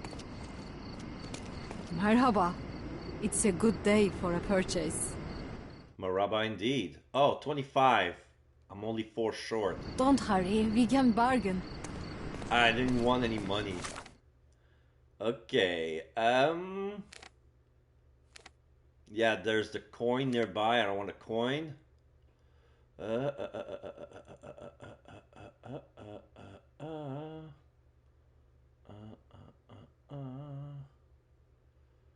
Why is there still an exclamation mark? Like I'm looking for something. I don't get it. Yeah, let's go there and go east. Let's go walk around Arbor Avenue. Don't miss out on the best carpets on the island.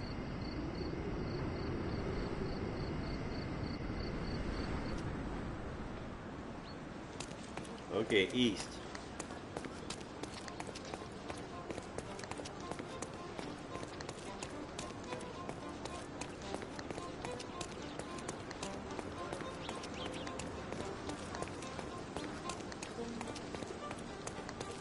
What is these? This looks pretty.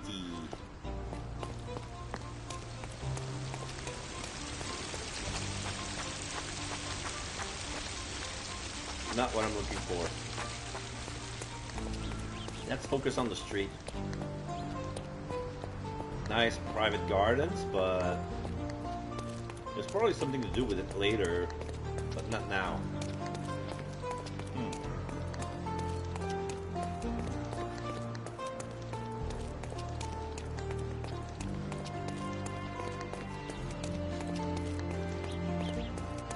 Washing soap.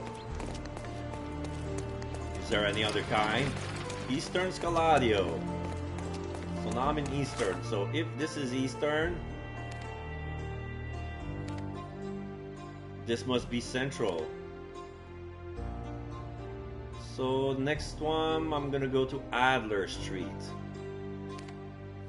near the Scaladio Market.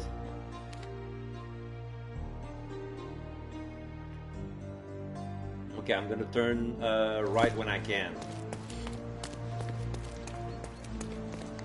That's a dead end, right?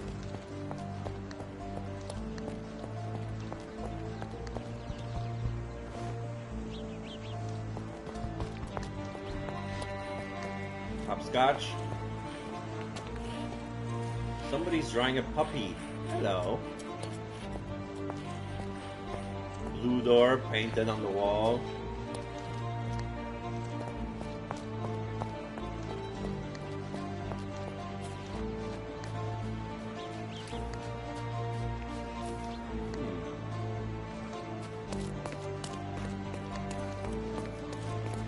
Apartments.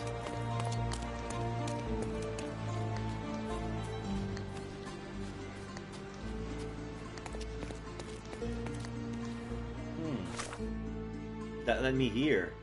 Oh, I cut in between.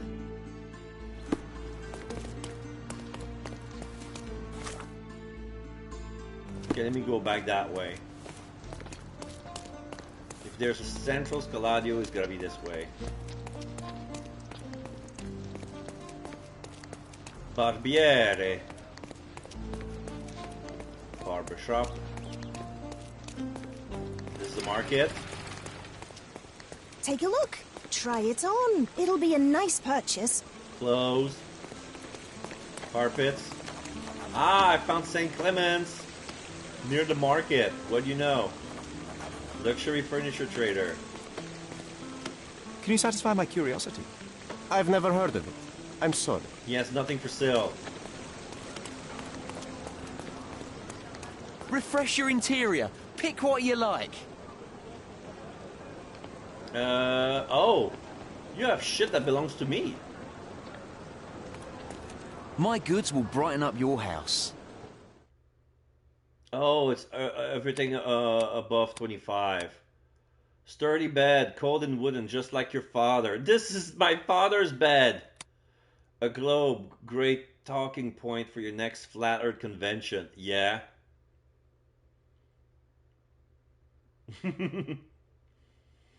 Even during that period, there's still people who firmly believe that the Earth was flat. And there's lizard people living in the center of the Earth. But how can there be a center of the Earth if it's flat?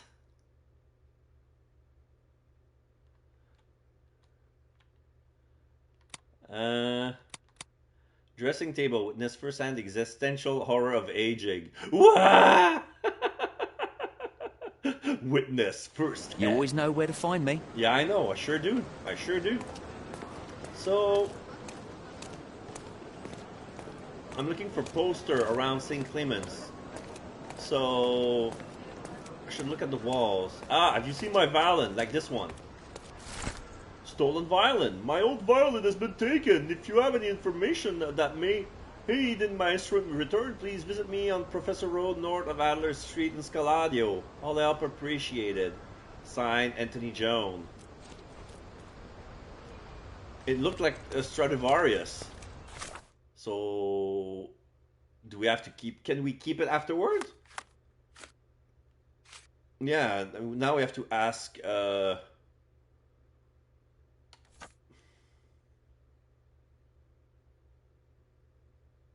So we're going to visit the guy on Professor Road and north of Adler. Professor Road. So this is Adler. Professor Road. This is just on the other side of the street. Okay. So it's next. It's in front of the market, basically. Okay.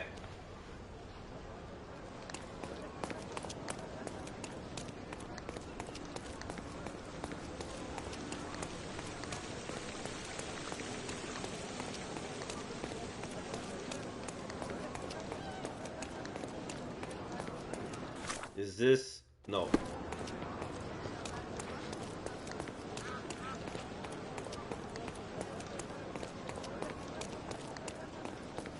Aha. Are you the guy? Wait, let me check his profile first. Akon Lowlife, Bro Diver. No, it's just a bum.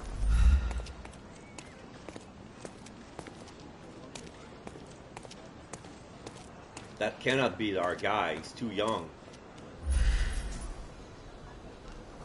Cordonian Rascal, breed birds.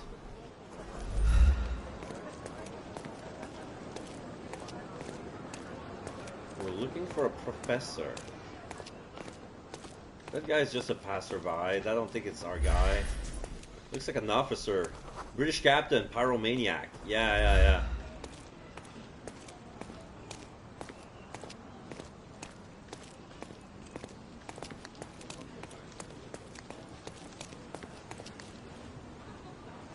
So, cannot be any further than that. We know it's that street because of the poster. Yoruba Robber. Yo, Rubady's I'm nuts. having deja vu. This house seems so familiar. This popped out of nowhere. This is the professor. He's placarding the poster right now. Music teacher. Hello. Greetings. Would you be here about my violin by any? I am. I saw from your posters that it was stolen. The name is Sherlock Very Holmes. pleased to meet you, Mr. Holmes. I'm Anthony John. But by the sounds of it, you haven't seen my instrument, alas. But if there's anything you can do to help locate it, I'd be most glad.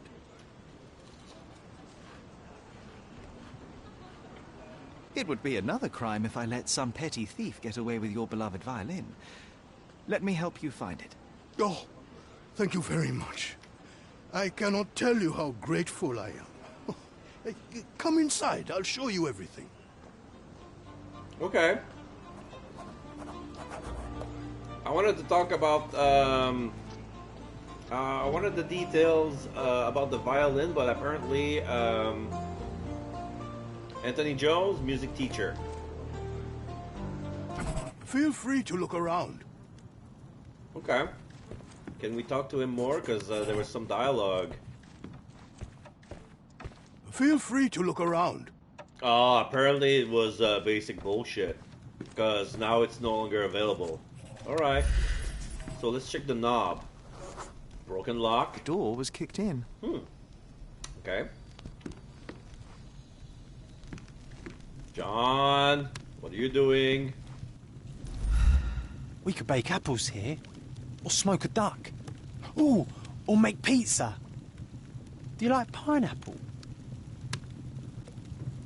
Is that supposed to be a reference of pineapple on pizza? Don't try to invent pineapple on pizza 100 years before the fact. Well, it's not really 100 years. Mostly it's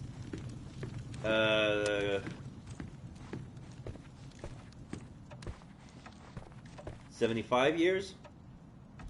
Yeah, 75 years. This cover is dusty. It hasn't been taken off for a long time. Okay.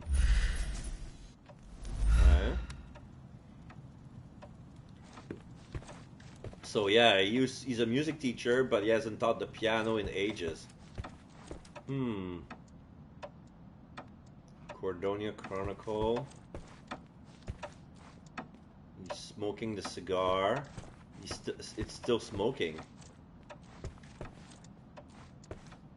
Oh! He only took the violin, he didn't took the bow. Yeah, he just broke. He just simply broke the... Is that a sleeve? Just broke the glass and took it. Yeah, that's a part of a sleeve.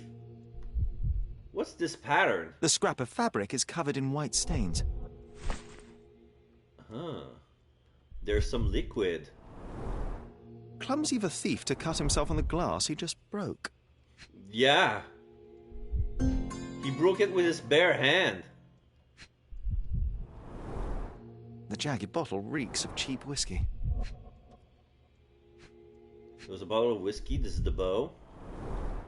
The thief left the bow. I suppose he prefers pizzicato. Pizzicato is strumming with the fingers. You can play the violin like that, but I don't think there's a lot of music piece for pizzicato violin. Yeah.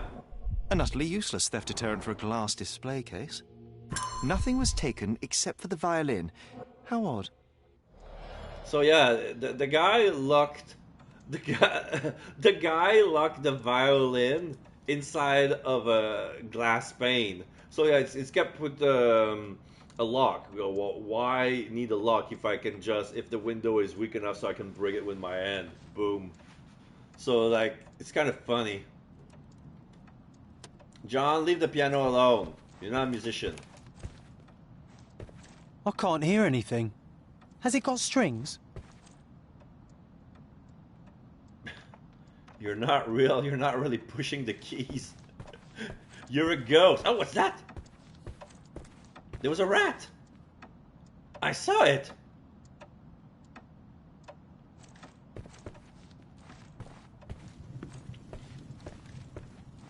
Am I done? No, I'm not done.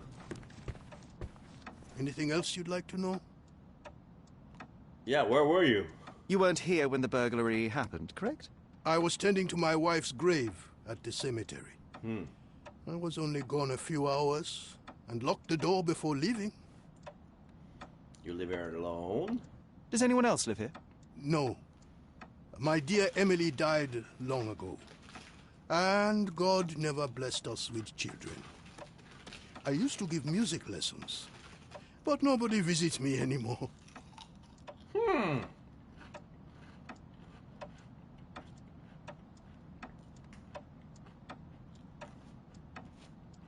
So he's broke, and somebody stole a precious violin from him. And he loves music so much, he'd rather starve than sell it.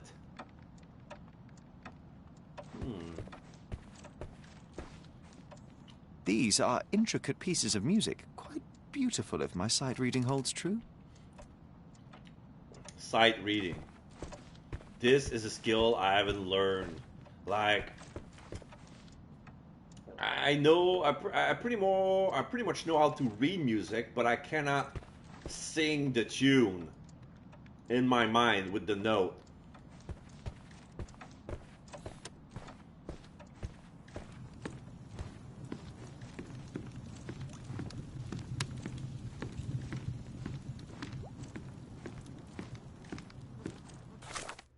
No, I'm not done. What am I missing? Piano. Talking to the guy. Oh. Is that a certificate? I see you've received many accolades. Yeah, there's 3 of them. Ah, those are from a long time ago. I used to perform a lot in my youth. Hmm. Okay, so I'm done here.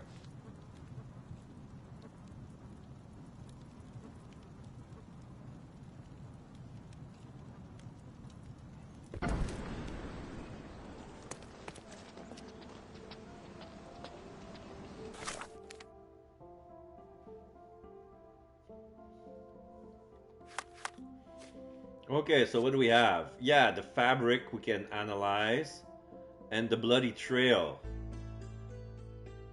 Oh, of course, I have to go back. Okay, I'm gonna start with the chemical analysis.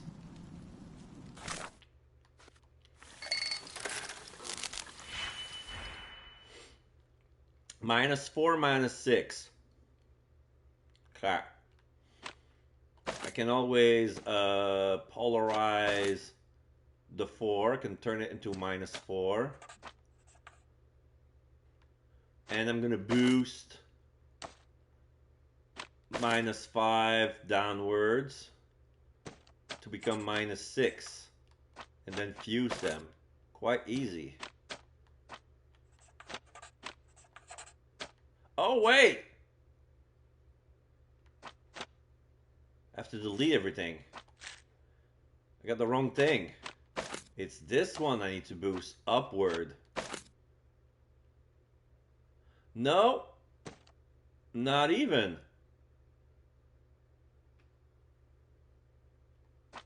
This is not good.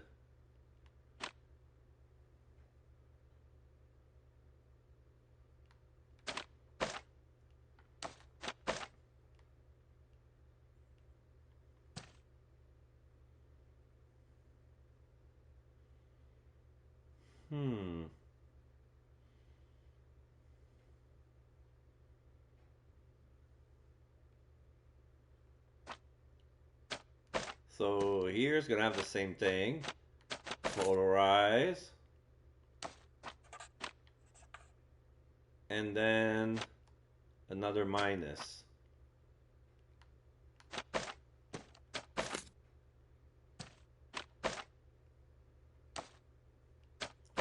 And here another minus. And another minus. -5. -6. -4. Nope. This is the wrong thing. I want this one.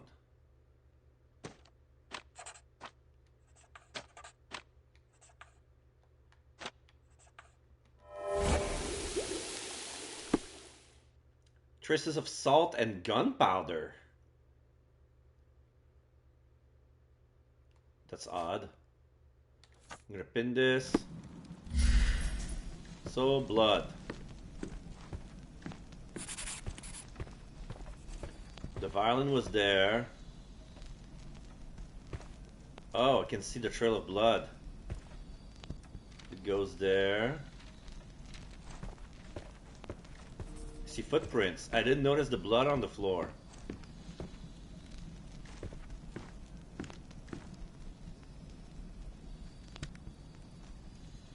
I didn't need to get to go in.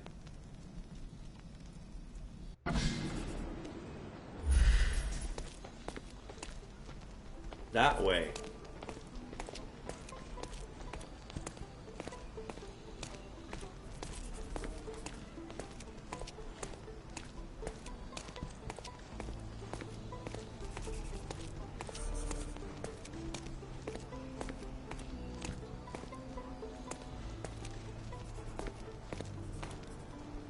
Steps.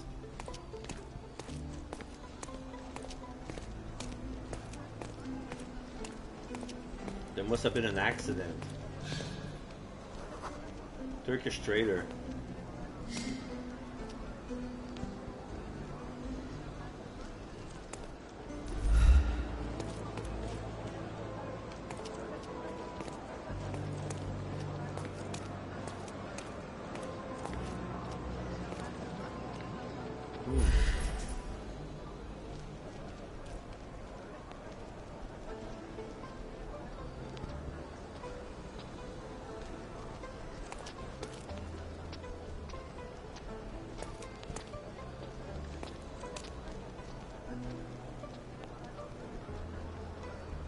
The trail cannot stop here.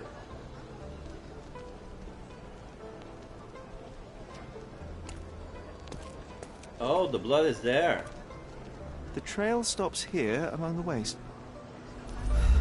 Huh. So it is, yeah, now I can see it now. So I have to talk to the boy? No, I'm looking for someone with an injured hand. You're fine.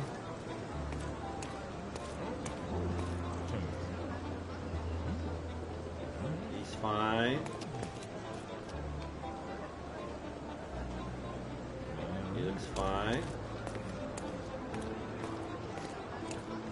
I cannot open the door. This person hides his hands. Can you satisfy my curiosity? Sounds familiar, but no. Ask someone else. Okay. Guy. No.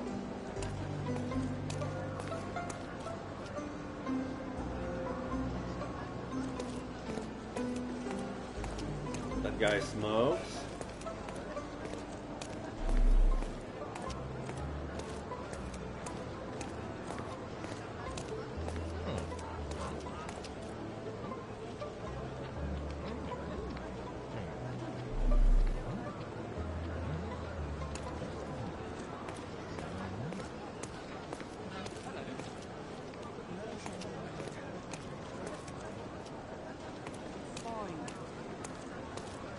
Spilled blood, but there's a pig right there.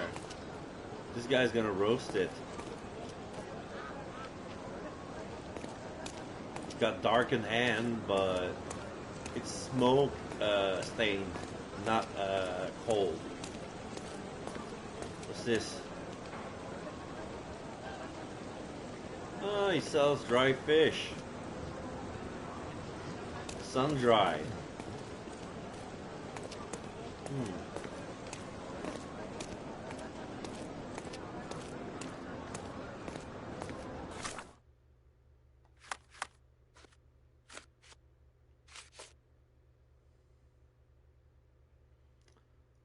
Fruit merchant's car. So there's this trader. Oops, sorry, sir.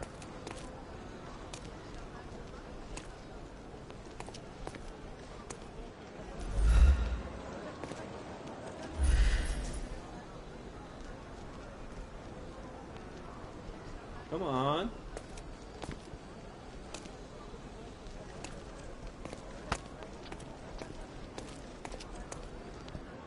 I'm gonna ask the kid. Hello, sir. Would you like some fruit? Fresh from the orchard? I'm not hungry, but I'm looking for a violin that was stolen. Any chance you saw someone with one? Oh, yes, I did. It was sailors, sir. And they were very good customers.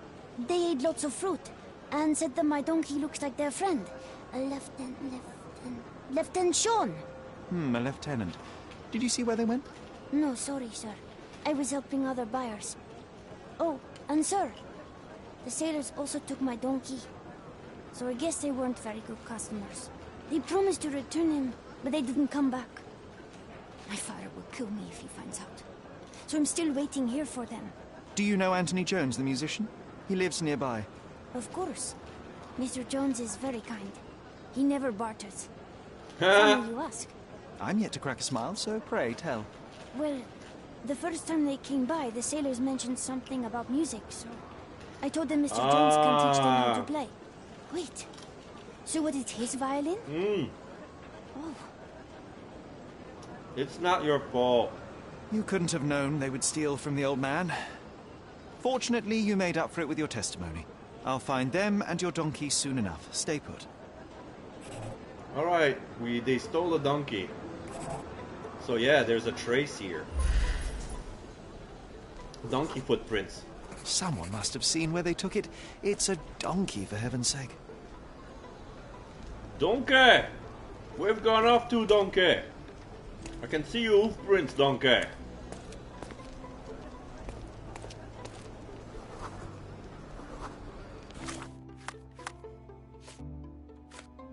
Oh, I have to ask. I'm gonna ask the other merchant if they've seen a donkey. Have you seen this donkey? Is this familiar to you? Listen, friend. I like your face. I'll tell you. One of the traders remembered the sailor pushing the donkey near a drinking fountain by the archway within a column. Drinking fountain, archway with a column.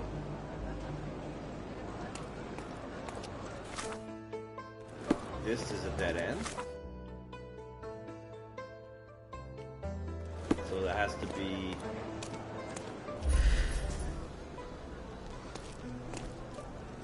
I'm looking for a hooves print.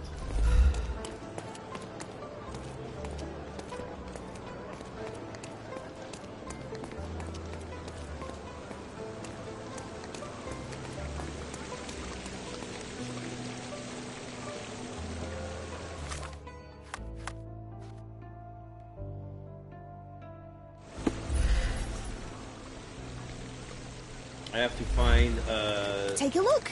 Try it on. It'll be a nice purchase. There's violin poster. This is a regular card. Take a look. Try it on. It'll be a nice purchase.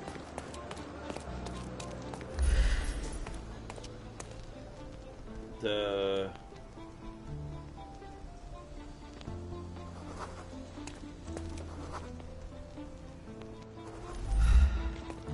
fountain with an arc. Could be nearby. I don't think they would have come back here. They would bolt to a different direction, but this way's closed. But this is an arc. Maybe if I go closer, maybe I'm gonna see another donkey. Yeah, the hoof prints are here. They were here. The tracks. The donkey was being stubborn, but so were they. There we are. They the pushed first him. lead in our asinine chase. Asinine.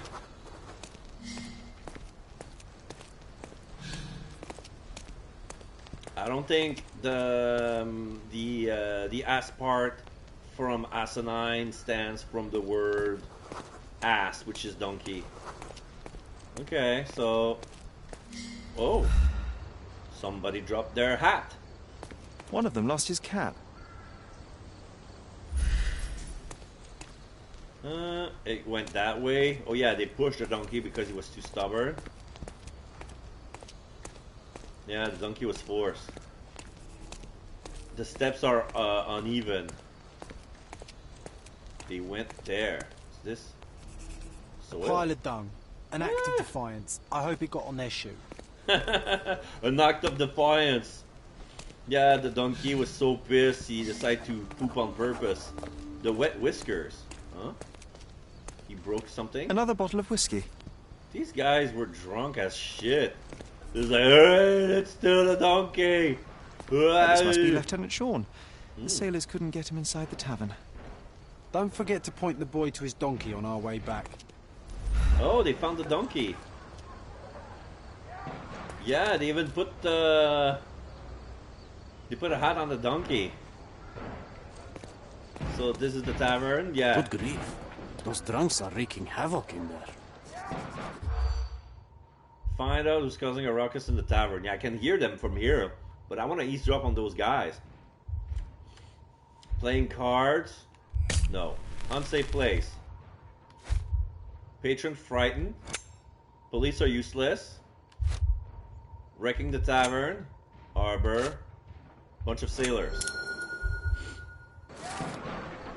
A group of rowdy sailors are wreaking havoc in the Wet Whiskers Tavern. They are raving mad and dangerous. No wonder the patrons are afraid to stand up to them. Yeah, because they're drunk as hell. Don't worry, help is on the way. Good grief, where are they?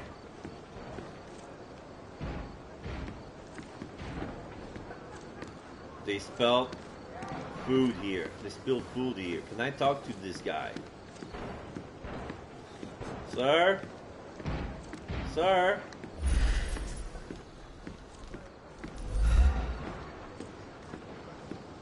I can't even talk to this guy. It's weird. They're on the second floor. Oh, here's the whiskers.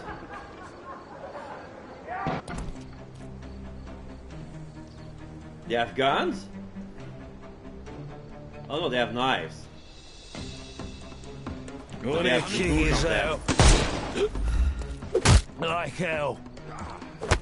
Oh! Take this! I'm coming. This guy with a gun.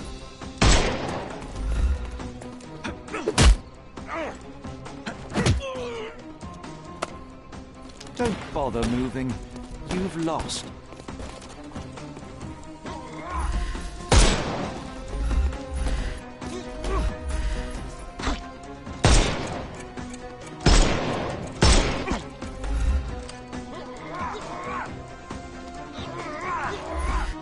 It won't work this way. I'm coming. Hello there. Give him the pepper snuff. Too simple. He did Obi-Wan Kenobi. That was not a sound file. That could have been, but no. Hello there.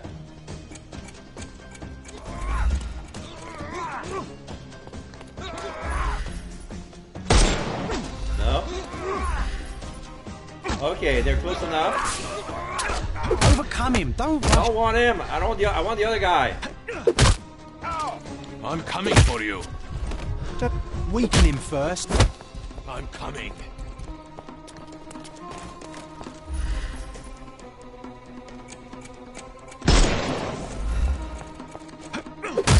Come on, arrest him quicker. Take a rest, my friend. Too simple. In the pile. Give him the pepper snuff.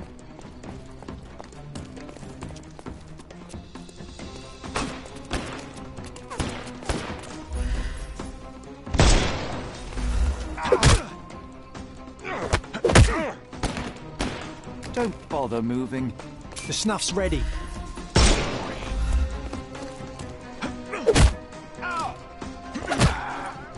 No more crime for you. Give him the pepper snuff.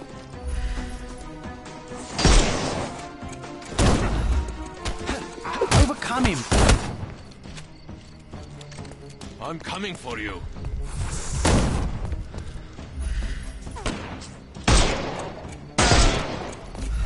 Weaken him first. I couldn't miss the party. I'm coming for you. Don't bother moving. The snuff's ready. Okay.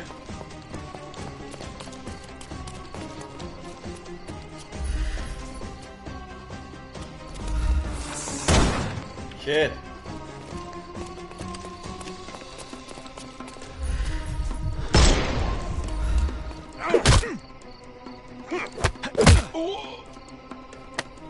Take a rest, my friend. Give him the pepper snuff. Well, they left me no choice. I think I might be nearing intoxication myself Street just sweeper. from the smell of them. Arrest 25 enemies. Okay, I'm getting good at this. I think I'm gonna tackle the bandits lair after a while.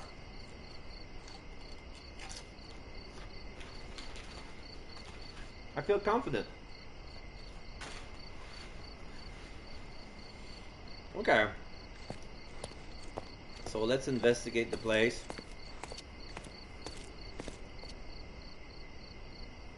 I see marks on the floor. Irrelevant.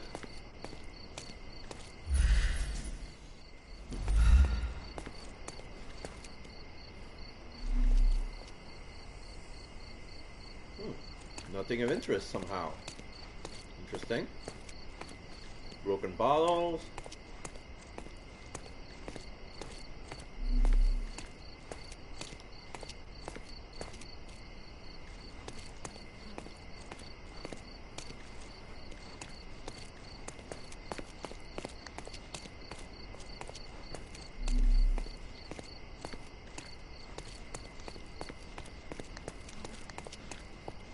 Ah, this. Ah, here's the violin. You found it.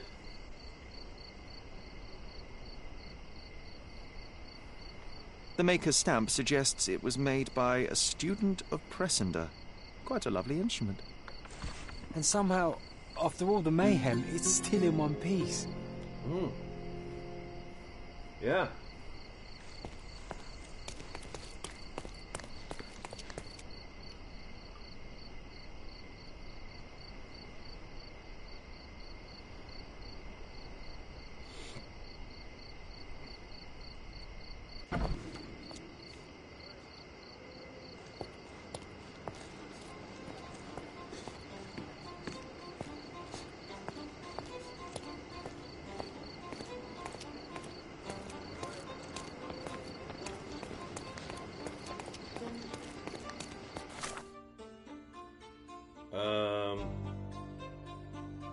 The White Whisker is so close to the police station. No wonder they got arrested so quickly.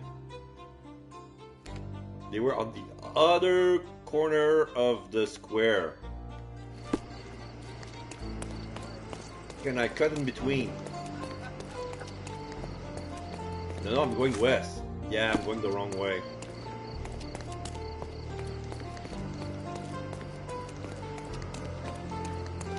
This is further north.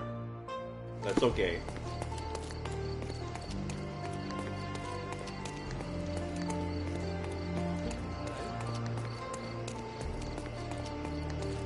Can I cut through here and inform the kid? No, well, no. Not through that direction because it's gonna be, I'm gonna be running in a circle. He cuts through the wrong way. Let's see. Yeah, this is the street.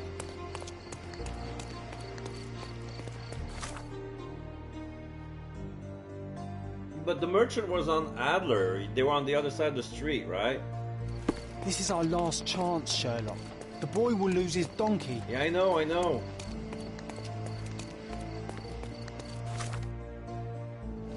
Okay, let's not go here yet.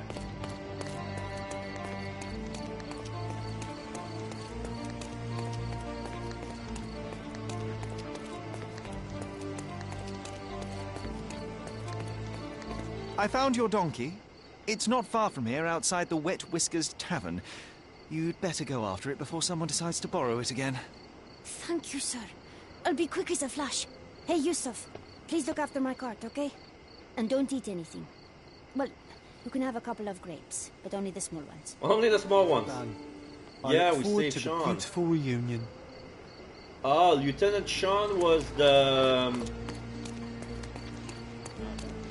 Sean was the name of the donkey.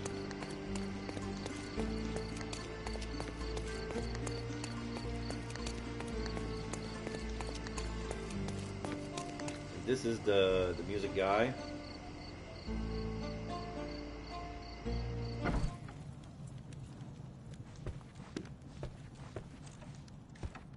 Here's your violin, Mr. Jones. It might have gained a few nicks and scratches, but considering what it's been through, it's a miracle that it's still in one piece. God bless you. I am deeply in your debt, Mr. Holmes. The scratches don't matter. They are like scars, each telling a story. It is the sound that matters. Oh, you should hear her sing. It would be my pleasure. This melody, Sherlock. Don't you recognize it?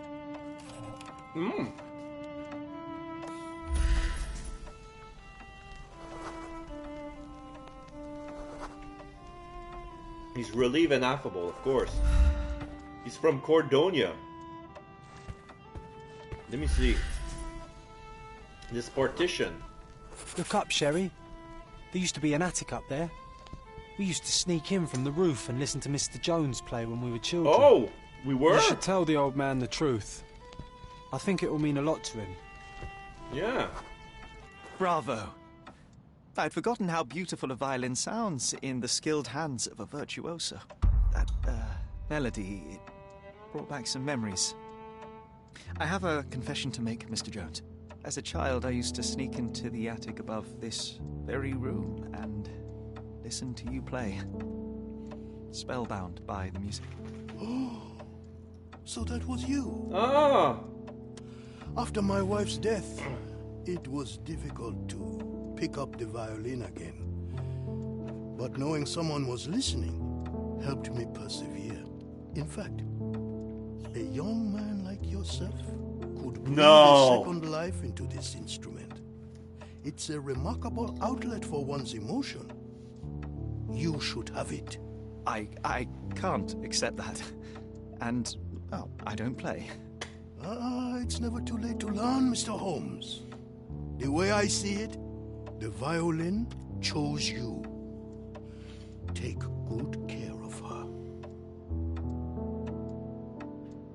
That's how Sherlock Holmes got his violin. Sherry, I'm really glad we helped him. His first bow. Acquire Sherlock's famous violin.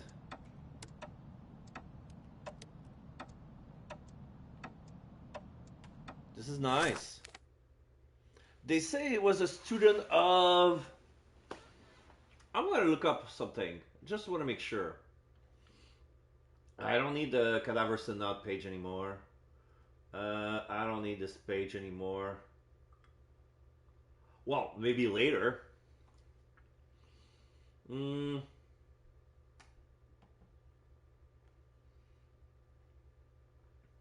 I don't need the Clockwork Extortion.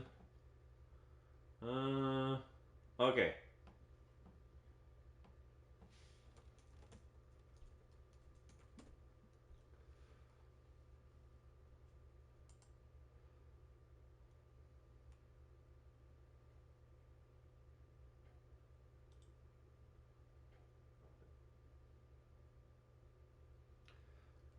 So yeah, Antonio Stradivari was the one who made the violin and the cellos of the same brand. But they say that he was a student of...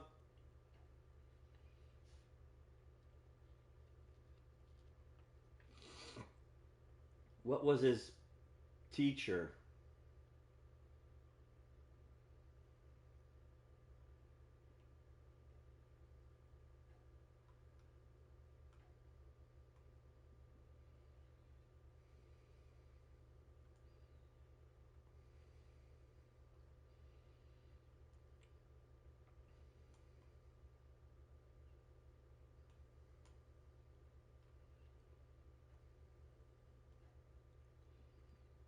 Hmm.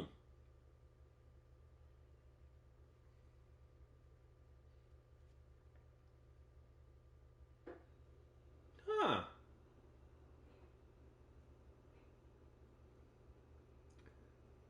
I'm learning stuff about Stradivarius violin, but not about the guy I was looking for. I should have paid attention to the.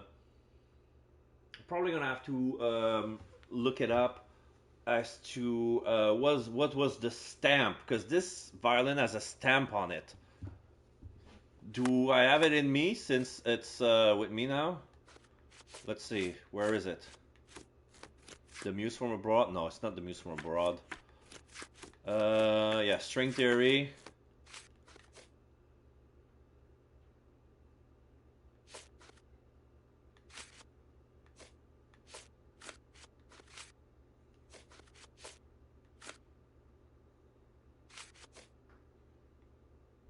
Hello, Tyler. I'm doing good. I'm doing good. I'm playing Sherlock Holmes. I'm near my first bathroom break. I haven't done it in a while. It's. I wanted to say it's quite early, but I started pretty late. Yeah, it's only 6:30, almost 6:30. You know what? Yeah, I'm doing great. I'm doing great. I enjoy this game very much. I'm doing some of the side quests before jumping back into the main case, which is the Muse from Abroad. Basically, yeah. I don't know if I want to do the heel hunting, because it seems to be a very complicated case. So I think I'm gonna do the heel hunting tomorrow, and I'm gonna continue with the main story, which is pretty much low key. So I'm gonna pin this, and we're looking for an artist called Boniface Mercurio that lives in Old City. So if we're looking for a residential address, I need to go to City Hall. But first, I have to go to the bathroom. Be right back.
Okay, I'm back.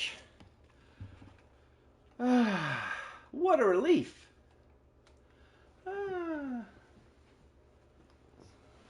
Interesting people. Alright, so City Hall. Okay, I have to leave this home. Huh.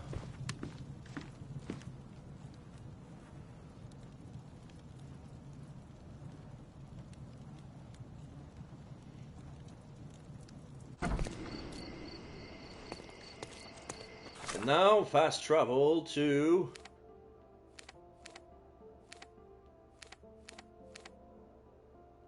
No, this is the market. This is City Hall, it's right there. That's fine.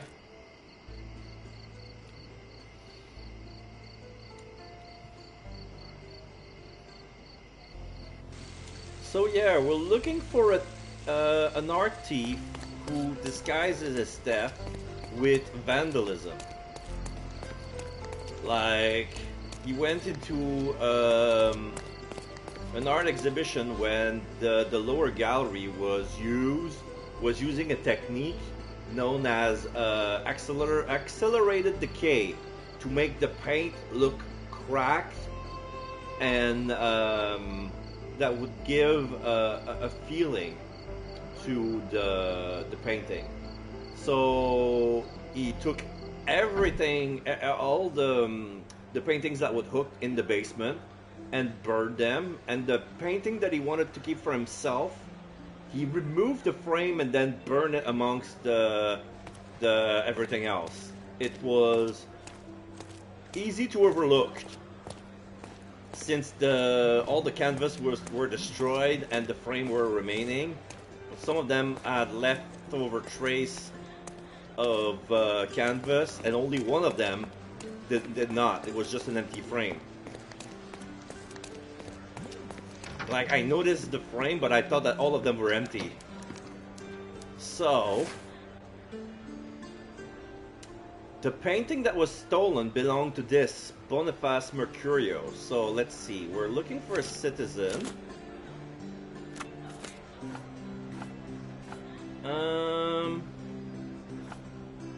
In Old City. Now the third one. Prominent person.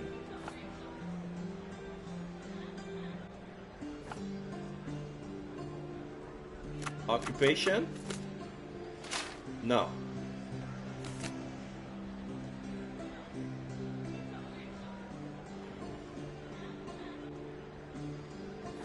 Prominent.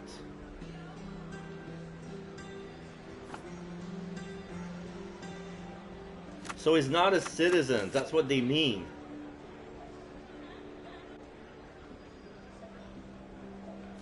Business? Let's see, occupation. Maybe occupation is good. But it's only this that's not good. Let's go with other. No. Official? No. So it's not under occupation.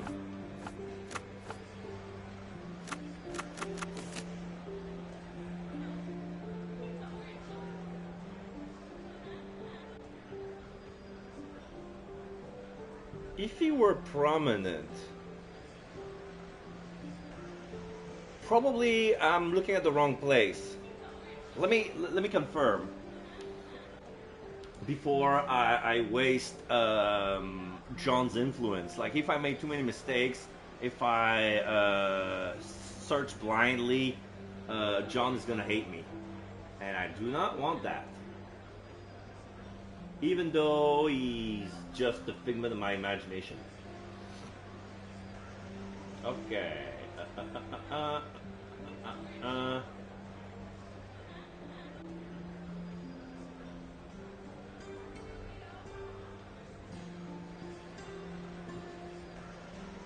Yeah, I knew it.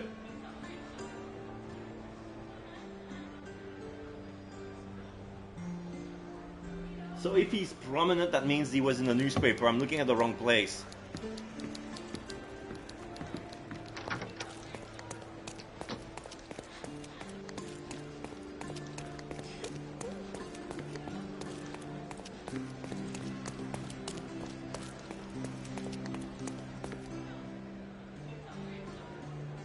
Cordona is a classist society. Citizens won't acknowledge you if you don't look like they're equal. Fit in with a disguise. Yeah. Well, I noticed that the immigrants there or people of a specific cultures won't talk to me because I look like I look British. If I look too British, the Arabs will not talk to me. So I need to go to, where's the newspaper? Is this it? Yeah, Cordona Chronicle. Okay.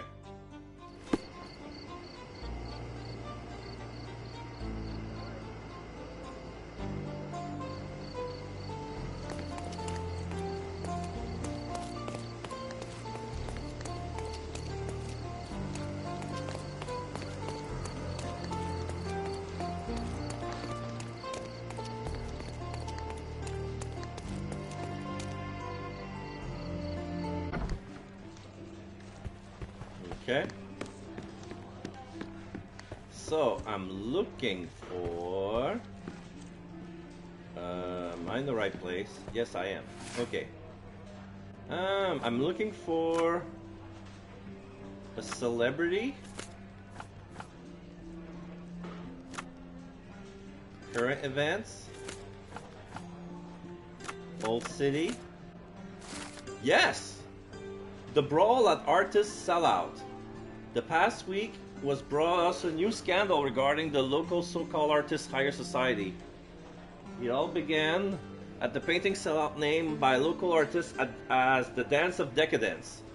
The director of a publishing house, the Lion, Darren Turwick, broke the idol by throwing a chair at the decadent artist Boniface Mercurio. Yeah, like, I don't. It's sad that there was a movement back then that was completely destroyed, but had interesting potential. As Mr. Turwick said later, he did it because Mr. Mercurio brought dishonor to his name. The column writer graciously reminded the reader that recently Mr. Mercurio was spotted with Mrs. Turwick at a coffee shop. Afterward, an orchestra conductor, Kurt Gallagher, smashed a painting across Mr. Turwick's head to protect his friend. A large brawl started, including a large number of the customers. After a protracted fight, the police arrived. All the high society brawlers were arrested and placed under guard for a week. What a breathtaking event it was. As your loyal personal advisor, I suggest that you obtain a souvenir from the sellout. Unfortunately, it has since ended, but Boniface Mercurio himself invites our readers to visit his home and purchase one of his paintings. You will find him at the address Hermes Avenue between Scarlet Street and Olive Street in Old City. So, Hermes between Scarlet and Olive. Okay.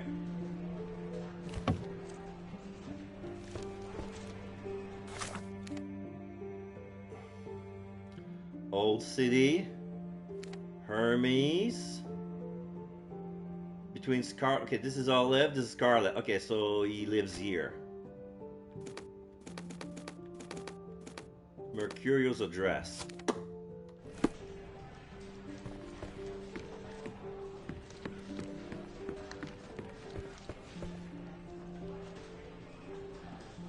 Does this game remind you of the Sinking City, Tyler?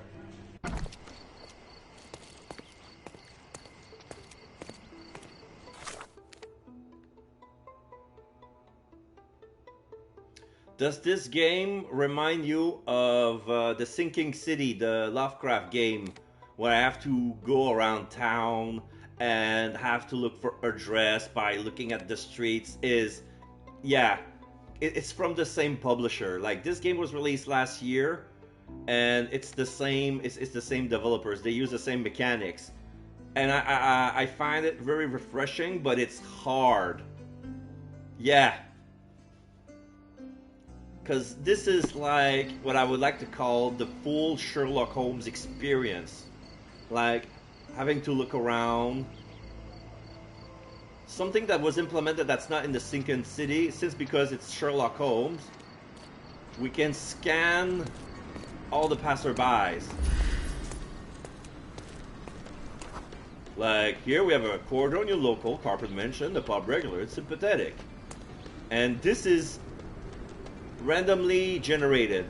Like, I could go elsewhere, I can come back, there's going to be another musician, but it's look completely different. His ethnicity would be different, but it's going to be, like, all this stuff.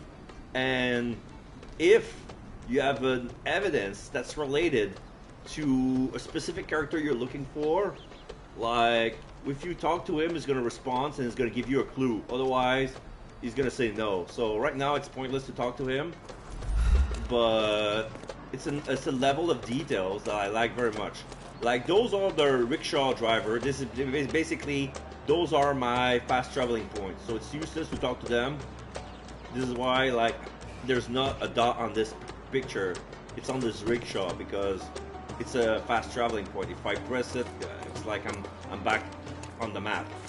So now I need to go north.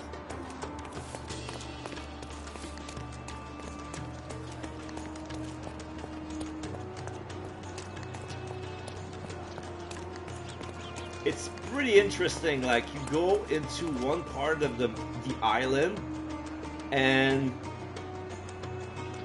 the architectural design is completely different. It's because this island used to belong to the Turkish, and then it was overtaken by, here's Boniface's residence, overtaken by the British Empire during the golden years of the Empire. So this part of the island is called the Old City because the Byzantine, I believe, aspect from 100 years ago, or maybe 200 years ago. Like this piece of island traded owners' hands so many times. This is why it's a cosmopolitan island. Because this island is south of Sicily and it's north of Tripoli in Libya. So there's a lot of continental African descent here. Which one is the residence? I know it's around here, but is this house? Please, I don't want to find another body. Please be alive, sir. Please be alive.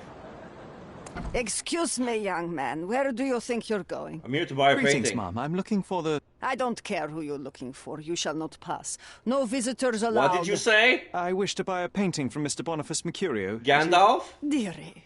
You Tell shall me, not old age pass! has made me blind. Did someone write Information Bureau on my forehead?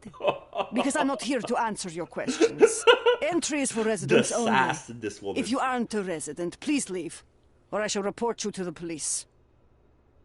Oh, okay. So you want me to look local? Oh, okay, because I look too much like a British. You see what I meant? She won't even talk to me because I look too British.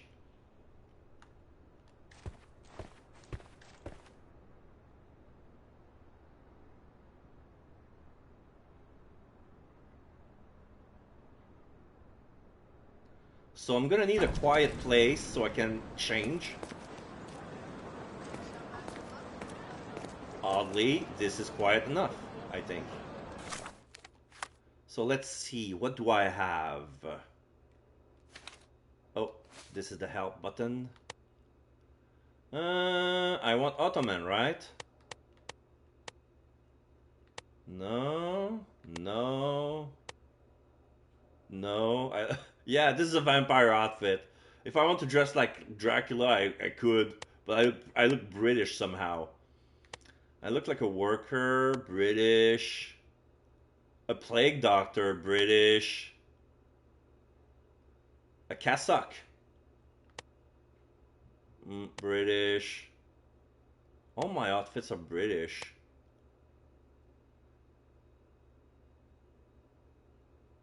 Oh, wait. Scatterbrain. I look like a sailor. Oh, like a... No, this is the scum. Okay, so I can look like a policeman. I can look like a sailor. I could look like working class, or I can look like scum. The brigand and never do well. Like, nothing says working class like an ice cream man suit. Let's see.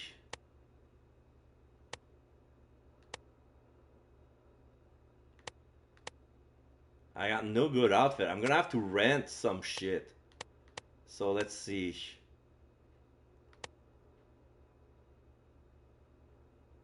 Okay, the headscarf. Maybe no glasses. Fake mustache.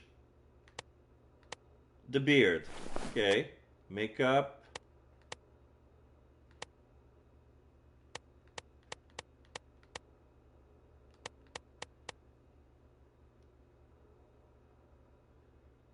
With the deluxe, I look like a woman. Like the light makeup, definitely. This is vampire. I look like a vampire.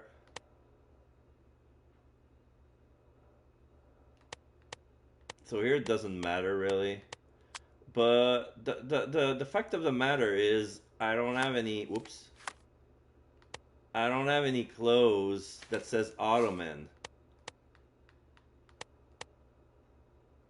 I got a widow's outfit, but oh, it might work.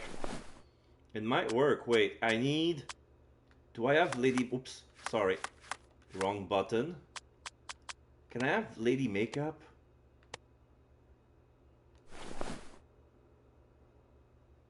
Okay.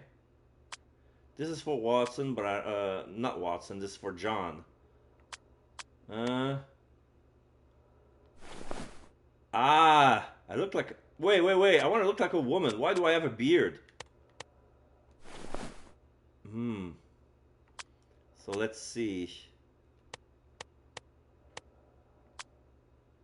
So, widow's outfit. I need the widow's veil. Do I look British? Oh, no, okay, never mind. Let's see.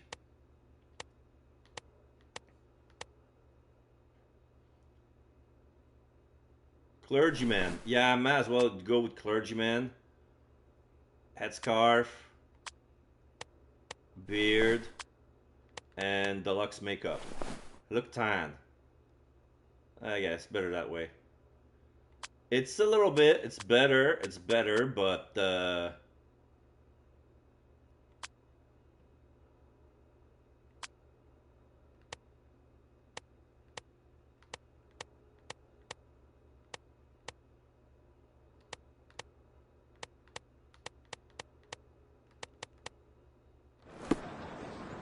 let's see if it works. I hope it's enough.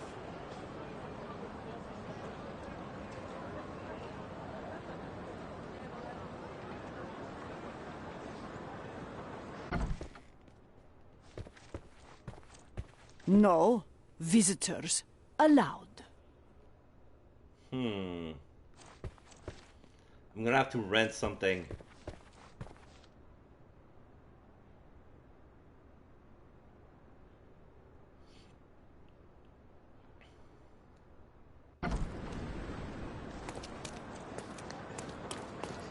So, the closest, for real, the closest clothes shop, there's one over there and one over there, they're at equal distance. I guess I'll take this one.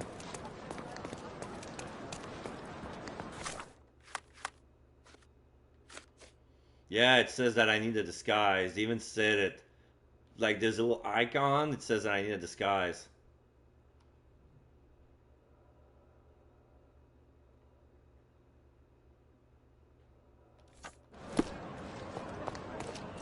Oh, I see. Now I understand why they bring me a photo. They say no visitors allowed. But she told us that she didn't know where she was. Where this guy was. Probably that was the truth. So we have to dress up like this guy? I think this is what's happening. So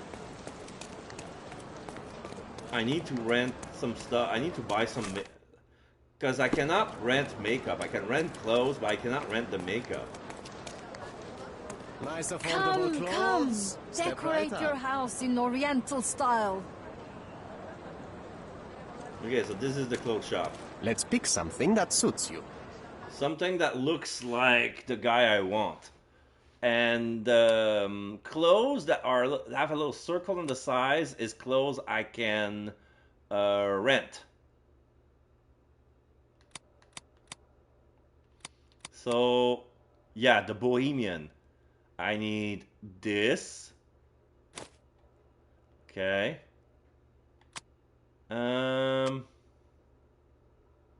Medical mask? No. Oh! I can rent this beard as well. Okay. The bristle. And the makeup as well? The tan powder? Hi! Okay. And the hair. Leave me alone, Mom! So... Oh, the headscarf was for a rental as well. I can only rent one. I didn't know that. Well, what do you know? I thought there was an expiration date. But apparently, yeah, you cannot... You can rent, but you can only rent one from each category.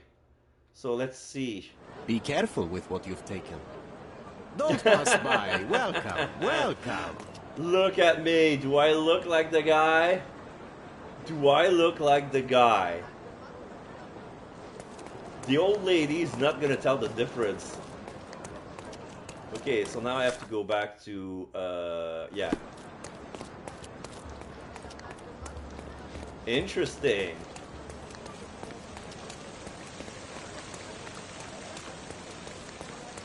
It was that street, right? Yeah. Whoops, sorry, skid.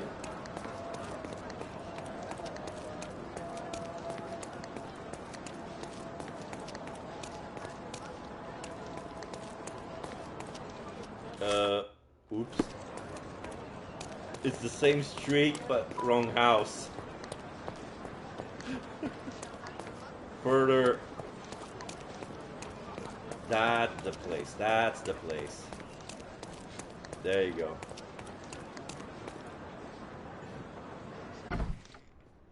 Hello. Boniface, sweetie. Is that you? Ah. Old age does terrible things to one's sight. I didn't recognize you at first. No shit. How are you, Mum? I'm ashamed to admit that I've lost my key. Do you have a spare? For heaven's sake. How many times will you lose that key of yours?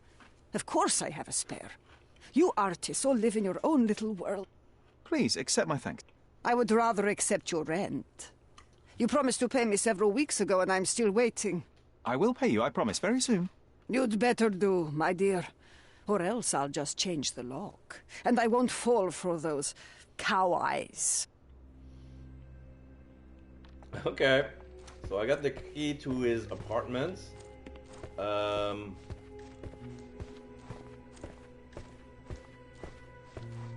Is there anything else I can ask her? Do you know what makes a lady happy? Paid rent. Ah, okay. I mean, I could pay for the guy, but it's not like I'm made of money. And why should I? It's a waste of money. Money I could use to, I don't know, buy back the shit that's been auctioned off. Because all the furniture at my mom's place has been auctioned off, and I need to reclaim it. I have to buy back what belongs to me already, which is insulting. Oh. Blood on the painting. On the floor. A body has been discovered! No! Now this is gonna be awkward. The landlady doesn't even know his tenant is dead. No visitors. Yeah. Does she even clean the room? She didn't mind the smell? Man, I was afraid that this would happen. It always happened. There's always a guy. I want to talk to the guy. No, he's dead. Now I have to investigate the murder. Shit. Okay, so... Oh, this is the stolen painting, right? Yes! Red skin, tails on the back. Reminds me of Verda's description of the stolen painting. Oh, I want to look more. I want to look at more. I want to look at more. Okay, I'm gonna have to take a screenshot. Red skin, tails on the back. Reminds me of Verda's description of the stolen painting. Yes! Yeah, a lady unbound, naked, and being fucked by a demon who's looking at the... Oops. Red skin, tails on the back. Reminds me of Verda's description of the stolen painting. So there's a bit of censorship. Okay. So there's no genitalia exposed. That's a relief. But still, the use of the black and white contrasts the red of the devil. And even there's a blood of... Red skin, tails on the back. Who's watching. Reminds me of Verda's description of the stolen painting. I don't know if he's got his hands in his pocket or if he got his hands in his pockets, if you know what I mean. Wink, wink. Alright, so the stolen painting was here. So did he took his own painting? Let's examine the body. Okay. Slit throat. The wound is precise. It was inflicted by a razor or a knife. Okay. Soaked in blood. It seems as if the puddle of blood was here before the rags. The rags was on the floor before. So let's see what we have here. Soft torso muscle. Judging by post-mortem rigidity, the body lay here for 1 or 2 days. What?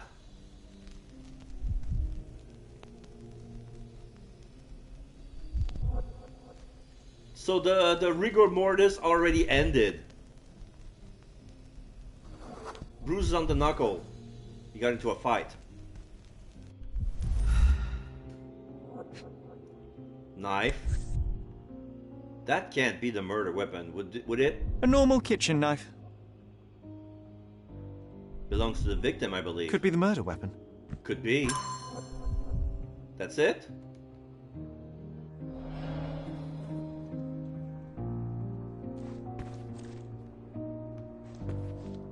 Like, the pants are folded in a way that it looks like his leg has been crushed, but it's only the folds of the fabric. But it's weird. Like, they tried to fix it, make it look natural, but it made it worse. Okay, so there's a painting that fell. The blood has dried. Yep, 2 days dry. I've heard of this style of painting. It is called Expressionism. Expressionism. Okay, I'm gonna remove the... Okay, what's this? A camera? I wonder where he got that fancy camera. Yeah, he made some nice black and white photographic prints. Despite the overall tendency towards mess, you cannot sit with the drawer pulled out like this. Someone left it after searching. Broken bottle. It appears the wine was truly awful. Some stain. A fork. The knife is missing. Oh, this is where they put the knife. The knife used to be here. And there's a broken mirror.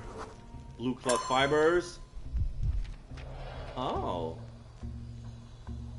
Somebody left some blue cloth fibers on the broken glass. Yeah, you can easily miss it. Where does the brew claim from? Because his clothes are nowhere blue. It's all white and brown, very earthly colors. Red light. Oh, this is his black room. I was about to say, is that his bat room? No, no, no, no, no. This is his chemicals. This is his reagent. This is where he developed his photos. Oh, that's a nice... This looks like a nice Mardi Gras picture. Well done.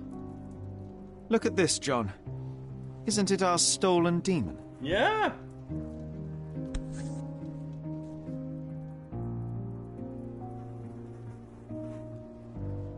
It looks very realistic. Like some people posed to make this picture, and the clothing looks very like, this looks like a clandestine BDSM dungeon.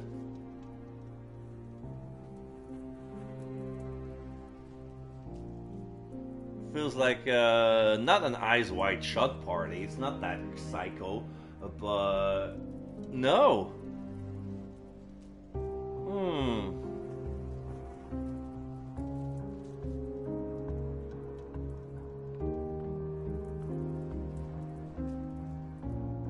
There's something about this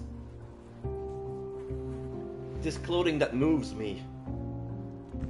It's not something I would wear, but it's an aesthetics that I fancy. The photograph was not pulled out in time.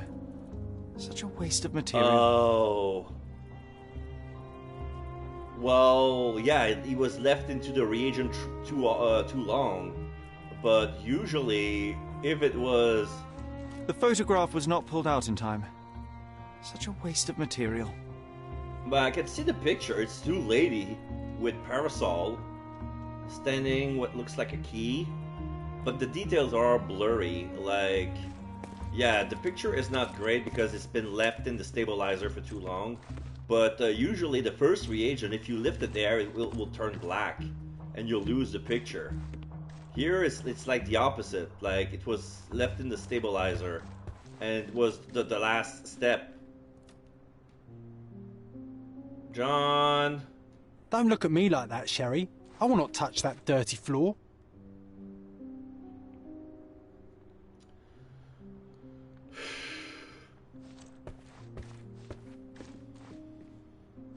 You know, I dressed him up as an ice cream man so I can find him in a crowd anytime that I need because of the pink. I know it's very anachronistic. So, what else is there? Oh, bottles. Aunt May whiskey, brandy bucks. Quite a collection he had here. He's got brandy box whiskey, or maybe it's brandy. Mariadoc Brandybuck. The chest has been searched. So I have enough to recollect.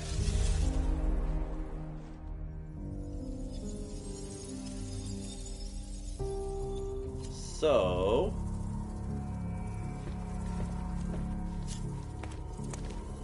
he was developing photo when the intruder came.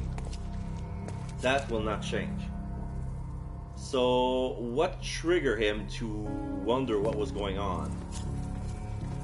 Was it the mirror?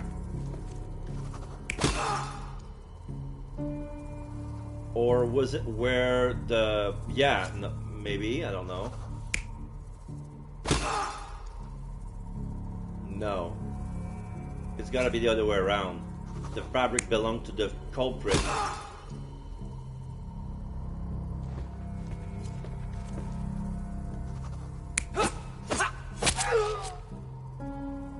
Yeah, he could have been stabbed on top of the painting right there. But it feels like he took him out of the easel, but it was probably on the floor already. Let's see what else. He did not kill himself. Yeah, that was an assault. And here...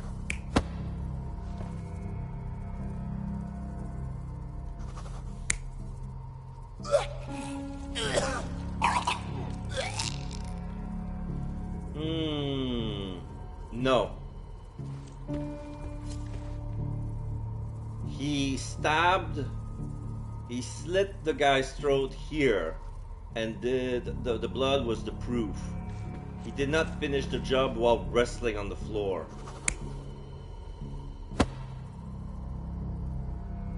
So he probably searched the place. No, that wasn't him.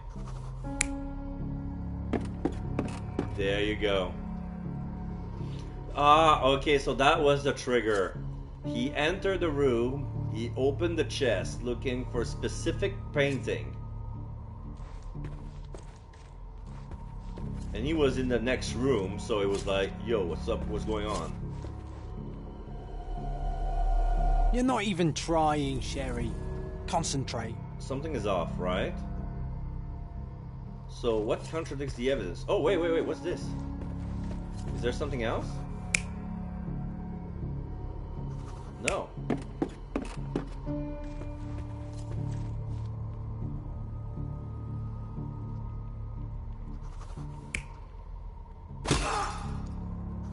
No.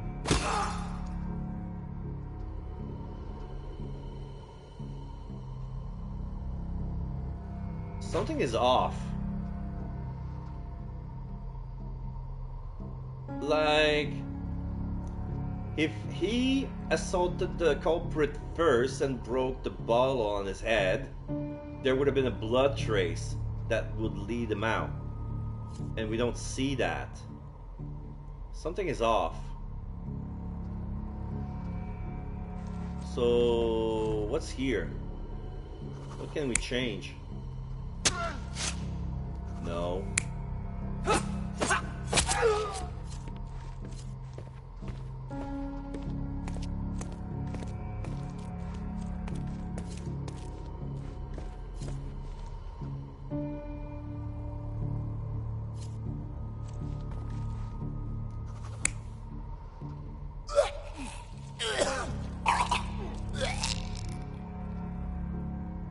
So probably that was it.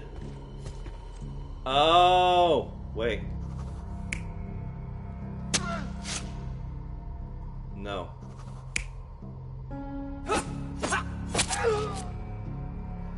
Let me check the evidence just to be sure that I'm not overlooking anything. Mercurio's body lay on the floor in his room. Blood with his cut throat covered the floor. Found a kitchen knife and bloody rags near the body. Spotted bruise on his knuckle.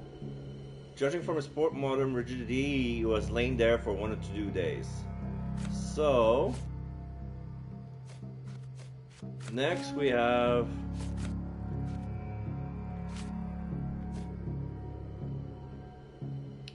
when we arrive at Mercurio's flat, a dead body lay on the floor near the entrance on the desktop. Found broken bottle of wine, shattered flame with blue cloth fibers on it. Open drawer suggests his desk has been searched. Painting covered in blood lay on the floor. The other room contained Mercurio's photographic studios, where he found a ruined photograph inside the developer. So, I guess he attacked him here and he finished the job here. So, but I didn't notice 2 wounds. Maybe it's gonna be a contradiction somewhere. Mercurio was developing photographs when the intruder snuck in. No, it's correct. This is odd. Mercurio heard him coming. While the thief was searching the chest, the painter ran towards him with a bottle in his hand. Yeah. He smashed it across the thief's head. The intruder had no choice but to defend himself, and the weapon of opportunity happened to be a kitchen knife. Yeah. Mercurio stepped aside to grab the painting, but the wine-blinded thief attacked Mercurio's throat. When the thief came to his senses, he saw Mercurio bleeding on the floor.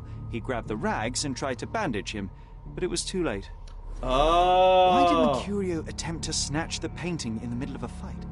To strike the intruder? Not with his painting, it was too important to him. I didn't notice the movement. It was too, like, the way it looked, it feels like he was finishing off, he was laying on top of him trying to finish him off with the knife. But what he was trying to do is stop the bleeding with the rag. So the murder was accidental. He was here for the painting alone. But since the guy was crazy and was ready to kill him for, you know, because it's his own right, you know, self-defense and all that. You invaded my property, I have the right to kill you. Stuff like that. Then he grabbed a knife and he slashed him blindly because his face was covered with the wine. and he realized that the cut was deep, and he tried to save him. And then when he lost consciousness, he realized, shit, it's too late. So he bolted. Okay. So what can we do?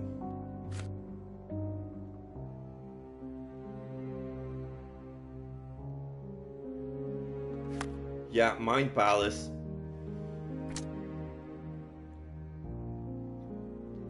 Painter's flat was searched. The painter was killed in the fight. No. Thief was caught by the painter. Gallery intruder is a smoker who limps. Cold footprints.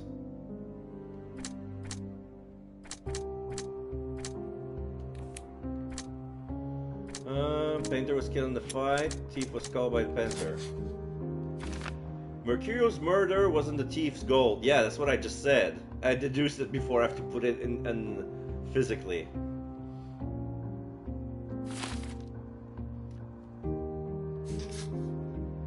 Cold footprints? No. But what does that tell me?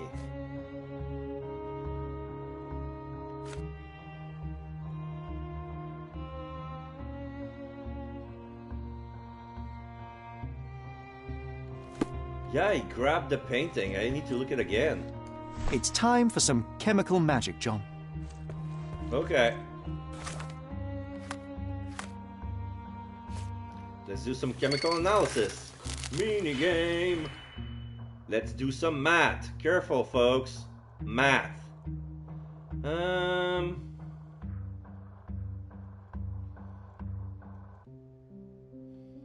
Okay, we have -8 and 10.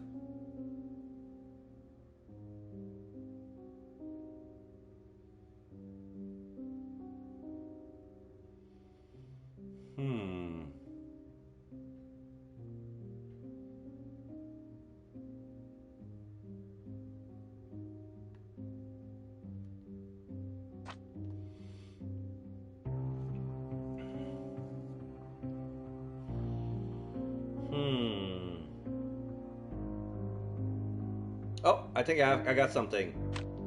I'm gonna need this, this, and this. This.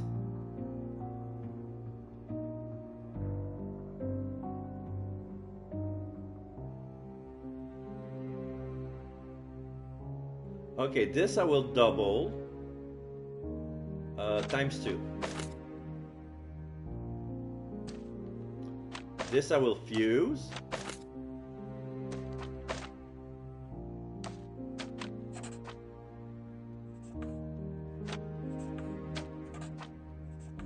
The result, I'm gonna polarize.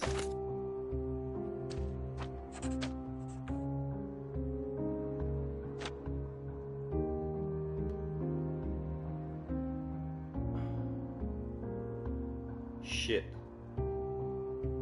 Where did I fuck up? Oh no, it's correct. It's fine. It's connected. It's connected. So this one I need to double.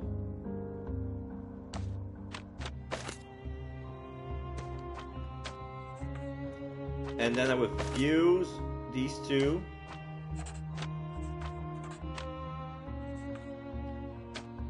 Ta-da!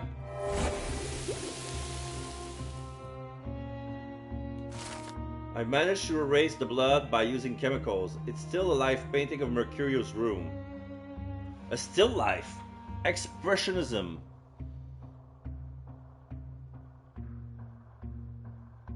Oh. I noticed. Okay, there's the bowl of fruit, the vase, but in the back there are two animal skulls. And I think I only saw one. There's a pile of clothing, there's some books, there's a candlestick, but...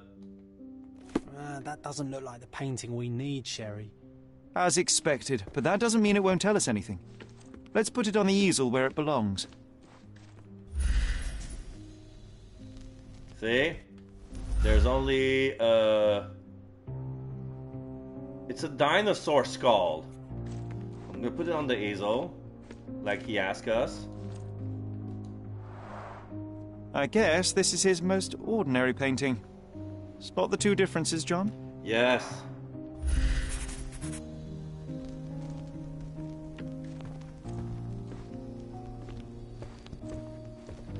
And there's also a piece of tree here. Nothing behind it.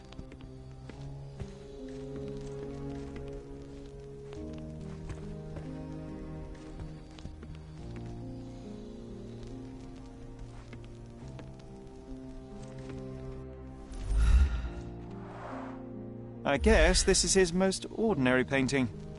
Spot the two differences, John?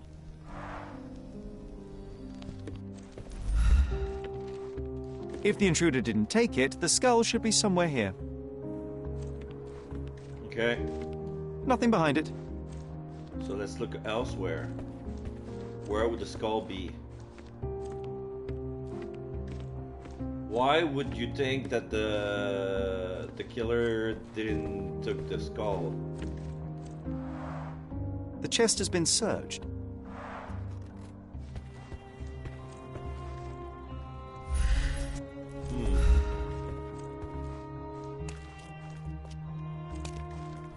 Ah, there it is. What's he doing in the red room? Monster was actually a man. Poor girl. John, you ought to be thrilled. We are now hunting the devil himself. What were you saying, Sherry? I was too busy sketching the scene, you know, crimes and such like, daily routine. Did you find something? A photograph. It depicts a man in a red suit with tails sprouting from his back and multiple people in masks watching the scene. It all adds up. But the act of love, it wasn't given willingly, John. It was a violation. And the girl, she was with child. Give that to me now. Did you recognize someone? No. Although the victim is not from Cordona, she is African. Look at the ritual scars on her face. Get that image out of your brain. You have to continue the investigation. I must speak to the landlady. Perhaps she saw or heard something. Sherry, you cannot tell her the truth about Mercurio. It will hurt her. John, that's illogical. Sooner or later, she will come here and discover a corpse, and I still need to talk to her. Just avoid mentioning corpse, all right? Stick to the character, tell her to call the police. I'll take that into account. And wait here. I've redrawn the people in the photograph. Now you can proceed with your investigation without those horrific details. Key evidence collected. New Mind Palace Cube. Dead man walking.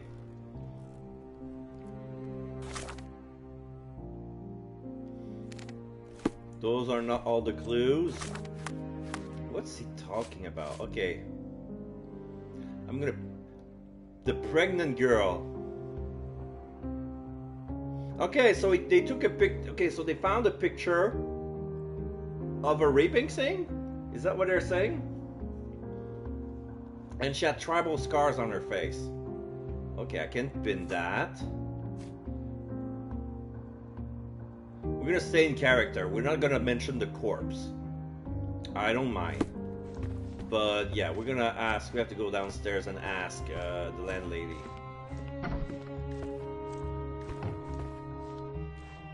Have you seen this woman? Call the police. What's wrong, dear? You look like you've seen a ghost. Who entered my flat recently? Can you tell me if anyone else has recently entered the flat? Oh, you're talking about that limping man. Yes. I'm sorry I let him in. I was scared. And I thought maybe he would motivate you to find money so that you would pay your rent. No offense, dear. Can you describe him? Oh, so you weren't at home.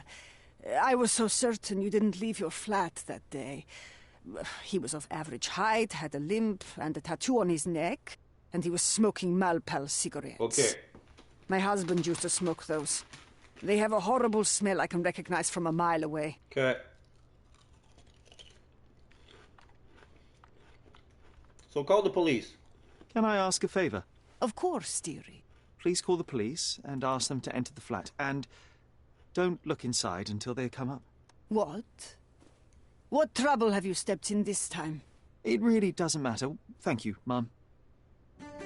Perfect gentleman. Dead man walking. All evidence collected.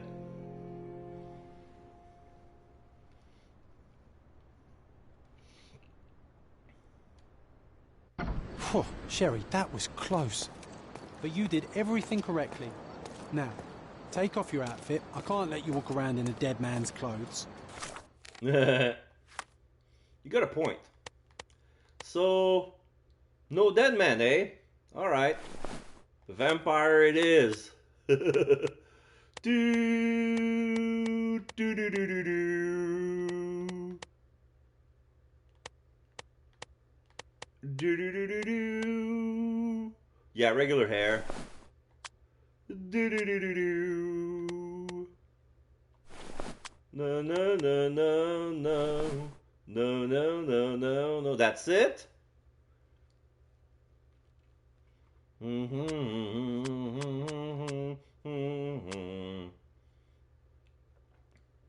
Red flag.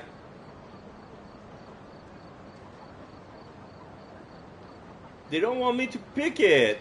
Boo! They made me dress like regular. Okay, okay. You want to play that? Master Salute. Or...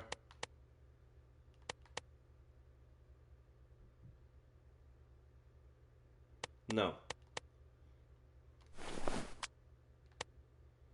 Oh wait, I can play, do I have the Plague Doctor suit? Yes! Okay. There you go.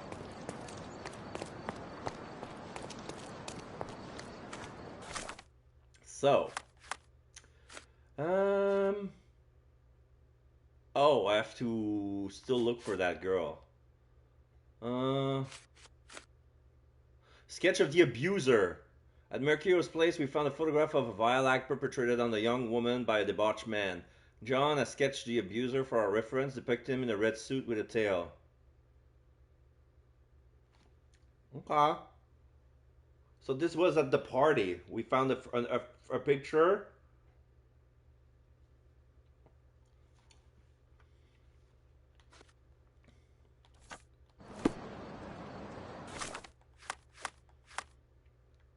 News from abroad. Mercurial visitor smoke Malpal. Yeah. Painter's last was search. No. Gallery intruder is a smoker who limps. The gallery thief was in Mercurial's flat. Absolutely. Absolutely. Okay. Cool footprints. Visitor might have wanted the photo. The visitor's intention might have been to locate the terrible photograph. Well, yeah. I mean, I get it.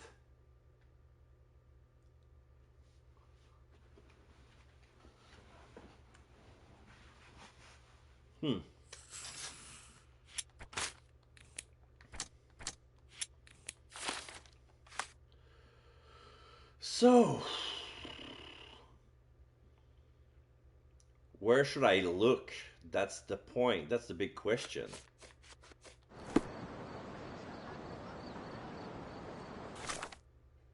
What's my next lead?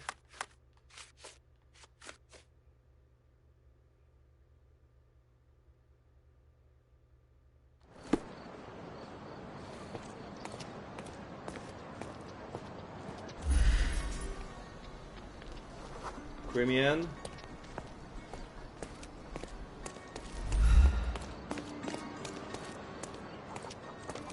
Wait, I might look racist if I do that, because I was about to say, okay, I'm looking for this black girl. I'm gonna ask other African people, but if I present myself as the Plague Doctor, that's racist. Whoops. Shit. And they won't let me wear the vampire suit. That sucks. Glasses.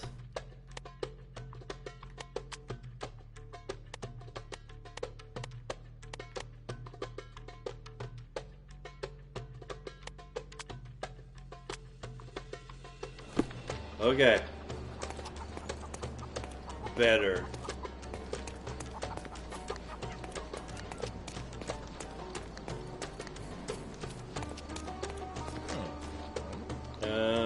Maybe not these guys. Arab. Turkish.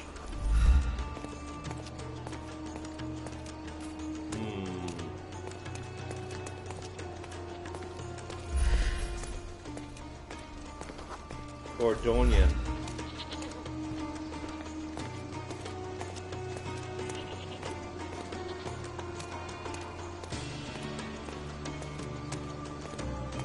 Fruit merchant? No.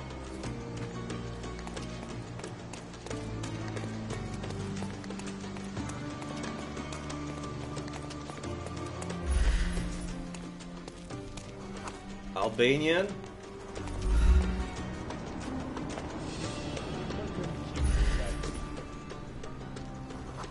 Albanian.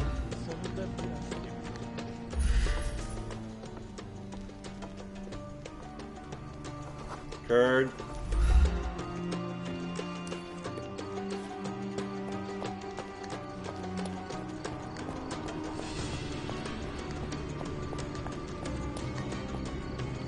What are you doing? Pretend to be a merchant?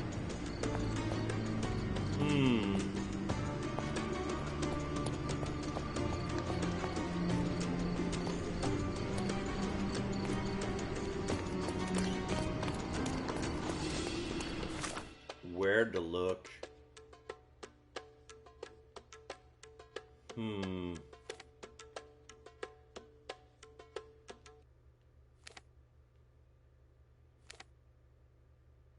Oh! What if Vogel knows something? Worth a shot?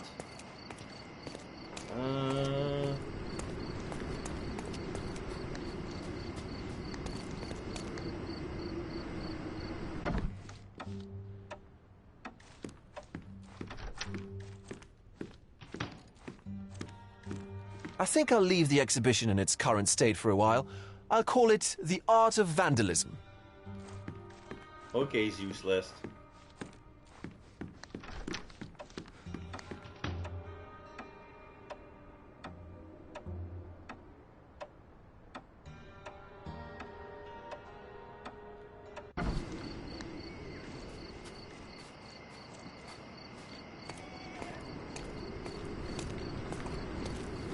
Oh, what about you? Could you help me? Yes, I have heard about this. It is called None of Your Business. Okay.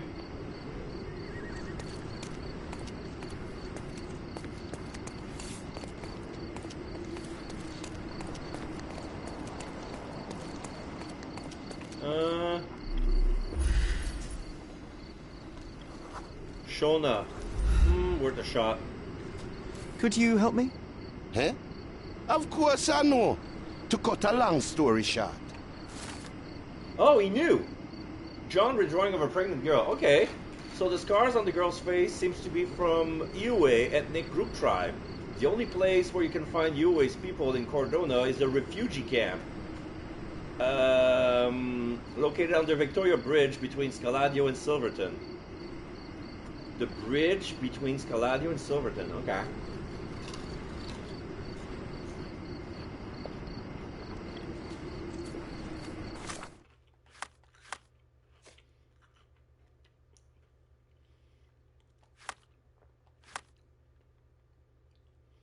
So, Scaladio, Victoria Bridge.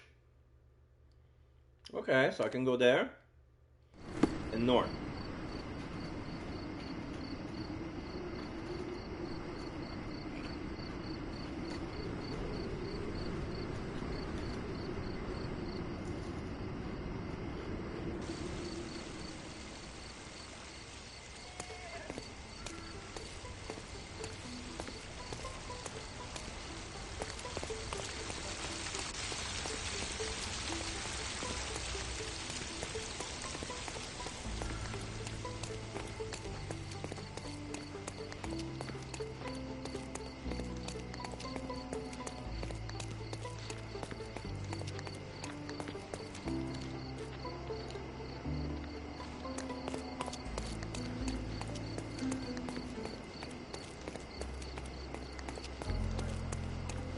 Oh, wait.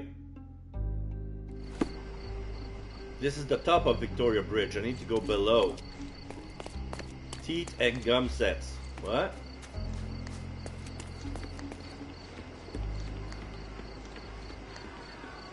Beasts!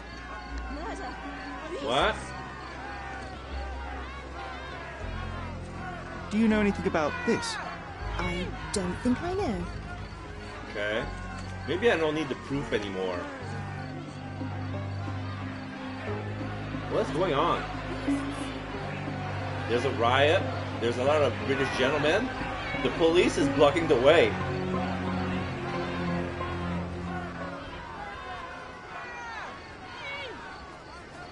Okay. Murderers!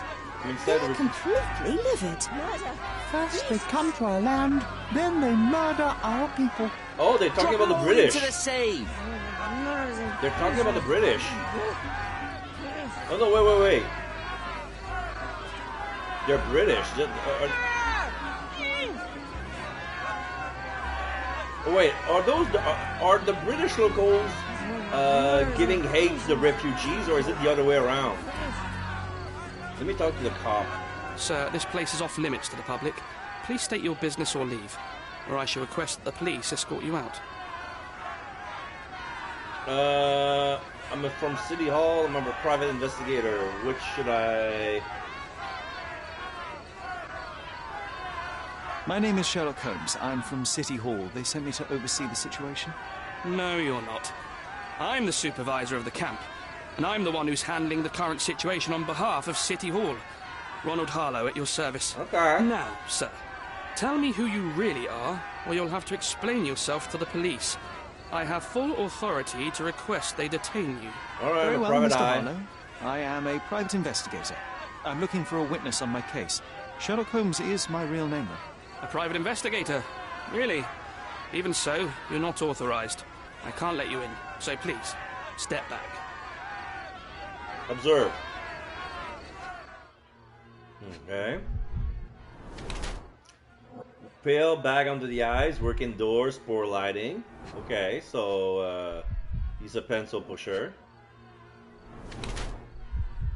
Slight mustache, tries to appear older. Is that a cut? Let's see. Necktie, overdressed, wants to look authoritative. Okay. He's a newbie, yeah.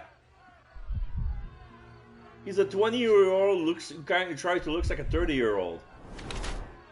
Damp palms, sweating, stress. Okay, you're not in your place. You do not have authority there, sir. What are those? Clean shoes. You're not a police cop. You're an office guy. He's a tired pencil pusher or day's formalist. So Ronald Harlow is a depressed young clerk exhausted by his day-to-day job. City Hall is assigned to oversee the refugee camp, but he's too tired and indifferent to solve the problem that arise. He has a scant mustache which he thinks makes him look older. Pale skin and bags under his eyes suggest he's tired of his dark, cramped office which he really leaves, that judging by his clean and barely worn shoes, he does not favor the outdoors in any case. Sweaty palms suggest that Ronald is stressed. He might have worn fewer clothes considering that today's weather. Yeah. He's not used to go outside and he's overly dressed. So he's sweating. Or, Ronald Harlow is a pale young clerk who tries his best to oversee a refugee camp on site to him by City Hall. He's not very happy with such a responsibility, but he always does things by the book and execute all tasks he is given. He lacks the experience to deal with problems outside his writing desk. He's attempting to look older than his years by growing a scant mustache. Pale skin bag under the eyes suggests he works in a poor lit office, which he already leaves judging by his clean, barely worn shoes. He craves to look authoritative by wearing smart clothes, but his look is out of place considering Cordona's weather. Sweaty palms suggest Ronald is extremely stressed by being outside of his comfort zone. Dazed formalist. Like, both... Like, I want to say he's a pen pusher. This is my first... I'm gonna go with my first impression. Like, both description looks good. I'm gonna go with this one. Okay. The people in the crowd are shouting about a murder in the camp. Are you trying to hide it? It's mere assumption. I assure you that the situation is under the police's control. If it was under control, if there was no dead body, you wouldn't be as nervous as you are. You would be sitting in your cosy dark corner of a City Hall room doing nothing as usual. Yet, you're here, trying to deal with a series of problems you never asked for. These insults are inappropriate. You don't know what I'm doing for this camp. Even though the rest of City Hall doesn't give a bloody squat about the refugees, maybe I didn't want to be assigned to this camp. But I'm trying to do my best for these people. If not for my work, they might not have any shelter or food even. I apologize, Mr. Harlow. Perhaps I was prejudiced towards you, but in any case, I'm sure that you would still want this to be over as quickly as possible. The current reality is that neither you nor the police are managing things well here. You are unable to calm the crowd. You have simply never handled a situation like this before. Yeah. What are you driving at, Mr. Holmes? Okay. So let's talk turkey. I'm looking for a young refugee woman. She must be inside the camp. She's with child or was with child recently. Help me find her, and I'll help you deduce what really happened here. You may indeed be quite a perceptive fellow, but I still don't see how you can help me here. Just tell the police I'm with City Hall and I'm permitted to investigate the scene. I'll work out the rest. Trust me. But first, you'll find my witness. Look, there is indeed a dead body inside the camp. So even if the girl you are looking for is there, all the refugees are now being detained and interrogated by the police. What? They won't allow you to speak with her, and I can't do anything about that until the situation settles down. So it's in our mutual interest to settle it. Oh. I suppose that things are bad enough that I ought not shy away from help. All right, Mr. Holmes. I'll tell the police to allow you to come inside. Just tell me when you're ready. So how did the refugees get there? Mr. Harlow, how did the refugees end up here exactly? Oh, so you're not from around here yourself? No. I've been away for some time, but I read the papers. Yes, this whole story has been in the papers for almost a year now. They were smuggled to Cordona on a ship from Africa. Okay. Smuggled? Then why didn't you deport them? The smugglers managed to sneak them to shore and hide them inside an abandoned warehouse. Okay. When the police raided the warehouse and found the refugees there, the ship was already gone. We aren't even certain as to which ship it was. We have busy shipping routes with other colonies these days, you see. So you decided to lock them up under a bridge? There was no other option. We're still trying to work out what to do with them. I only hope we'll find a humane solution and not put them on a raft and float them out to sea. So yes, he's a formalist. So he was not a lazy pencil pusher. Like, yeah, that's why he was insulted. Mr. Harlow, what exactly do you do here? What are your responsibilities? What I do, it's done what already. I'm responsible for are two different realities, Mr. Holmes. On paper, I'm in charge of the camp territory, security, provision, and the refugees in general. What I actually do most of the time is knock on every City Hall door trying to obtain some funding, or at least rations for the camp. The police here on City Hall's behalf too? They are, minus those who came here after the body was found. The governor won't let the refugees disperse into the island, so there's a significant police presence guarding the camp. Naturally, they answer directly to the police. I have some influence here, but I'm not their direct authority. Of course. I'm ready to take a look at the scene. All right. Go inside the camp and find Inspector Tewkesbury. Tewkesbury. He's the officer investigating the scene. Tell him I sent you. Say you're an independent expert from City Hall. He'll fill in the details for you. I'll find my way with words. Thank you, Mr. Harlow. Murder! Beasts! Thank you, sir. So they keep these refugees under a bridge like proverbial trolls. No wonder the people outside are so disturbed. Are you Officer Tewkesbury? Who the hell are you? How did you get in here? Mr. Ronald Harlow let me in, sir. I'm Sherlock Holmes, a surveyor of refugee affairs with City Hall. You're Inspector Tewkesbury, I presume? A surveyor? What does that even mean? In short, I've been sent to conduct an extensive report on the incident for the Colonial Office and to assess all the damage inflicted on state property. Got it.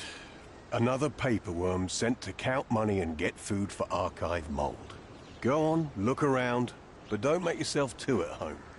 As if I didn't have enough problems before you appeared. Could you first tell me what happened here? What happened? People from the bridge above the camp heard a woman screaming and saw a mass of refugees attacking a man. clearly not a refugee. When the camp guards came by, the man was floating in the sewage canal with a knife in his chest. Bam. A murder. Big news for Cordona. I'm sure. Thank you, Inspector. And none of the refugees were harmed? One fellow was cut. He's lying over there near their kitchen. He's in a bad way. You mentioned a woman screaming who attracted the bypassers on the bridge. Was she harmed? No, she's all right, but perhaps the whole debacle started because of her. She started wailing and the refugees stood up for the girl. Of course. And where is this young woman now? Back there in the shacks, same as the rest of the refugees. She's being questioned by my men, but she's just some refugee girl. Can't understand much English. Okay. So, who's the dead man? Did you learn anything about the dead man? The fellow looks like a thug. I've had dozens like him fished out of the sea over the past 20 years. Yeah. Ever since these refugees arrived, there have been people on Cordona with bad blood in them. My best bet is that this thug had something against them too. And no clue as to his identity? He had some items on his body, but nothing to indicate who he was or where he was from. I think I should catalogue his possessions in my records. Go on. They're on the table near the body. Do you have any suspects yet? You're joking, right? I've got a whole camp full of suspects. And if you ask me, this bloke had it coming. Better bury him and forget about the whole thing. And now there's a crowd gathered at the camp, and my superiors say we must thoroughly interrogate the refugees. At least those who can understand any English. Do you believe that your superiors wish to get rid of the refugees? I think that both our superiors would rather keep the story quiet. Since that's an unaffordable luxury now, they're looking how to protect their public image. That's why I have to waste my time waiting for my people to turn every stone and befriend every refugee. I see. Yeah. Here we go again. Number of hours on Cordona before stumbling upon another dead body? 0. Yeah. Like, just not so long ago, we found a dead body, and now boom, another one. Alright, so at least they label their evidence. Broken pots. Speck of blood on the floor. Someone bled profusely here.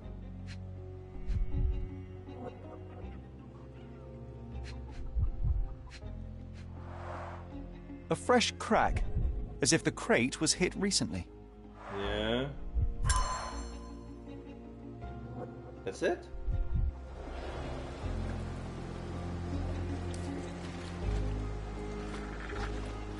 What is this? Clearly a left handprint here.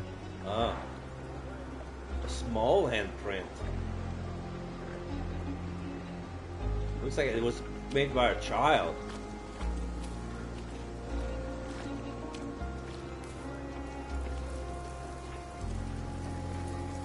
Is that the food? How did they manage to burn soup? All they did was cooking corn.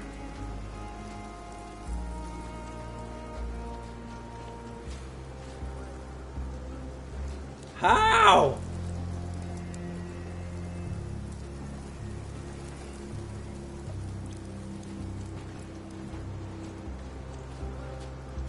This is a culinary miracle.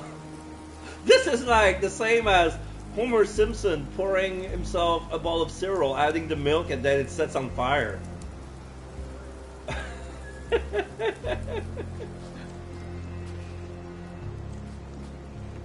Okay, hello, sir. Smoking on the job, I see. Oh. Yeah, a British thug. The blood, yeah, the tattoo on the neck. No, wait, that's our guy, that's the devil. Oh man. Does that mean that that's our limping man?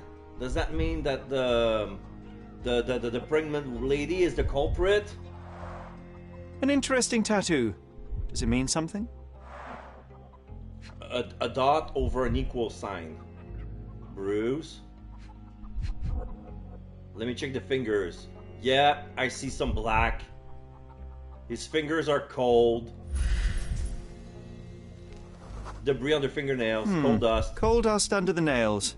I don't see much coal around here.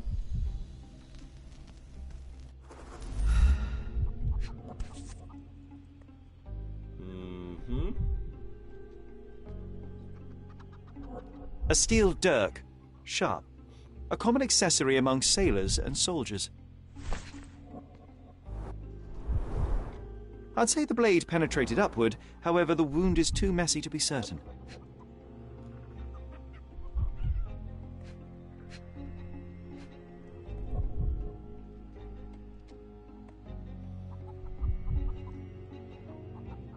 Yeah, look at his legs. Heavy boots, with one sole far more worn than the other. This man was limping, John. A violent death. But this man, limping. Coal dust. I think we're onto something here, John.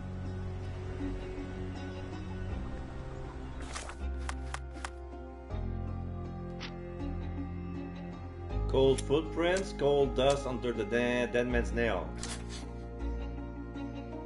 Oh. The Tog also visited Vogel's gallery. The dead man from the refugee camp was the same person who had broken into Vogel's gallery. The thief wanted the photograph. The thief was at Mercurio's flat to steal the photograph, but found Mercurio instead and killed him in self-defense. Yeah.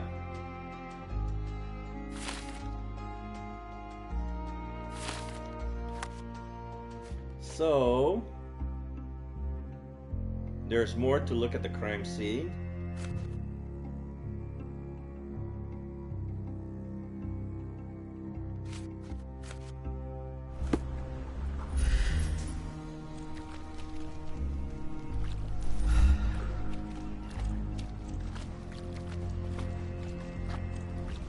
If they find out about the passage, everything will go to hell. Found out what the passage is for. Old sloop. Hysteria. Take refugee out. Money. Jackson office. Public eye. Camp lockdown. What's going on at the refugee camp? Police officers are worried that the situation with the dead body will put the camp into strict lockdown and they will lose the money flow where they're earning from their scheme. Oh! Nobody will know anything if you keep your bloody mouth shut. The coppers smell fishy here, Sherry. Perhaps we should sniff around in the camp a little more thoroughly. Sherry, just look at this. Living quarters in a sewer. What kind of a genius bureaucrat came up with this idea? The guy at the front.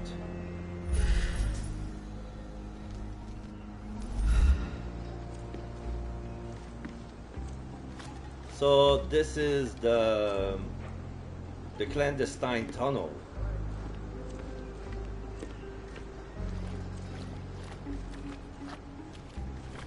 So anybody with money can leave.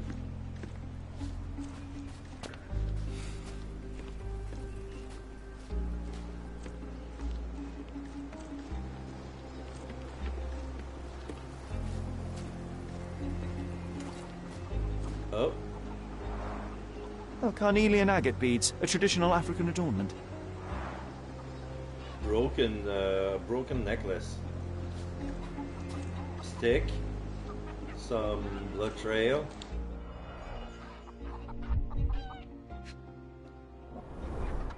The blood sprayed off the blade after the strike. There's a chicken. No hint of blood or impact. It might have been used as an improvised weapon. Yeah.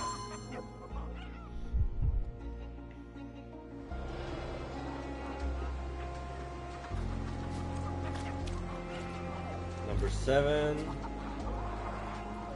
Someone was dragged against their will.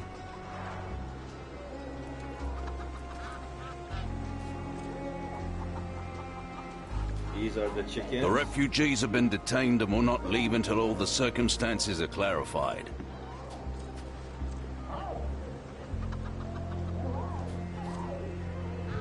That small shack over there, you put them in like it's cattle. Okay, so if it's the lady refugee that did the crime, we're gonna let her go.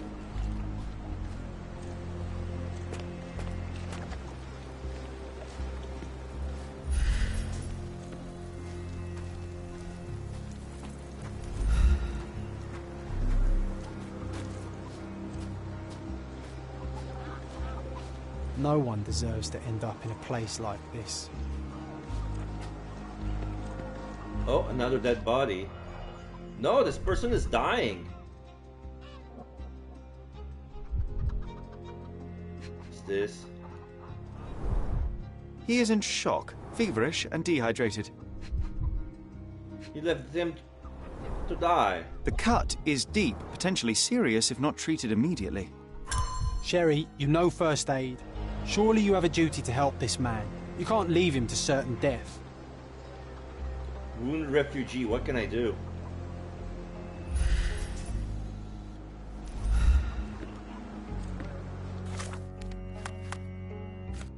I know there's a challenge, but what do we expect me to do?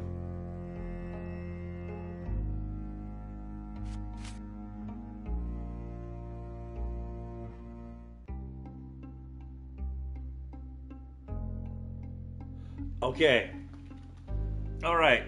So I'm gonna pin this to find what can I do with this person.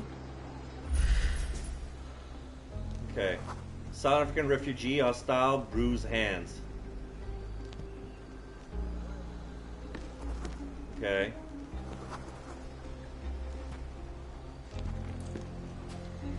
Herbs. Algae. Reeds. It won't do any good. Okay. What about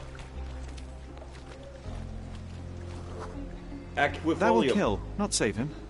Elex aquifolium. Okay. Someone was dragged against their will. Okay.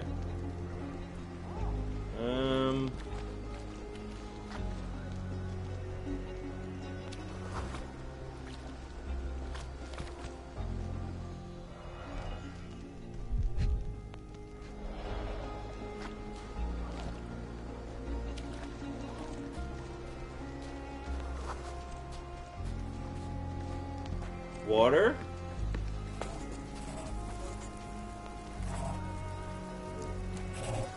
Boiled water, clean. I'll use it to create a solution. Oh, okay, so it's the bottom of the barrel that's black. It's not the water. Apparently this is clean water. It's still boiling. Okay, so there's a rag. This looks like a clean rag. Just washed. Better than nothing to bandage the wound.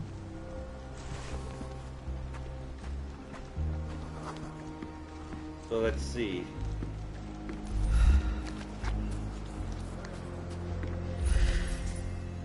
So what do we have? Aloe vera, perfect! I can use this to stop the infection from spreading. Perfect! I'll take some aloe vera.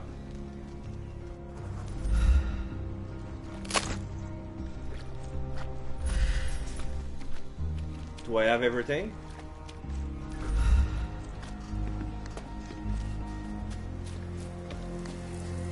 I've plated all the ingredients, now to prepare the first aid solution.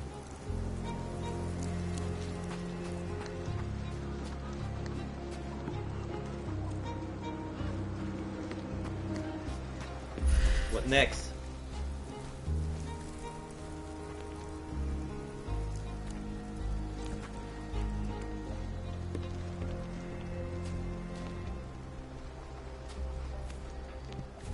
What next?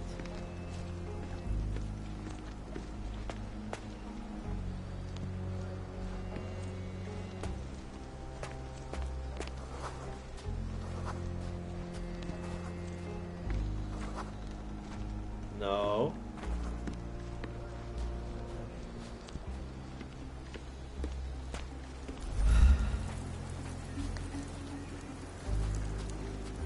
need a container. What else can I use? Something blue, something blue.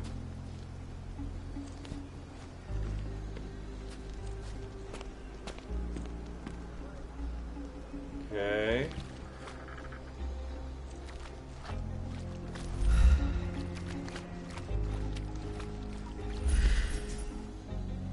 Nothing here.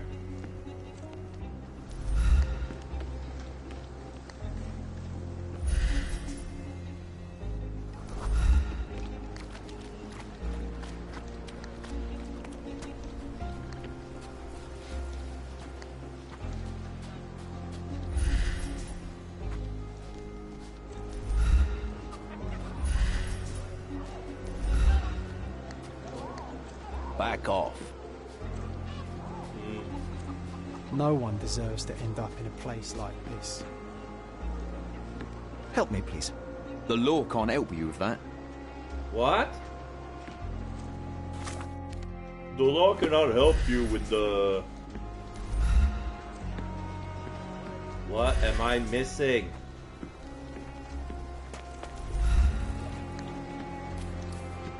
I cannot leave.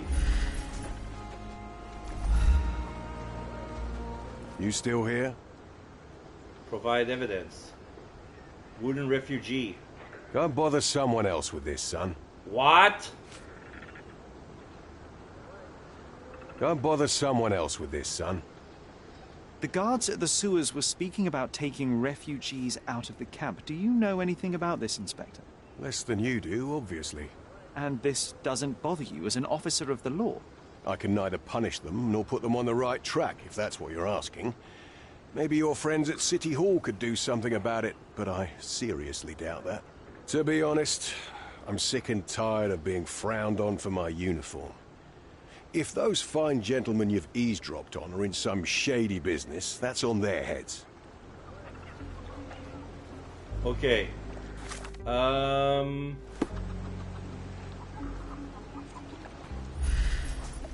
I cannot leave, but...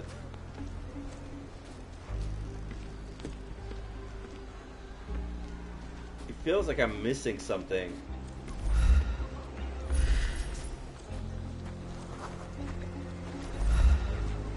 What a pleasant man this Mr. Tewkesbury is.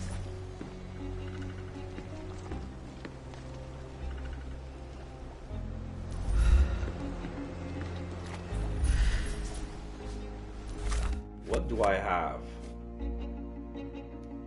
Cloth that I found will do for bandages. This water obtained for the cauldron is clean enough. Aloe vera is good. I need to grind the leads. Okay, I need something to grind the leads on. Okay. There's no... Is there a mortar somewhere? There should be one in the kitchen, right?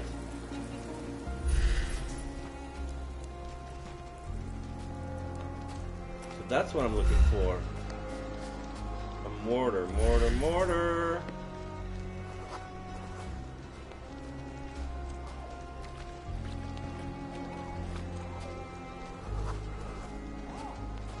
Constable is not friendly.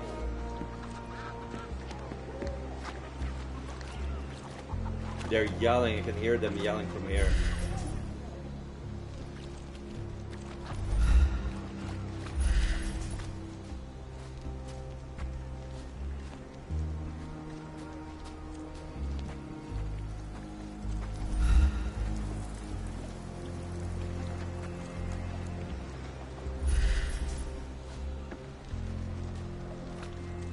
The stick?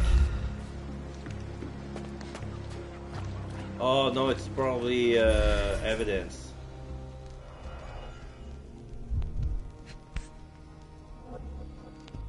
It might have been used as an improvised weapon. No hint of blood or impact.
I need to find a mortar.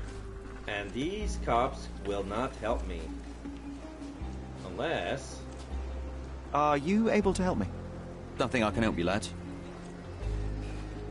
Help me, please. Don't think I can help you, lads. This isn't working. You might need a different tack.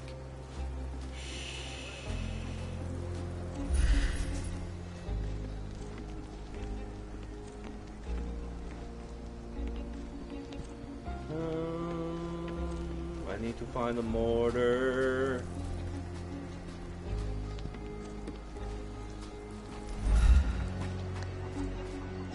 I asked him already. It's already sunset.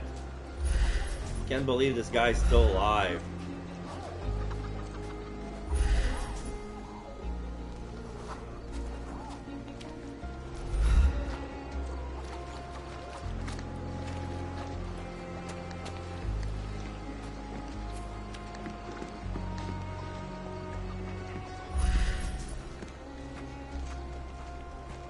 Can I climb here? No.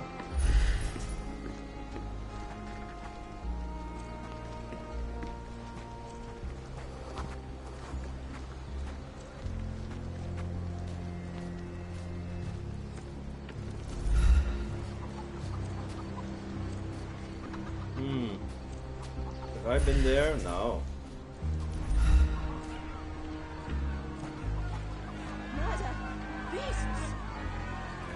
We have seen some dark places in Cordona, but this... Who isn't allowed to visit the crime scene these days?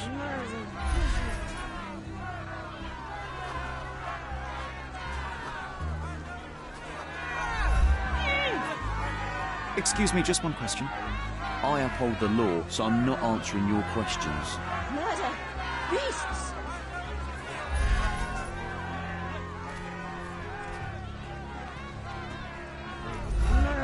I hope I'm not making a grave mistake in trusting you, Mr. Holmes. Where could it be?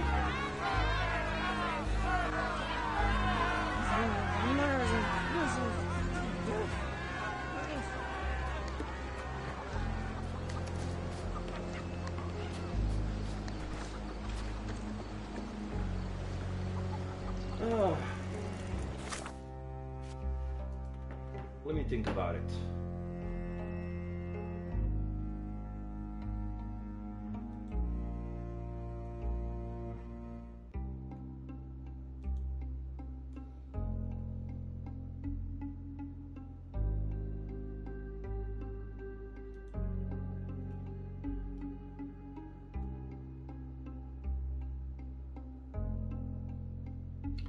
Are you for real? I just realized. Chemical analysis? It just hit me. Like, what's this symbol? Okay. It was right under my nose. It was right under my nose. Okay. Okay, -2, -1, -4. Eh.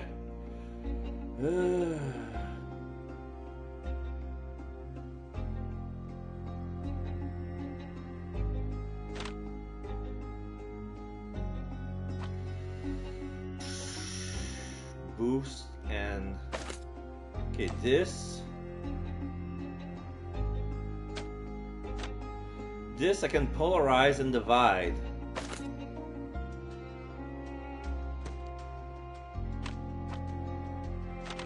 Polarize,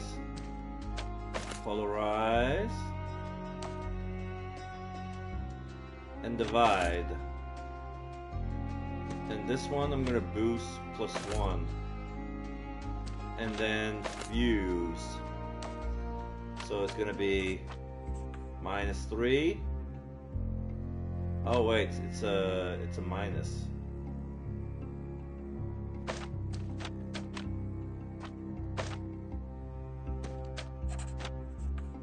Oh no.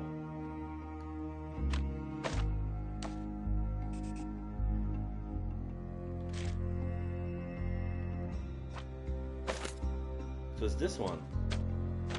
Yeah, -4. In here. Divide. Oh shit, it's the other way around. Okay, so this is good. I'm gonna move it around here. I need to do something.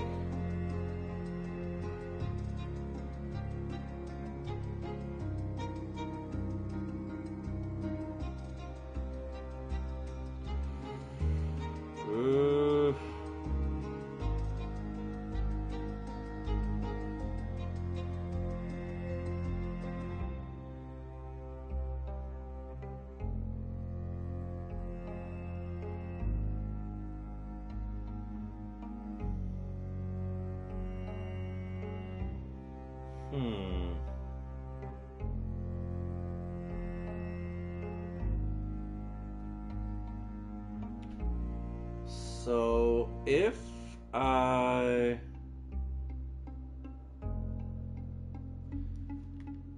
remove this, is the -2 is correct. I just need to add +3.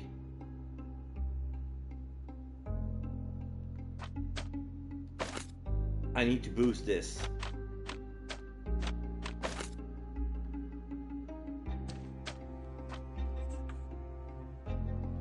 And then fuse. So I get -1.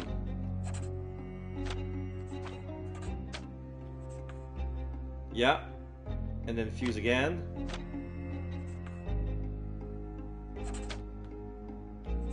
Bingo!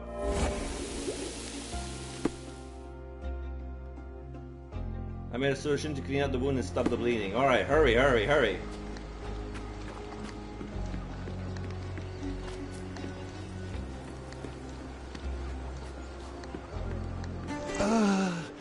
Thank you.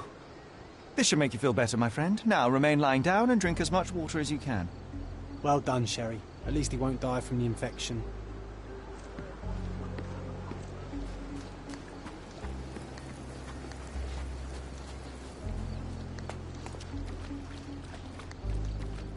So these guys are gone. Such a mess. Let's figure it out. This guy won't help me. This I don't need.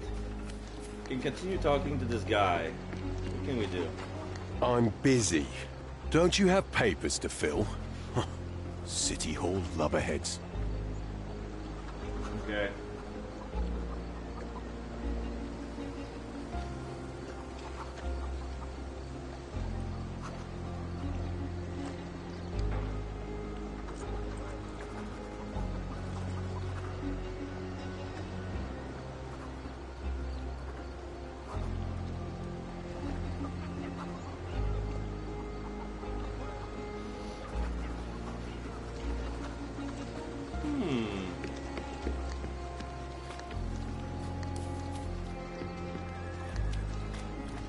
So they're back.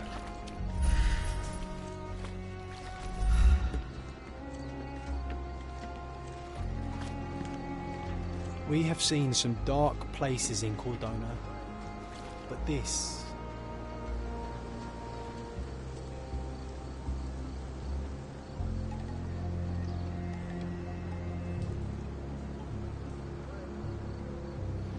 Oh, wait.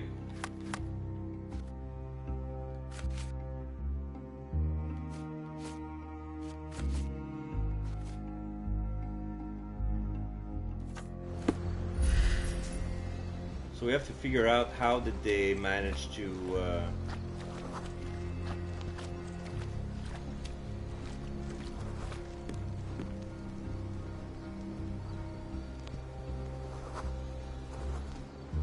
okay, we can ask around, I guess. Can you satisfy my curiosity? I uphold the law, so I'm not answering your questions. May I ask you something? I uphold the law, so I'm not answering your questions. Time to check your who, what and what, Sherry. Who are you asking? About what and dressed as what? Oh.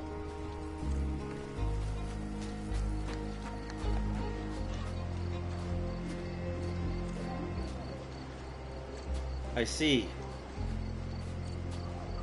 But where can I dress? Because you give me a nice idea, but let's see if the disguise work.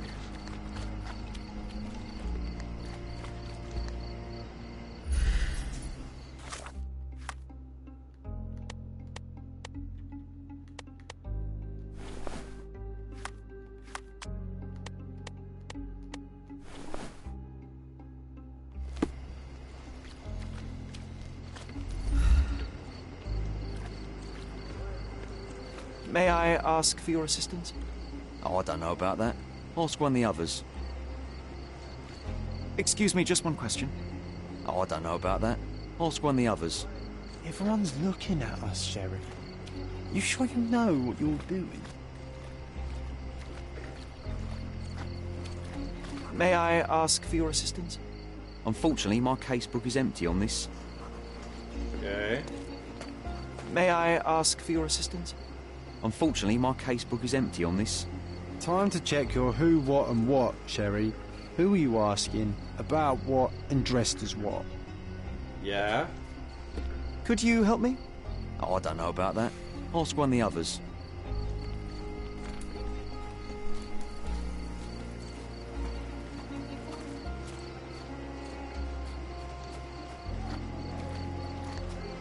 Back off.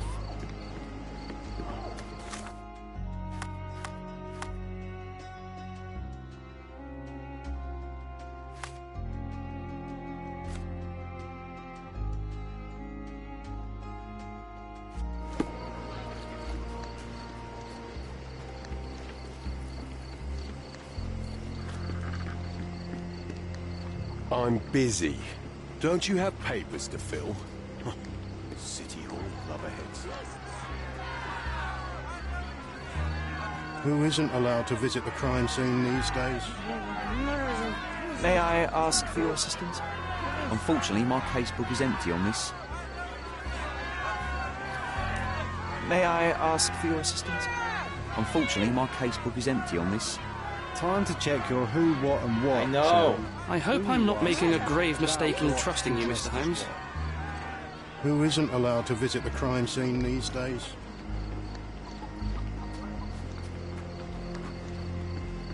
So I ask every cop, but I don't think that's the answer. Let's try this.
What about... No.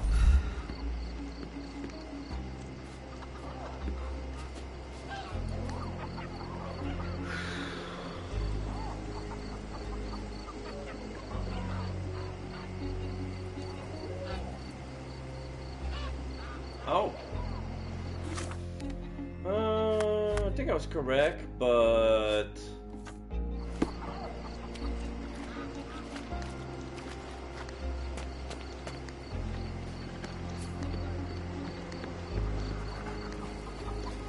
the place I haven't checked thoroughly is over there.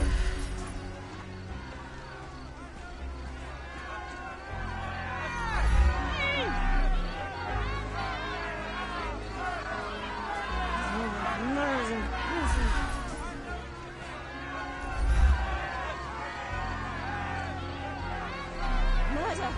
Beasts!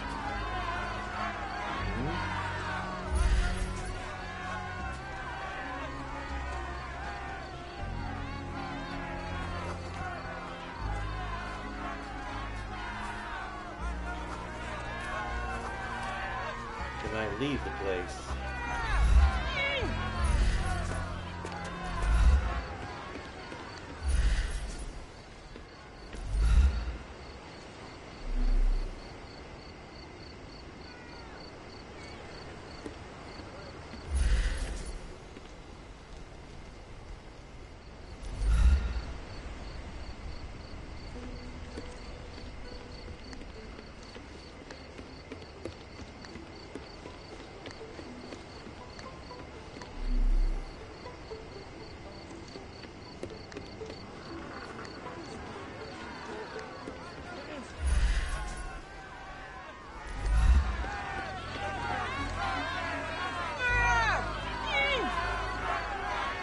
This guy's busy. This guy has these guys already.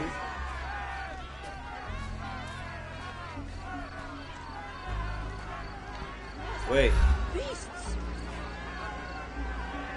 Those are cigarette butts.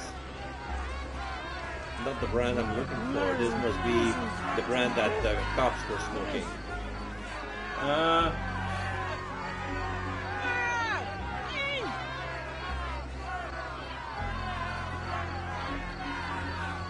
Murder.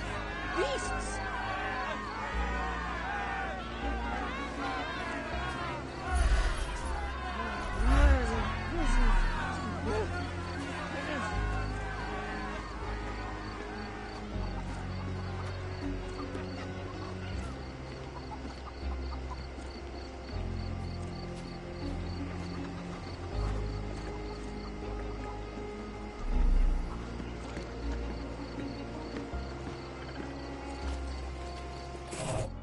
Oh, wait! Blood stains, footprints, mild bleeding, they kept moving. A blood trail leading to or from the canal.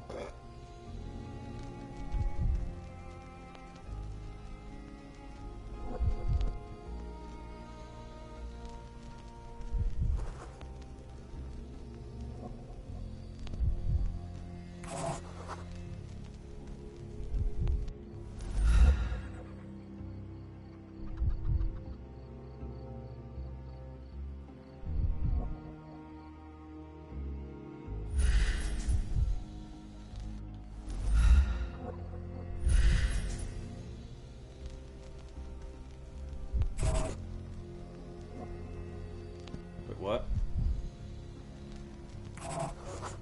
Small trench A furrow in the sand. in the ground. There's a trench in the sand. I spotted this.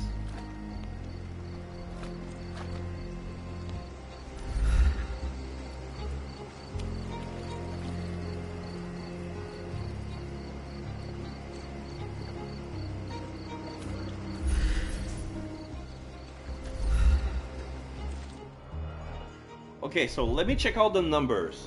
Okay, I got 3, 4. Oh, 2. I never spot that. Oops. Of course that would be important. Malpal, soaked with salt water. Well, well, well. £1,000. What? A fair sum, especially considering British currency isn't very common in Cordona. Yes. And what's this? A simple leather sheath. Perfect for a dirk. Oh. So this is number 2.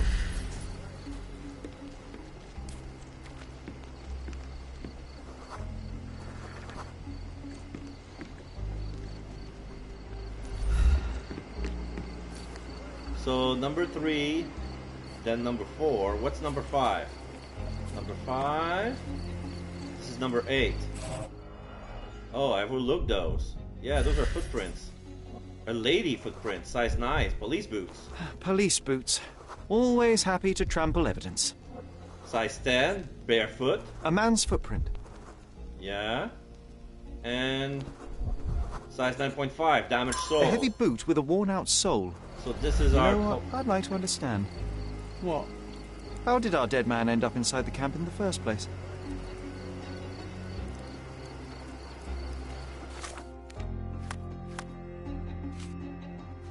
Ah. How did the intruder get into the camp?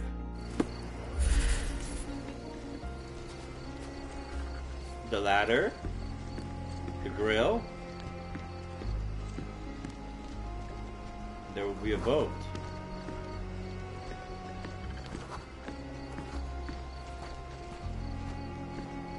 "8 feet short." No, it's too short for these walls or cliffs. The boat that's over there. There used to be a boat.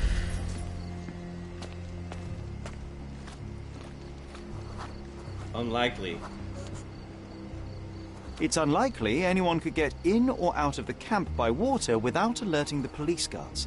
Yeah. So it has to be the grill. So I was correct. I just needed to find all the evidence before moving on. Because I was overlooking some evidence. There you go. Strong gate, unopened for a long time. Sealed shut. I doubt our man could get through these grates. Okay, so then what? Okay, so we're removing all the escape routes. Okay, okay. So yeah, how did he get in? The front door?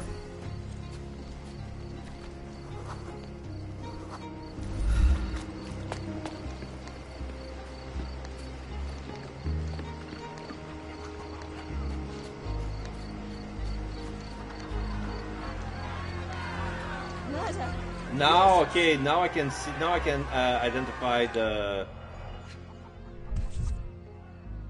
A single Malpal butt. Roadman cigarettes. A brand highly regarded by law enforcement officers. So there wasn't any sophisticated infiltration plan. The good old police just let the man into the camp. Now we have everything we need to get the full picture of what happened at the camp. Okay. Great.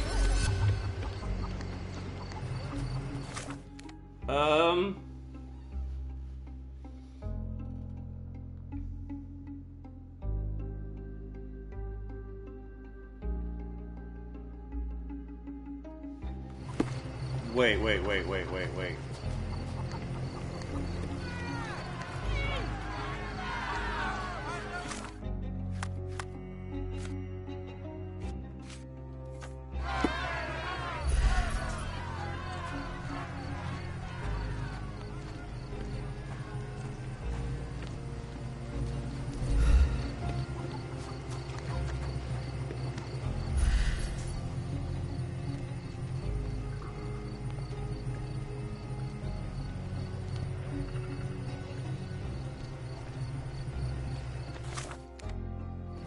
I think I need to solve this first.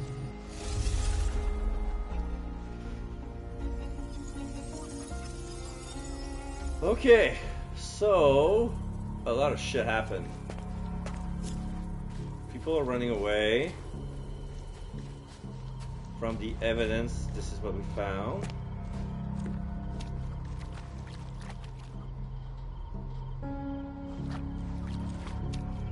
People found dead in the water.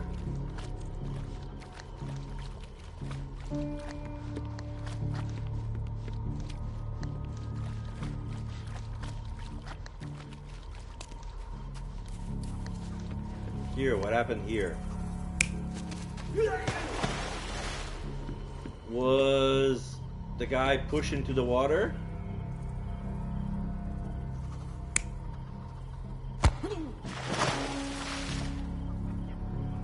Kicked? It has to be push, because it has to follow the footprint.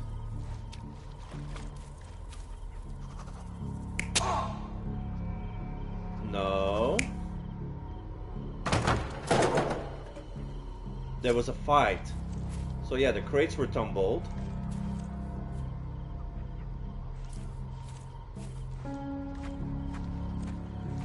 Here. So there was a person with bare foot, and the police officer went the other way. Yeah. Because the incomplete souls were that way, so It has to be that. Here. This was... No.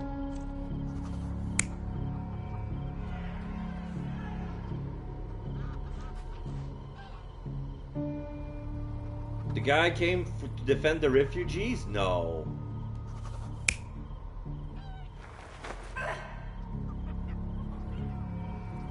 Oh yeah, he brutalized the woman because this was the drop beads. These were the beads. Okay, so those are the beads. The stick was used as a makeshift weapon.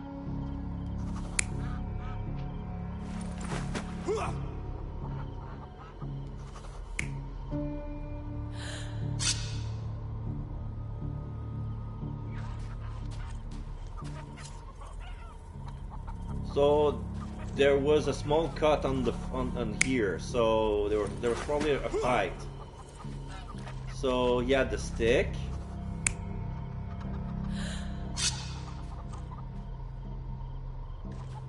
So the difference is, was he holding the woman by the hand, or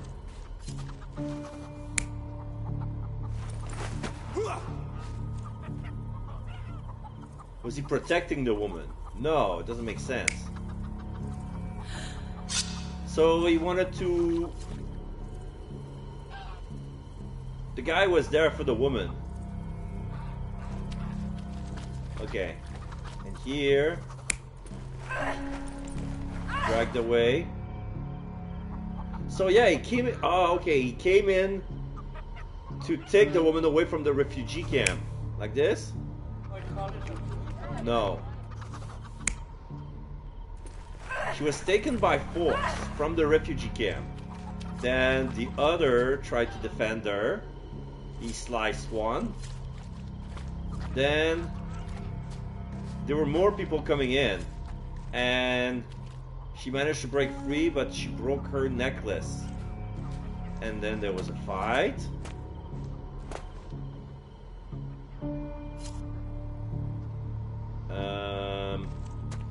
Yeah.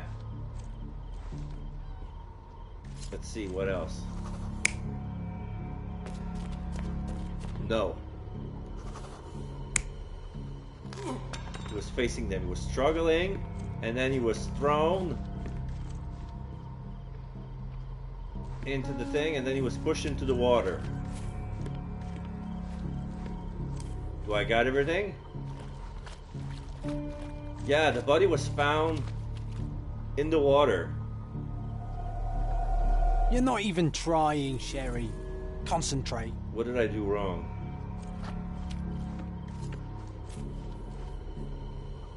This has to be it.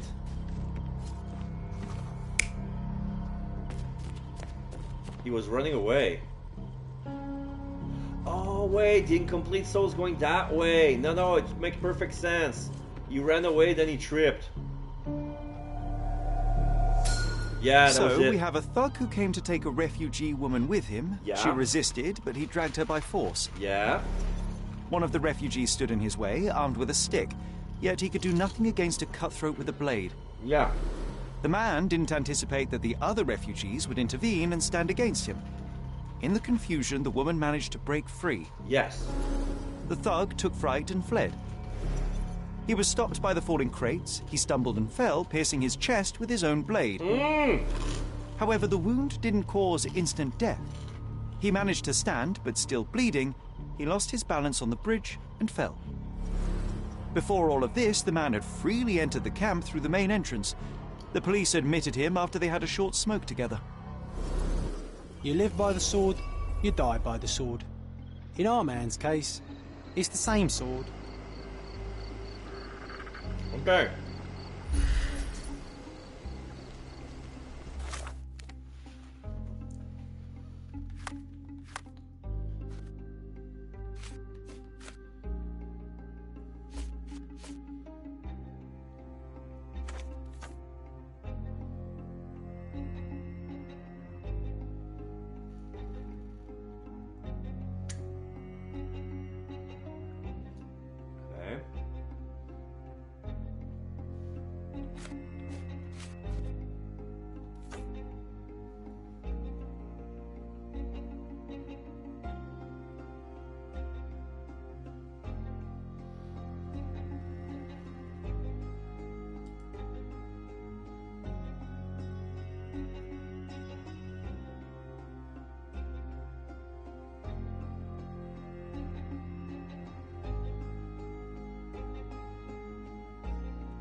Okay.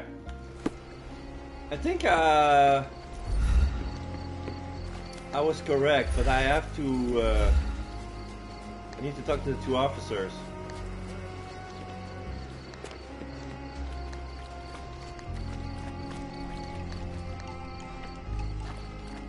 Can I ask you a question? Oh, I don't know about that. Ask one of the others. Wait, what?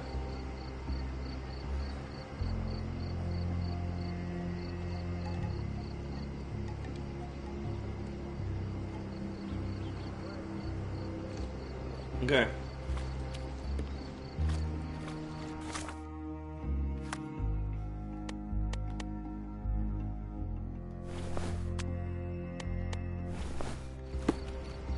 So it doesn't matter if I'm dressed like a cop or not.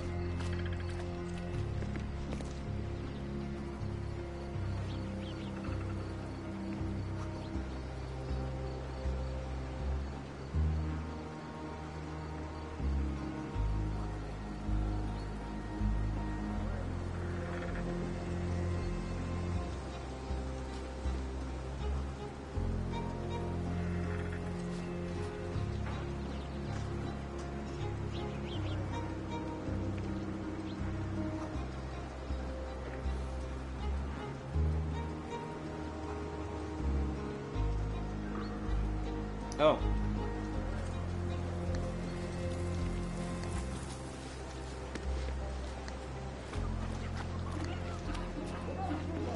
Back off.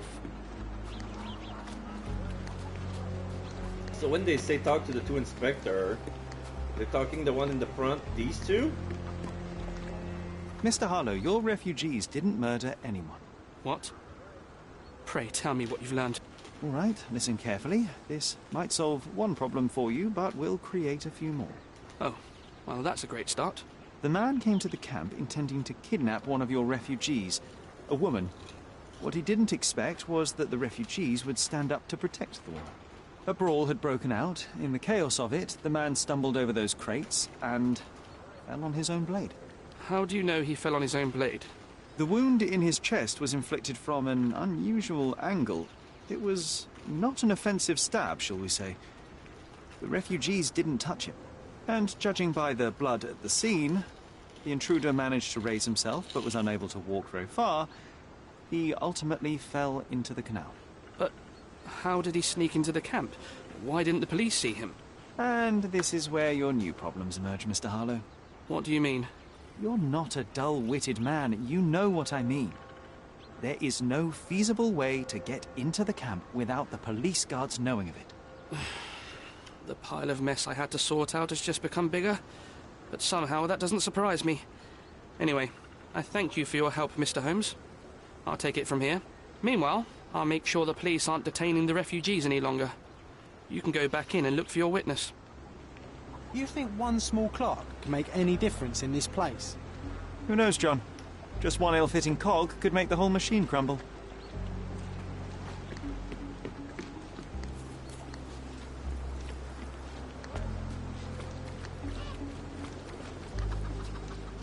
You're the one who tended to our man's wounds. I thank you greatly. The police didn't allow us to help him. Yeah. The police will leave you alone now. I've proven to them that the man who came into the camp died due to his own foolishness. Thank you for standing up for us. But nobody would help us without a reason. You're here because you want something. Yes, I do. I need to speak with the girl drawn here. The dead man came for her too. He wanted to take the girl away, but we won't allow her to be hurt again. What do you want from Nayla? Nayla. She was hurt some time ago. I'm here to find the people who did this and bring them to justice. And to find them, I need Nayla's help. Will you let me speak to her? Justice. There's no justice on this land. But you helped us, so maybe your words are not empty. You can speak to Nayla, if she wants it. But I will be watching you. There. Hello, Nayla?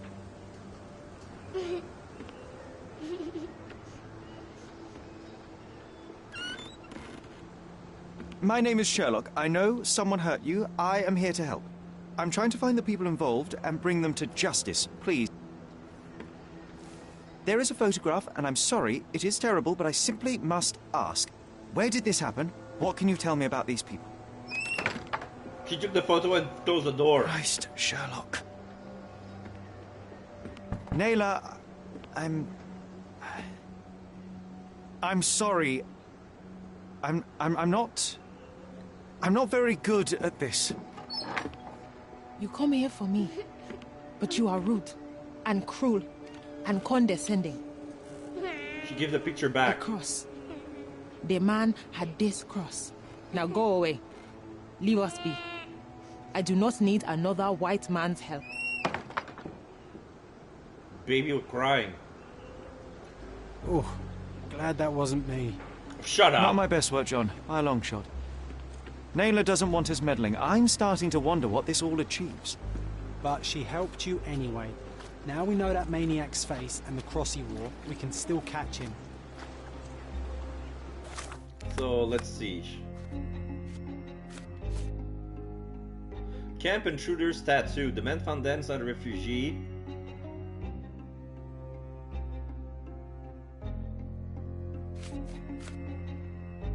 Police officers were in the situation. Okay, now I can talk to Neela is the one from the photograph, yeah. The thug tried to drag the girl away. The defiler had a peculiar cross. No. The thug wanted to kidnap the girl. The girl came to the camp intending to kidnap a woman, but he had the opportunity to kill her, but that wasn't his goal.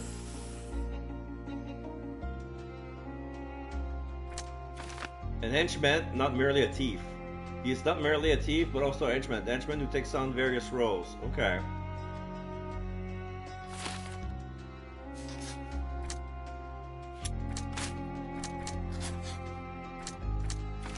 The defiler is a high-ranking official. Badges such as these are usually awarded to high-ranking officials.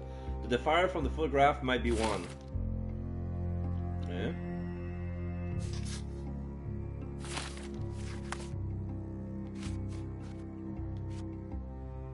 Oh, he had a cross, as in a medal. Neela drew up. Okay, so this is why she took the picture. She took the picture of the abuser, and she drew a medal. A cross-shaped badge she saw on the debaucher's chest. Badges like this are awarded to British high-ranking officials. Not many of those did Cordona, let alone work on the island. Yeah, it's true. So, I guess...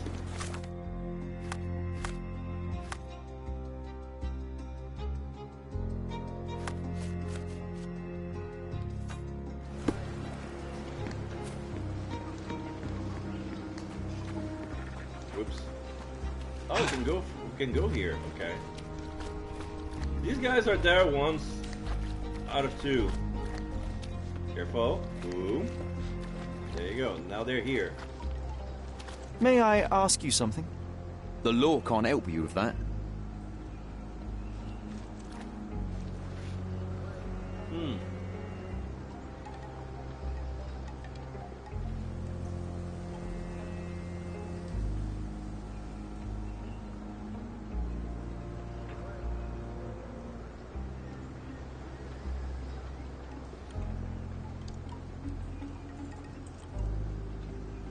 Wait.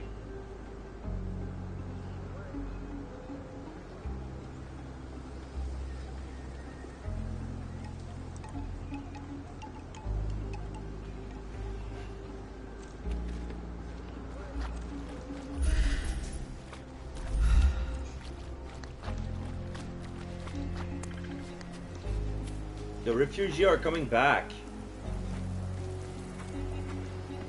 Guess they don't want to talk to us. I owe you a lot, Mr. Holmes.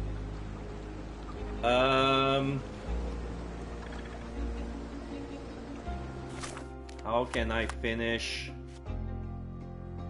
Maybe the cop outside?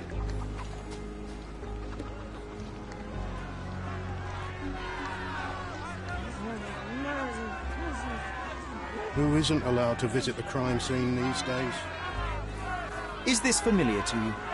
The law can't help you with that. get it. Murder! Beasts!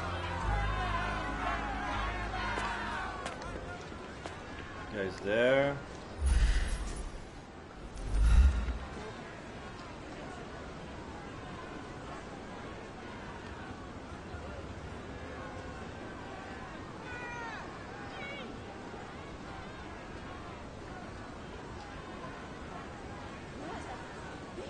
Yeah.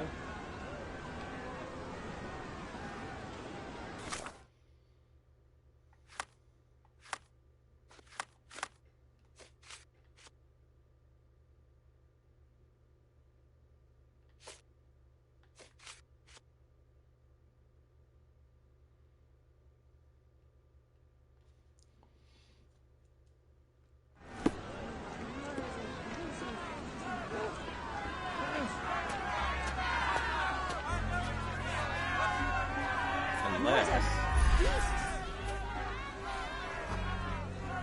Pyromaniac unfriendly. Collect pressed flowers but still unfriendly. This is odd. Why doesn't it work?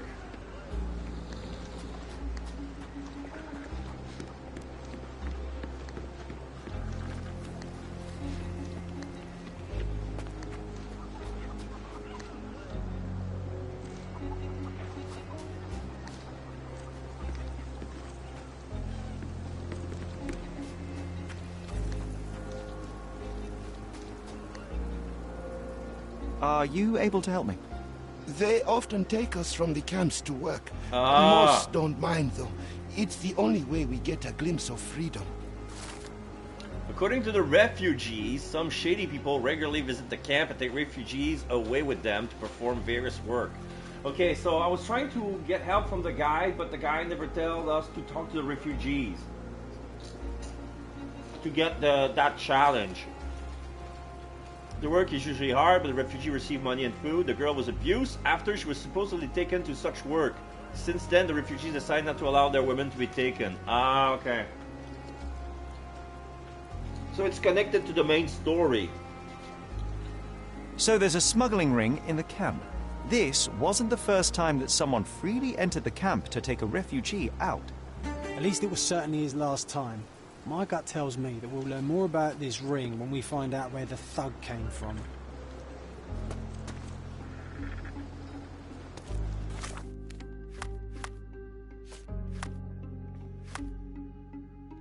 Okay, so now it's complete.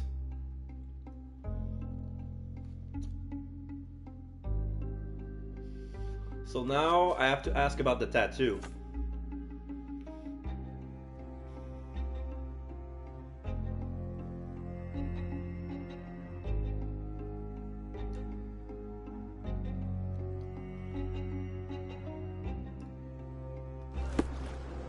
So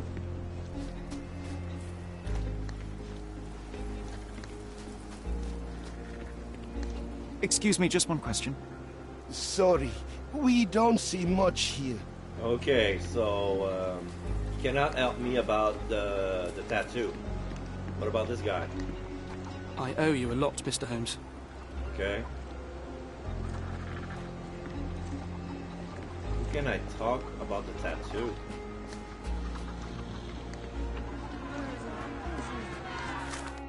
Because I'm not done here. I don't have the key evidence yet.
Okay. So I can ask about the tattoo, but probably not yet. Or maybe not to that refugee in particular. I have to pay attention. Maybe there's gonna be other people with marks. Murder!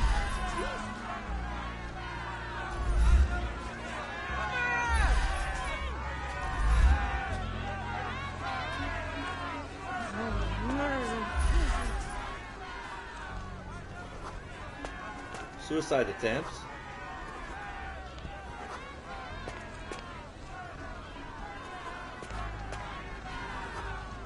No.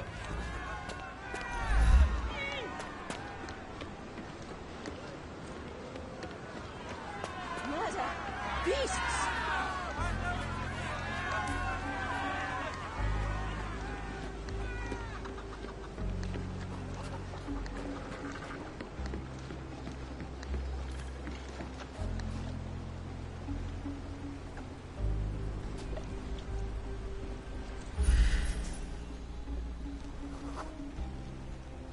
South African refugee.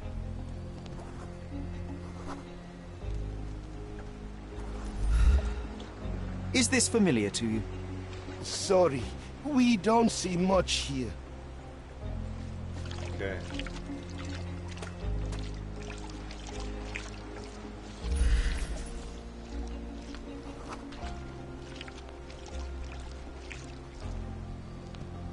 No, she does not have the tattoo.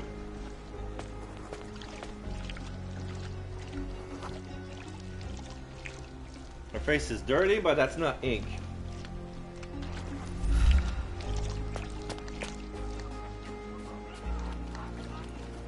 Please tell me you know about something.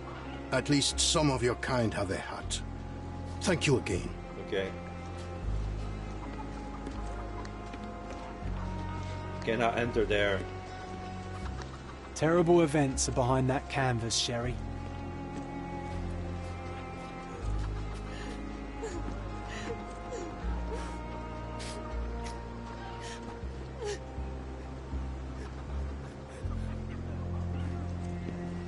So I have a feeling that I need to get to the archive to identify the guy and then ask about the tattoo. So can I? No, they say that there's still something I haven't found. I owe you a lot, Mr. Holmes. You still here? Oh, provide evidence. The guy with the tattoo. The intruder has a most peculiar tattoo on his neck, 2 lines and a point. Do you know anything about it? You really want to know, kid? Why? You want to play a policeman or something? I'm sure you have it in your records, so it won't hurt if I have it in mine. In my records, it's just a tattoo, as it should be in yours. Ah, to hell with you. Suit yourself as to what you're going to do with it. Off the record, though, such tattoos are often connected to a man named Mr. Niccolo Bernadotti. Bernadotti, you say? A respectable businessman in Scalario. His company imports goods and wines, and smuggles everything that can be smuggled between the colonies and the mainland. His people can be identified by an obscure tattoo, just like the one over there our friend has. But these are all merely rumors, you see.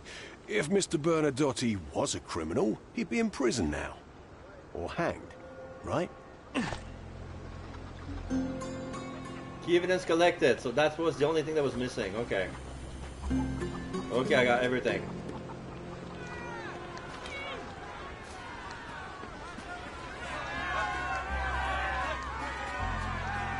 Murder! Beasts! Okay, I can leave.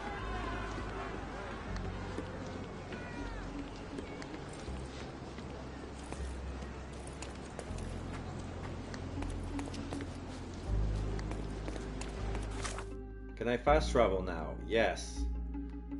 So, City Hall, I guess? So we're looking for a guy. Yeah, we're looking for a guy. A business.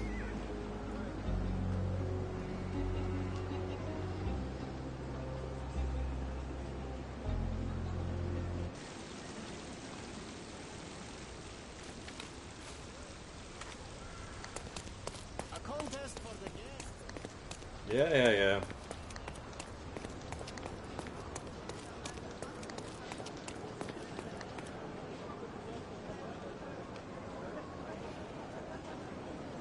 Oh, it's getting late.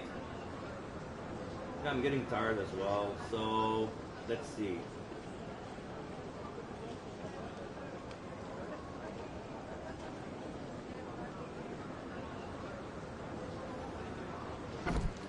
I'm gonna do one final research, see if I can find it, and I'm gonna end it that way. Okay, so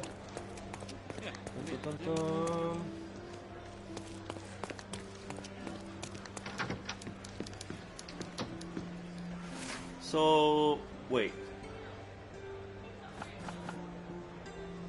Niccolo Bernadotti,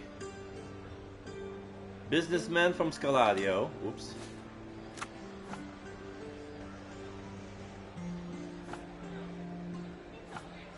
Scaladio. Smuggling chain covered by important good between colonies and the mainland. So, business. So what else do we have?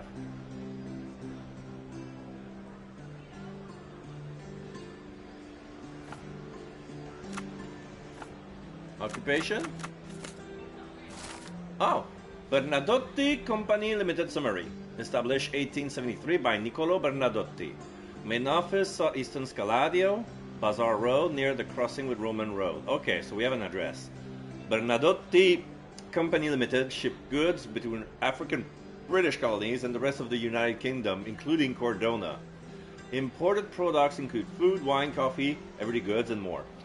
Founder is Mr. Niccolo Bernadotti, born in Sicily, Italy.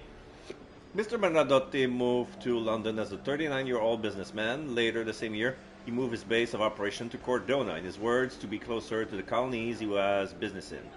Since Mr. Bernadotti's arrival in Cordona in 1873, he has become a notable patron of the arts and investor in Cordona's social well-being. Along his latest contribution is the purchasing of new equipment for the police station and aiding the governor in bringing an airship called, I shit you not, Led Zeppelin across from Germany. The Led Zeppelin, not the band. There's an A in lead, as in a Zeppelin made out of lead. Okay, so what a lovely man this Bernadotti is, eh, Sherry? Can't wait until we get to meet him. Alright, so another file. So, yeah, the sketch. So, how do we gonna find this guy? So, we need officials. Yes, it's officials. Yeah. Officials. Period. Occupation. District.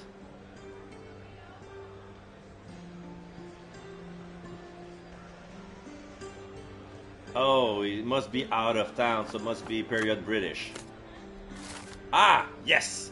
Thomas Norton, born 1840 in London, graduated from the University of Oxford in 1864. In 1869, started working at the Home Office as a secretary. In 1875, took a position as a military commissioner in India. Honored by the Queen herself with the Order of the Bath in 1877. Okay, so the medal is the Order of the Bath. 1st March 1878, was appointed as the British envoy in Cordona with his own cabinet in the City Hall. Yes! I noticed that name, Thomas Norton, British ambassador. British envoy. Yeah, it's right here. He's right here. Can we look at him? The chief archivist? No, it's on the other side. Every time I try to get to the exit, I always end up the wrong way and I took a left. Oh no, it's Thomas Norton. There it is. Well. You look just like him. If you're here on matters of signing up for military service, come back tomorrow. Our department needs to straighten out some business. Observe this guy.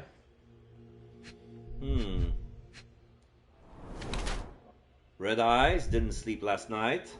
Indeed. Facial hair and didn't have any time to shave. Yeah, is Order of the Bat. Right there. Well worn, never removed. Oh, is that... Tell me it's a wine stain. Red stain. Wine? Question mark. What else?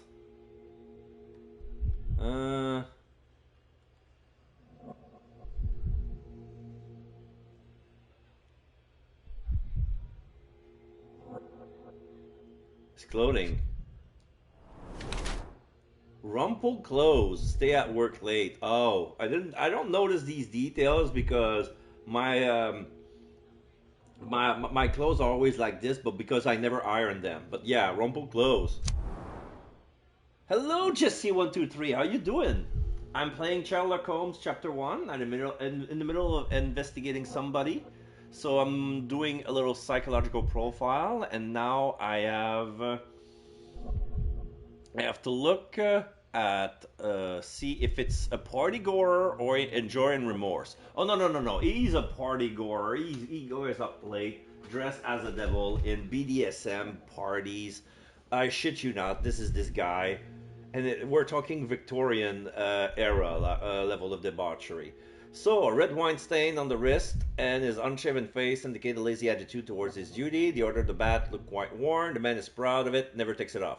Wrinkle cold and red eye means that he didn't return home last night. Instead of work, this man would rather lose himself in depravity and alcohol. Or he's in remorse. Okay, red stain on his wrist indicate he has recently drank wine. No. His clothes are wrinkled, barely bothers to shave. His red eye indicates he may suffer from insomnia or deep anxiety. He looks as if he lives with a nightmare, attempting to rid himself of his terrible memories of past mistake. Oh, we're gonna believe that bullshit? I want to say party goer.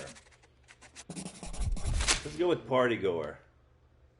Why are you staring at me like I'm a Madame Tussauds figure? Didn't you hear what I just said? Yeah, his eyes was indeed red. On my way here, I was wondering whether you might regret a red stain on his wrist. I tried my best to retain at least a shred of faith in humanity. I had hoped that you would hear her scream, see her face in your dreams, or at least once ask yourself how Naylor might feel. Who? Neither of my hopes were fulfilled. Why are you here? Punch him in the face, show the photograph, send you to justice, listen to what you say. I'm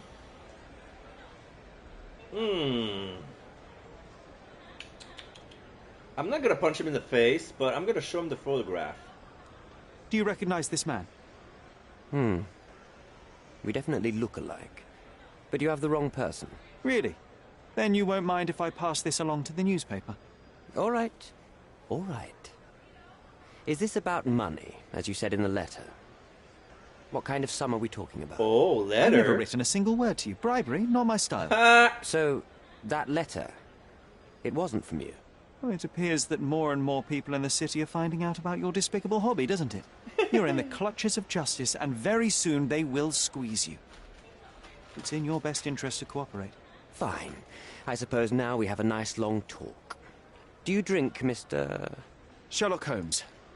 And I do not. Shame. All the best discussions are accompanied by a glass of whiskey. But out of respect for you, I won't drink either. Respect? That's an unusual word in your mouth, Mr. Norton. Where are my manners? My name is Thomas Norton, a British envoy in Cordona on a military mission. So, where do we start? Who is blackmailing you? You mentioned blackmail. Tell me about it. All right. A couple of days ago, I received an anonymous letter. It said that in the art gallery at Caravansary there exists a painting that incriminates me. The blackmailer made it clear that if there is a painting, then a photograph exists too. And I should be wary of what it might do to my reputation. What does the blackmailer want from you? Money, of course. What else do such people want? Needless to say, I don't remember anyone taking photographs at the party. Up until the last moment, I hoped he was bluffing. But he wasn't, as you've just proven to me. Show me the letter. I burnt it as soon as I read it. I've left enough evidence. There's no need for any more. Okay. Now I realize, like, at first, this case is about a stolen painting. About a woman in bounds getting a jolly tumble, shall we say, by a devil, and he was looking in his eyes.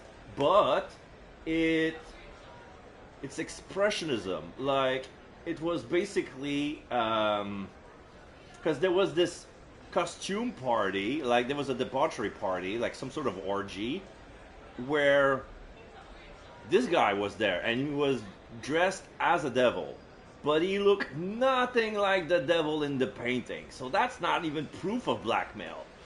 The picture is, but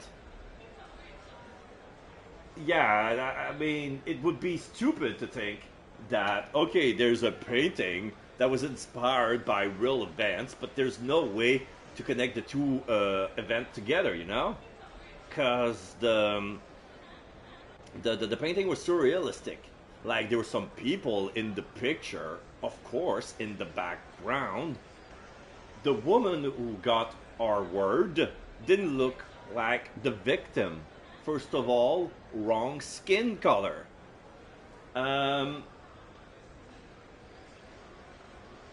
And also, well, it was a literal devil who was doing the deed. Like, it was very artistic. It was very... it was a BDSM-y, shall we say. Like, I found that moving. Like, it has some artistic interest in it. It's disgusting that it's inspired by awful real events, but there's no way that this painting could be seen as evidence. Like, some people stole it. Like, they wanted the picture, but they stole the painting, and one guy got killed because of it.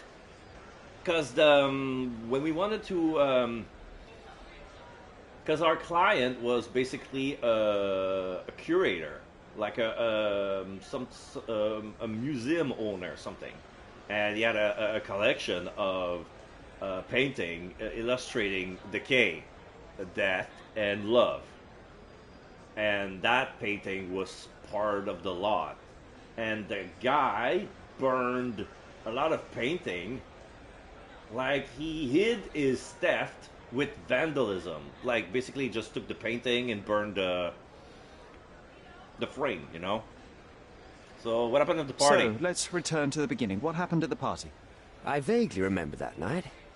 As usual at such parties, you meet people, you talk with them, they invite you to spend some time alone with them. Yeah. What can I say? I got myself mixed up with the wrong company, and somebody must have mixed some psychoactive substance in my drink. After that, it's all blurry. I completely lost my sanity. I made a terrible mistake which I regret deeply. You don't say. Do refugee girls often appear on the menu at those types of parties? It's rather rare. So you didn't attend the party to engage in an exotic experience involving a vulnerable woman unable to accuse you of assault. Wow. I would never have planned such a terrible thing. What happened was just bad circumstance. His excuse is so weak. Oh, I blamed it on the drug. Somebody slipped a drug in the punch, and the rest is a blur. Probably hard that girl, but I don't remember anything. The painting that depicted you in the image of the devil was stolen by a mercenary. Did you have anything to do with it? I might be a rotten person, sir, but hiring criminals for illicit purposes is not in my daily schedule. And buying the painting in an attempt to hide the crime, is that on your daily schedule? What would you do in my situation? I would never put myself in such a situation. You're young. I could never have imagined myself in my current position. Yet, here I am in front of you. When I was young, I didn't expect we all to make be mistakes, an ambassador, you know? And I'm no exception. Like, I get it. Like, the 20-year-old myself would be shocked to hear that his future self may work for the government, something like that. Like, if I had to accept in the future days a job for the government, like, my younger self would never have believed me. So, did you know Mercurio? Does the name mean anything to you? He's an artist, right? The one responsible for the painting that compromises you. I found him dead in his room. Oh, that is bad. Wait, you don't think that I have anything to do with this? Nah. You had motive to kill him. Maybe I did, but listen. I know how this looks, but murder? That's on another level. I had thoughts that this Mercutio... Mercurio? Well, him, yes. I thought he could have been the blackmailer. But I was too afraid to make any hasty decisions. There were plenty of ways to fail by making a move, so I chose to wait. To see what he would do next. You have to believe me. I don't believe people, I believe evidence. Then look at the evidence. Mr. Holmes, I've built my entire career on hard work and uncompromising dedication to the Crown. I made a mistake, but I'm not a villain from some cheap adventure fiction. By putting me behind bars, you will benefit precisely no one. Rotting in prison is the least you deserve, but I have a better idea. You will make amends and help the ones you hurt. Help the refugees or help Neela? Use your connections to help patriate the refugees, find them decent homes, give them jobs. There must be a meaning to your position and my decision. Yes, all right, I can do that. So, will you give me the photograph now? That's not all. And help Neela particular. Neela deserves the very utmost of what you can do. Help the girl? I can't risk the press paying extra attention to her. I will do anything except that. Wow. I need to think this all through. Don't do anything foolish in the meantime. What makes you think you can decide what's best for these people? Such is the arrogance of British imperialism. I take your point. Alright, so I guess I got new evidence from that conversation, and I'm gonna pin the Bernatodi company. I need to find this guy. Let's see. The envoy's offer. The envoy, the photo can hurt the envoy's career. The envoy wants to hide the proof. The envoy interest in the photograph is pragmatic. If he obtains it, nothing will threaten his reputation. Okay.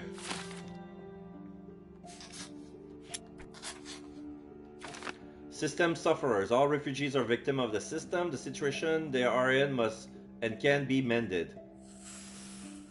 Oh.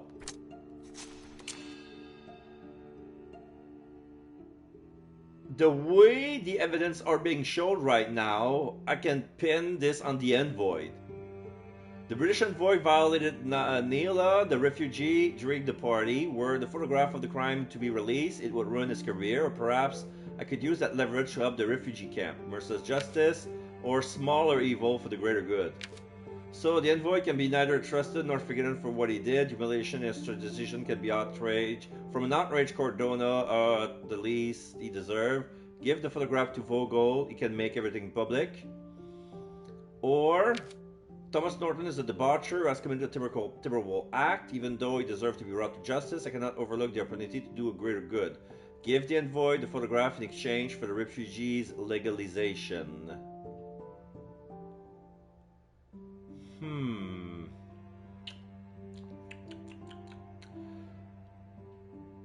I need to investigate the Sicilian business guy. Yeah, it could be the defiler could be a high-ranking official, because I have a feeling that the envoy is too stupid. No, he's not stupid enough to do a mistake that will ruin his career like that. He has too much to lose. Like, I don't think that I believe him when he says that he probably doesn't have that would never have crossed his mind since he was afflicted by somebody who would blackmail him. If he had trouble with blackmail, he would have thought of murder before. But I don't think, like, as somebody in this position, having to get the services of a mercenary was already too much. Like, just that thing was too much. But he wouldn't dig himself deeper to resolve his problem because he has so much to lose, and he sacrificed already everything for his position. I don't think he'd be stupid enough to risk everything just to just bury the skeleton that's in his closet. So I really don't think that this is him. That he has something to do, because we need to talk. Oh. He claims himself guilty but proposed a deal. If I bring the photograph, he will help the refugees.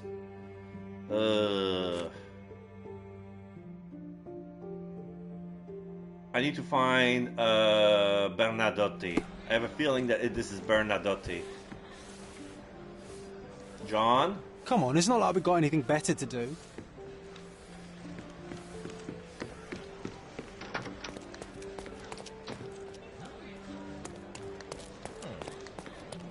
Nah, I'll keep them here.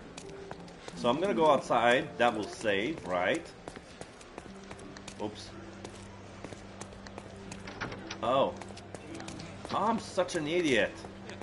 The exit is that way. I'm gonna have to remember. My way in City Hall.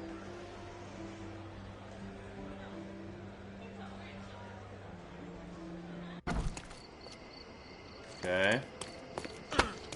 Sorry. So, I guess I'll leave it here. Yeah, I'll leave it here. Alright, so this is how